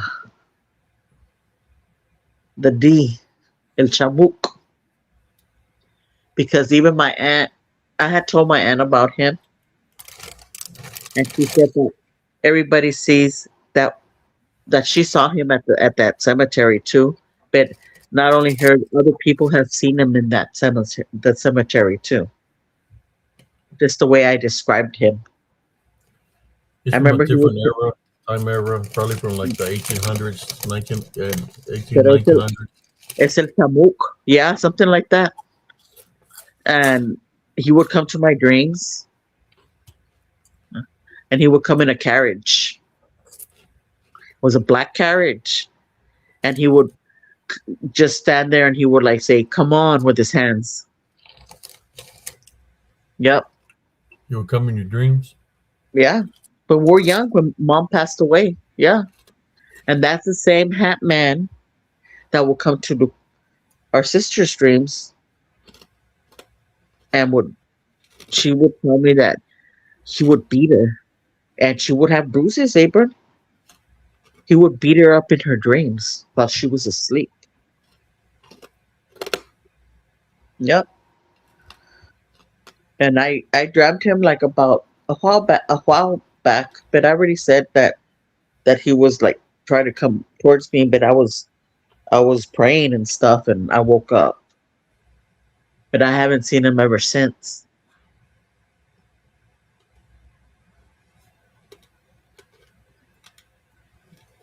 Do you remember? I don't know if anybody like has had a loved one, pass. Do you remember that when mom passed, that she would come to us while we were young and would tell us to get up to get ready for school? Do Oh man, you remember that? You don't? no, You don't remember? I remember this is when we lived with our aunt Maggie. I remember she would come every night to the room where me and Lupita and Julie were sleeping, who were sleeping, and she would sing to Julie every single night, and I was too scared to open my eyes because at the same time you could smell que estaba muerta. It was like would penetrate your nose and your mouth, the smell, Abram. But she would come every single night to sing to her. But she would come, you could hear her walking and tell us to get up. She would say, "Ándale, muchachas, levántense para que se listen that it was time for school." And then we could hear her walking where y'all would sleep, and she would say the same thing. "Ándale, muchachos, ya levántense." Okay, that it was time for school. tell them what it means. Do Time to you get up. remember? Do you remember that, or you never experienced that? Never experienced that. Really? Mm. Uh, she would wake us up in the morning and tell us to get ready, tell us to get up to get ready to go to school to get Somebody dressed. said sing what song? Senora Santana, that song from the Apple that she would always sing to all of us. And she would sing to my little sister every single night. But you could, the smell, there was a smell that would penetrate your nose and your mouth. It was of death. You could, How did the song go? I don't want to sing it. Senora Santana, Ibran. That one. You know what I'm talking about? You know what I'm talking about. Let me see. Senora Santana. ¿Por qué? It was just, it was about an apple. Or sometimes she would, it was that, or or sometimes she would just like, like that. But it was every single night. It never failed for about 3 weeks to a month after she passed. Same thing. Because we were there, I think it happened like for 3 weeks. Um, I can't believe you wouldn't hear that in the mornings. And I would tell I didn't know that. I talked to Lupita about that, and she was like, "Really? I thought I was the only one." She says, "I heard it too." And she was scared to open her eyes too. But this was after she passed.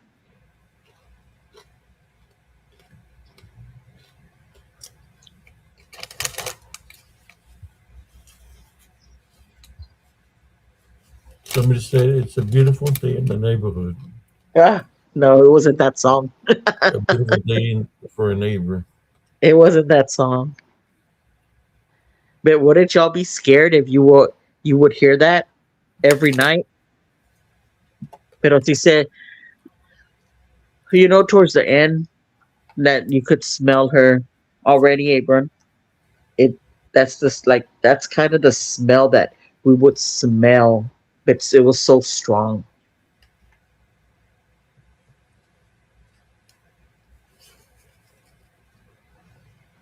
I would have met it said something evil. No, I don't think it was anything evil. I think it was just her.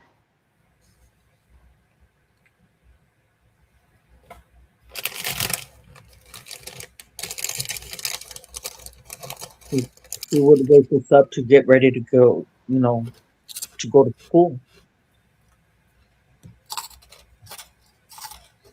I will always see her in the truck.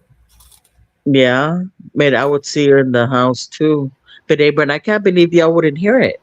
She would wake y'all up too. No, Y'all were knocked out then.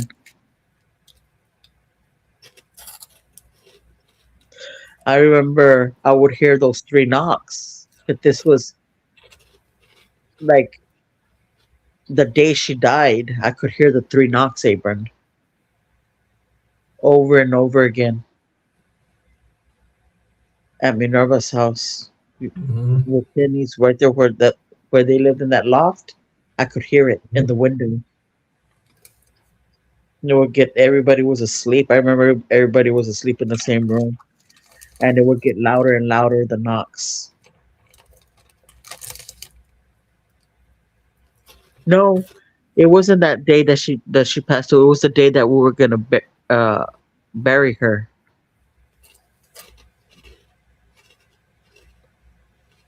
and we had gone and stayed at Kenny's and Minerva's that day.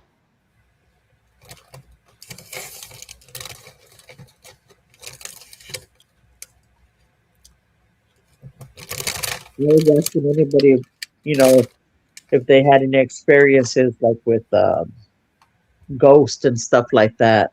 You know, I can't read the chat, but I was asking them if they had any experiences like that.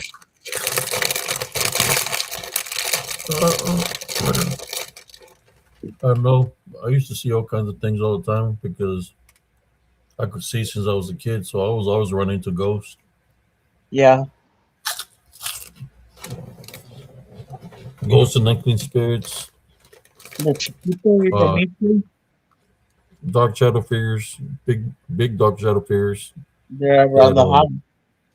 their silhouette looked like Bigfoot, what people call Bigfoot, but it's just a dark shadow figure, Yeah. which is an unclean spirit, bulto negro. That's what we call them in Spanish. They're pretty big. And what does a dog man look like?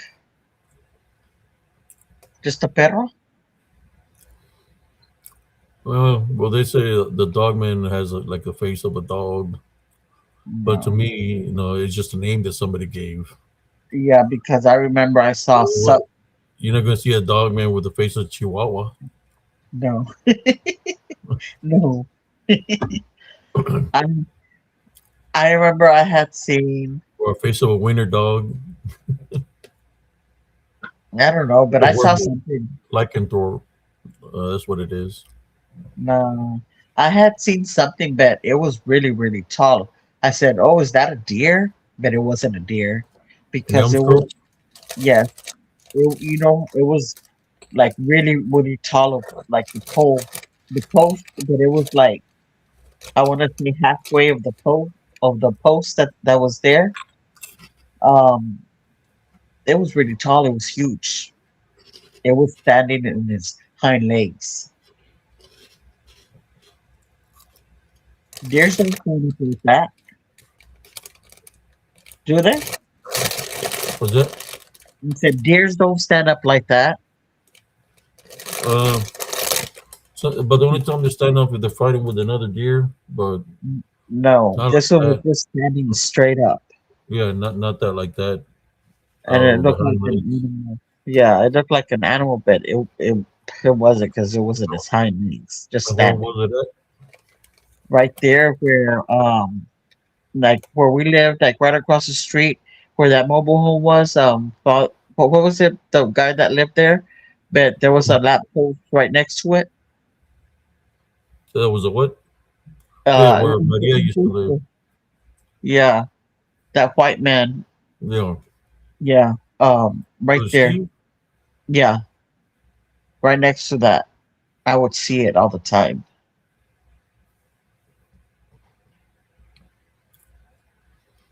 Maybe one day I should go make a nighttime video there without even going into the woods, so people could see them Just coming out of the woods. go sit down right there on the bench. Don't come out. They did it to me. They surrounded me like that. They'll surround you, brothers and sisters, and they'll call your name to go to the creek. So I tried to do it to me one day, There were making the voices of my friends, of Belinda, their daughters. It mimicked everybody's voice. And as I looked towards the creek, first I heard like some rocks being thrown, and I hear some clanging of rocks like three times, three times the rocks being hit, and then I hear Bill calling me to go to the. He said, "Hey, babe, it's me, Bill. Come here." And I'm looking towards the creek, and I'm like, in my mind, I'm like, I just barely gotten off a Bill off the phone that she made it to Pennsylvania because she got married. So I barely gotten off the phone with her that she had made it to Pennsylvania. And then I hear her voice calling me from the creek. You know what I'm saying? So I like ignored it. Yeah, I'm having pork skin snacks. oh, So then I hear her daughter calling me, like all her daughter, like two of her daughters will come investigate. I heard Belle. I heard what's her name? the other Uh, one. Jesus, I'm getting a blank in my mind right now. But two of her daughters used to come to the park to investigate. I heard their voices too at the same time, like simultaneously. This when I got up and walked away. When I started walking away, you could hear somebody laughing in the woods and making fun of me. Woman's voice. So I just did the sign of the cross, started praying, and walked away. No, That's the kind of activity that happens in Elms Grove. I mean, They might yell your name, that it'll echo through the park. I mean, they'll yell it very loud, not a whisper. I mean, very loud that it'll your name will echo through the park.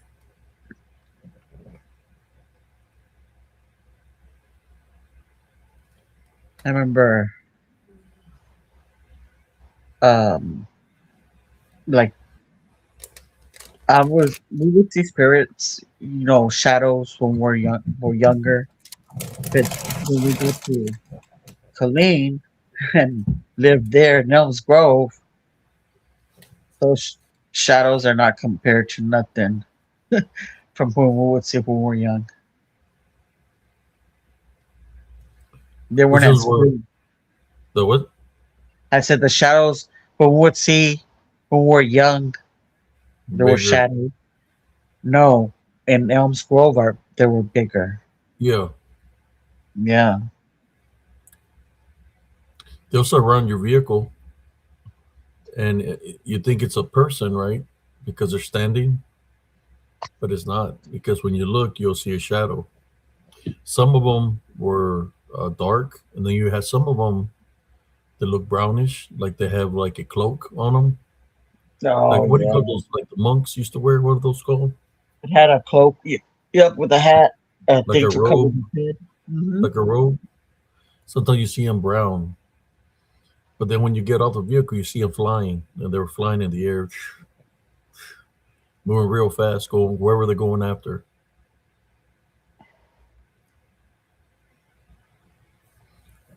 They live in those woods, you know. So there's a spiritual challenge to all the haters of spiritual encrypted encounters. Uh, how about we go spend one night in those woods in Elms Grove? See what we capture, or just sit at the park. See if you get surrounded by this the shadow figures. You could hear them. You think they'll come out for him, or they would, right? You could hear them. They'll You'll come see out. them. You'll Hmm. see them. It goes to anybody. Bigfoot believers, come on over to Elms Grove. And you see what I'm talking about. That is not a.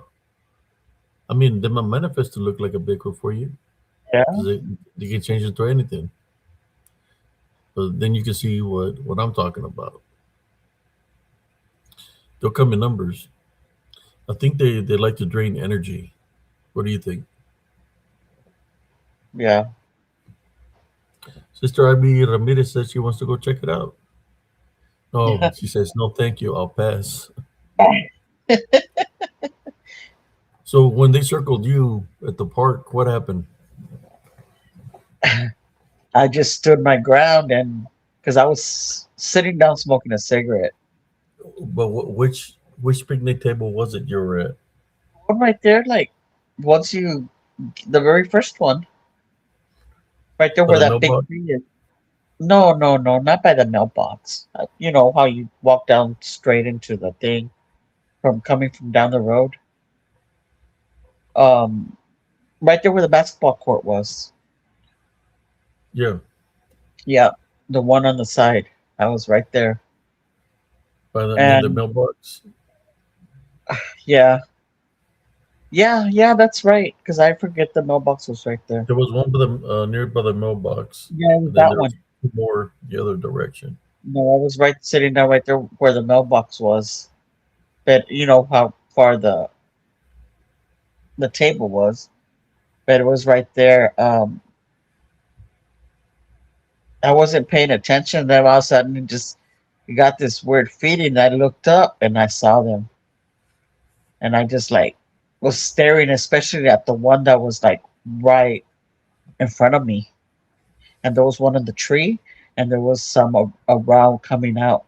They were already out of the you know onto the grass, and you could see them. They were all there, and these were just it was a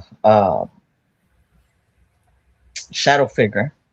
It didn't look like a person. It was a shadow figure. They weren't translucent or anything, but I don't know. It just era un bulto negro. Eran bultos negros, and they were there.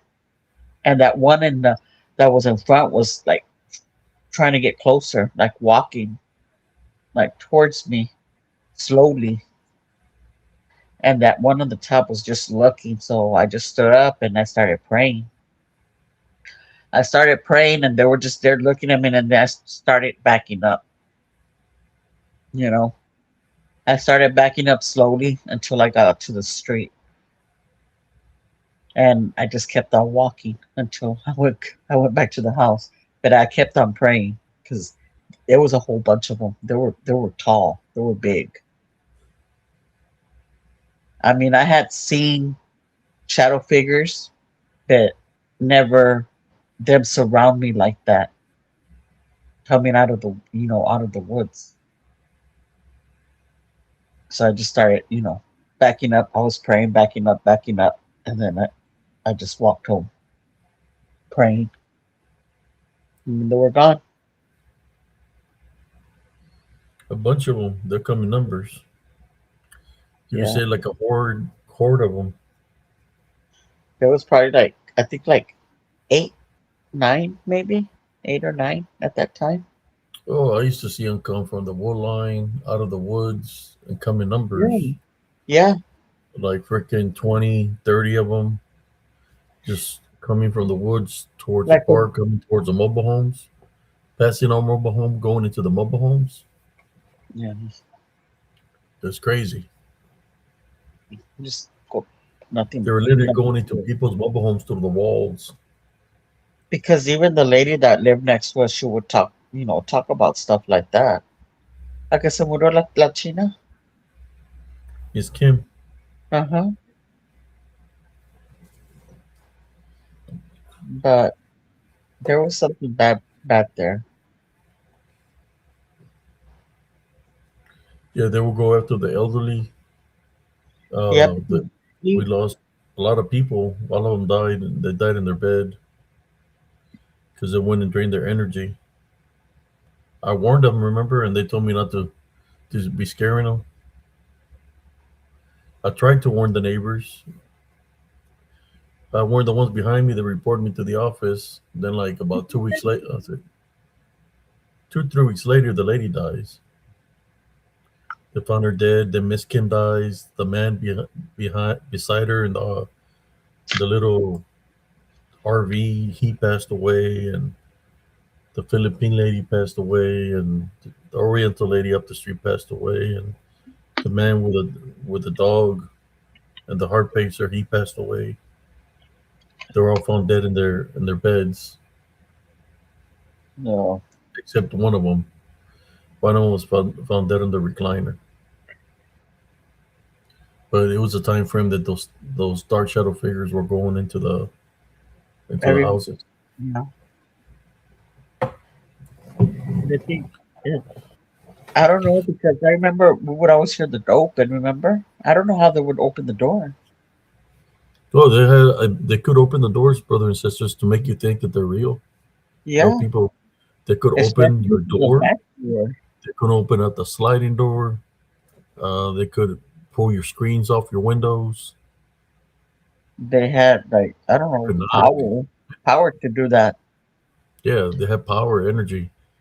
Uh, one of and the one that was right picking through my freaking door, the freaking woman, or it looked like a woman with freaking yellow fiery eyes. I think she was a shifter skinwalker. I'm thinking they're shifter skinwalkers, but I tried to chase her, and she was floating off the ground and went into a tree.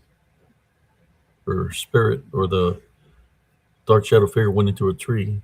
But yeah, I seen her inside my house by my door, looking at me through the little crack like that. I could see like an eye looking at me.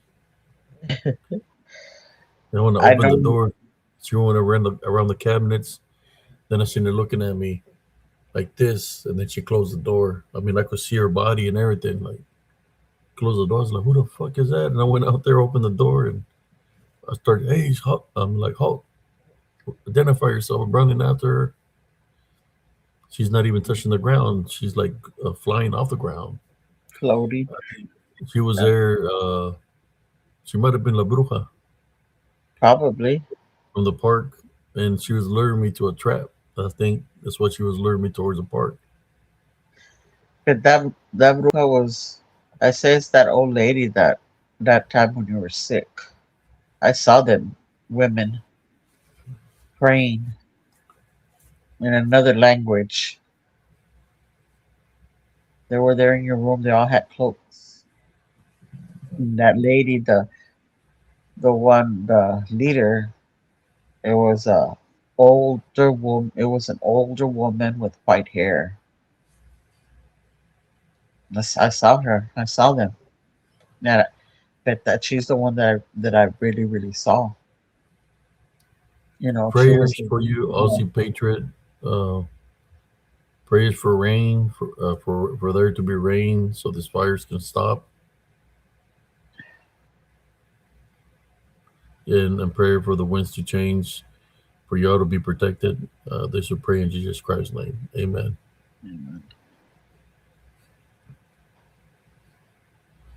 Oh yeah, there was so many of these dark shadow figures.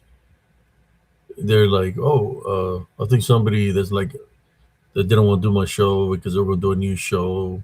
I don't even know if they even did the show, and they're like, we're going to do a show out of just pure AI. I said, man, you can do a show without even using any AI because they surface up there in Elms Grove. They just don't know how they look at nighttime. We know how they look because we've seen them. Yeah, a lot of people like when you start talking about stuff like this. A lot of people say, "Ah, you're crazy. There's no such thing like that." Or we've never seen nothing like that or nothing like and they think you're crazy, but until you experience it, then you'll believe it. I would tell people, so you don't believe me? And they're like, oh, there's not enough woods there to have any kind of activity like that. Because they were looking for uh, Bigfoots and Dogman, flesh blood creatures. Come on over, go check it out yourself. Just like my ex-husband, he was a non-believer, and we would always like me and my brother would always talk about stuff like that, and oh, y'all are crazy. I never see nothing. Oh, And until that one day that he saw something, and he was scared.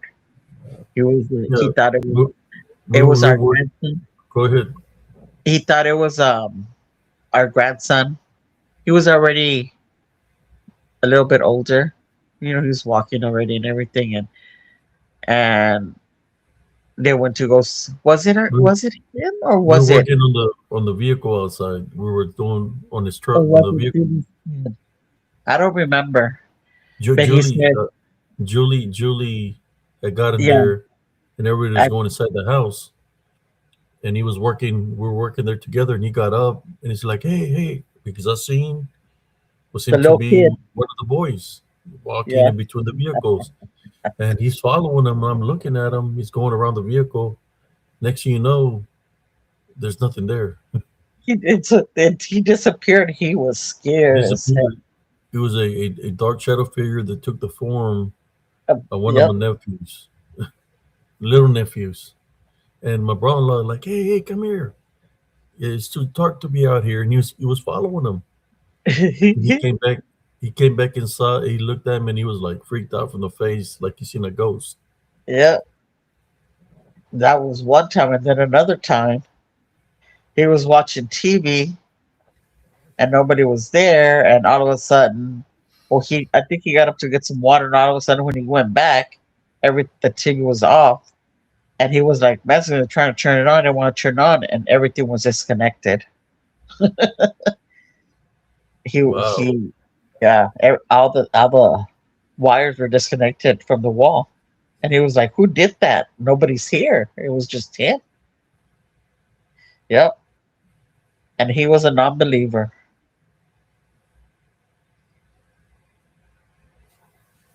Yeah, a lot of incidents in that home. Shit. The bangings that would happen on the side of the house. Then you go look at the mobile home on the very top. You could see the dents where something was hitting the walls. Like no, because when four hood goes off, sometimes you hear the booms from the tanks. I know there's like bangings on the walls, and you go look outside, and or something you say, hey, man, I heard somebody throwing rocks at the house. You go outside, and there's like freaking 50 rocks on the side of the house and dents all on the side of the mobile home. But I mean, I know that some people, you know, a lot of the people that lived around right there, they experienced some things. You know, they experienced like the dark shadow figures and stuff. Like the lady, I would watch somebody's kids, and she experienced stuff like that. That lived there and where we lived at, and even I experienced things in their house while I was babysitting their kids. You know,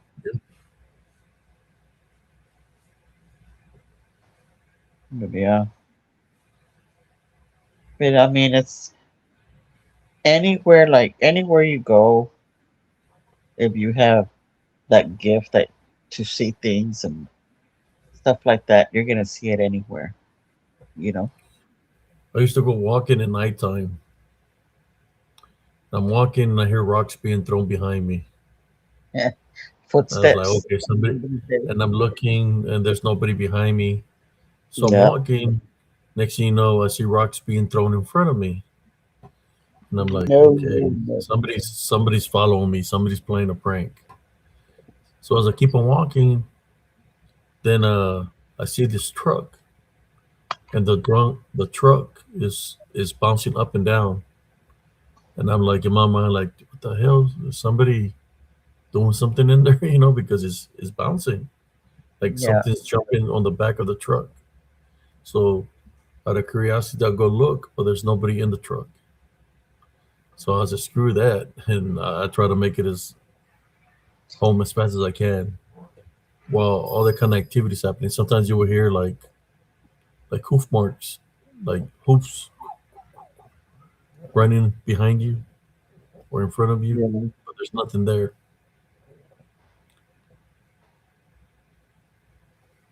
Yeah, there's a lot of crazy activity there at Elms Grove. I'm telling you. There was one time I went walking. It was cold.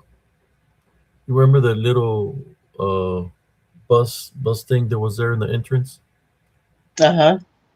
Yeah. It was me and I think Ryan. We were walking, and I seen something out of the corner of my eye, and I turned around to look, and in the darkness of that corner, I seen like something white, Oh, and then I looked, and something came out of the darkness, and it was this girl. She oh, was pale from the face, and she was barefooted. she was dead. She's looking at us, and I said, "Is everything okay, ma'am?" She's not saying nothing to us, and she keeps on walks out of there, and goes walking up one of the streets barefooted. Where she went to, I do not know. And me and Ryan were like, "Fuck!"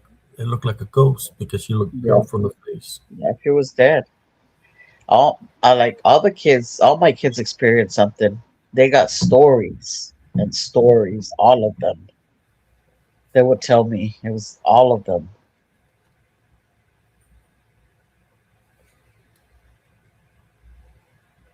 Yeah. Then one day I was walking out there by the airport in that open field where the pond is. I was walking out there. It's like how I used to walk at nighttime, do my Nighttime. cardio. It's late at night. I think this time was like around 1:30 or 2 in the morning, and I'm walking, getting close to the airport, and then I hear a woman yelling, and she says, "Help me!" Yeah. And where I heard the woman yelling, "Help me," was in the direction of where the kid killed those strippers and buried them out there. And they found them there. Yeah. It was the spirits of the strippers he killed. Some kid killed two strippers and a couple. Buried them in the field.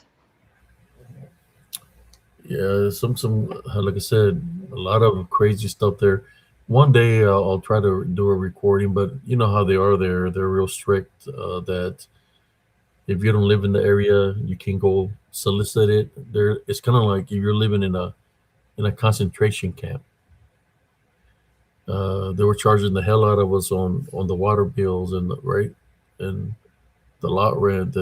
They were just ripping us off a lot of money because they didn't want us to be there. But oh shit, I think Junior got another call. He's on standby. Always. Junior, he's on standby. So if something happens, they call him. He's got to go fix.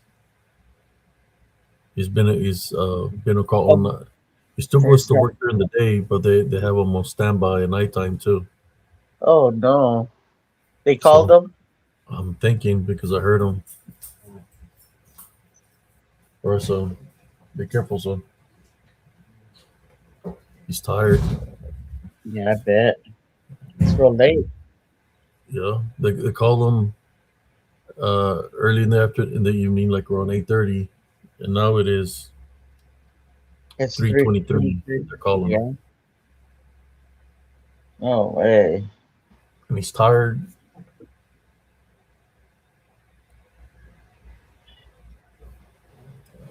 I said, "Be careful, son." He's like, he's tired. Oh no. It's already been 4 hours, Edward? Yeah, almost 5 hours, sis. I guess Oh, we're gonna call it a night. Uh, Thank you for those that tune in. Just us talking here. Maybe tomorrow we'll have some lechuza bruja encounters because my sister has all kinds of stories of that because she witnessed them and seen them also. You, yeah. It's a few. The brujas and the lechuzas. Yeah.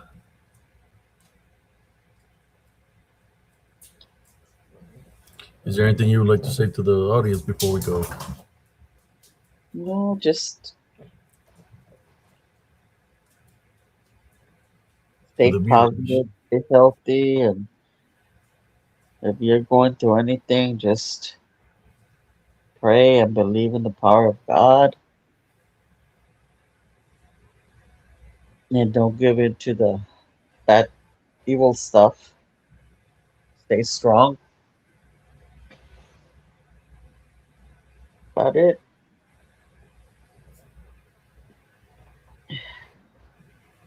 Tie All bind right. and rebuke all the Tie evil. Butterbrug. Yeah, Ty Butterbrug in the name of Jesus Christ.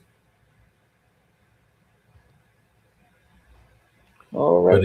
in saying that, I guess we can bounce together. This is Brother HCS Sarncius signing off. And Beatrice. blessings. We're after signing off on Spiritual Encrypted Encounters. Everybody have a blessed day and see y'all later And on say your if I do prayer. a show. Prayer is very important. Power of prayer is very important. Yeah. Uh, put the spirit to the test, even if it looks like it's flesh. Put it to the test, to the manifestation. Type and rebuke it in the name of Jesus Christ.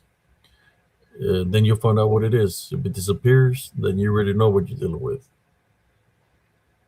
Fight spiritually through Jesus Christ. That's the key. Good night. Good night, everybody. Good night, sis. Good night, bro. Love you. Love you too.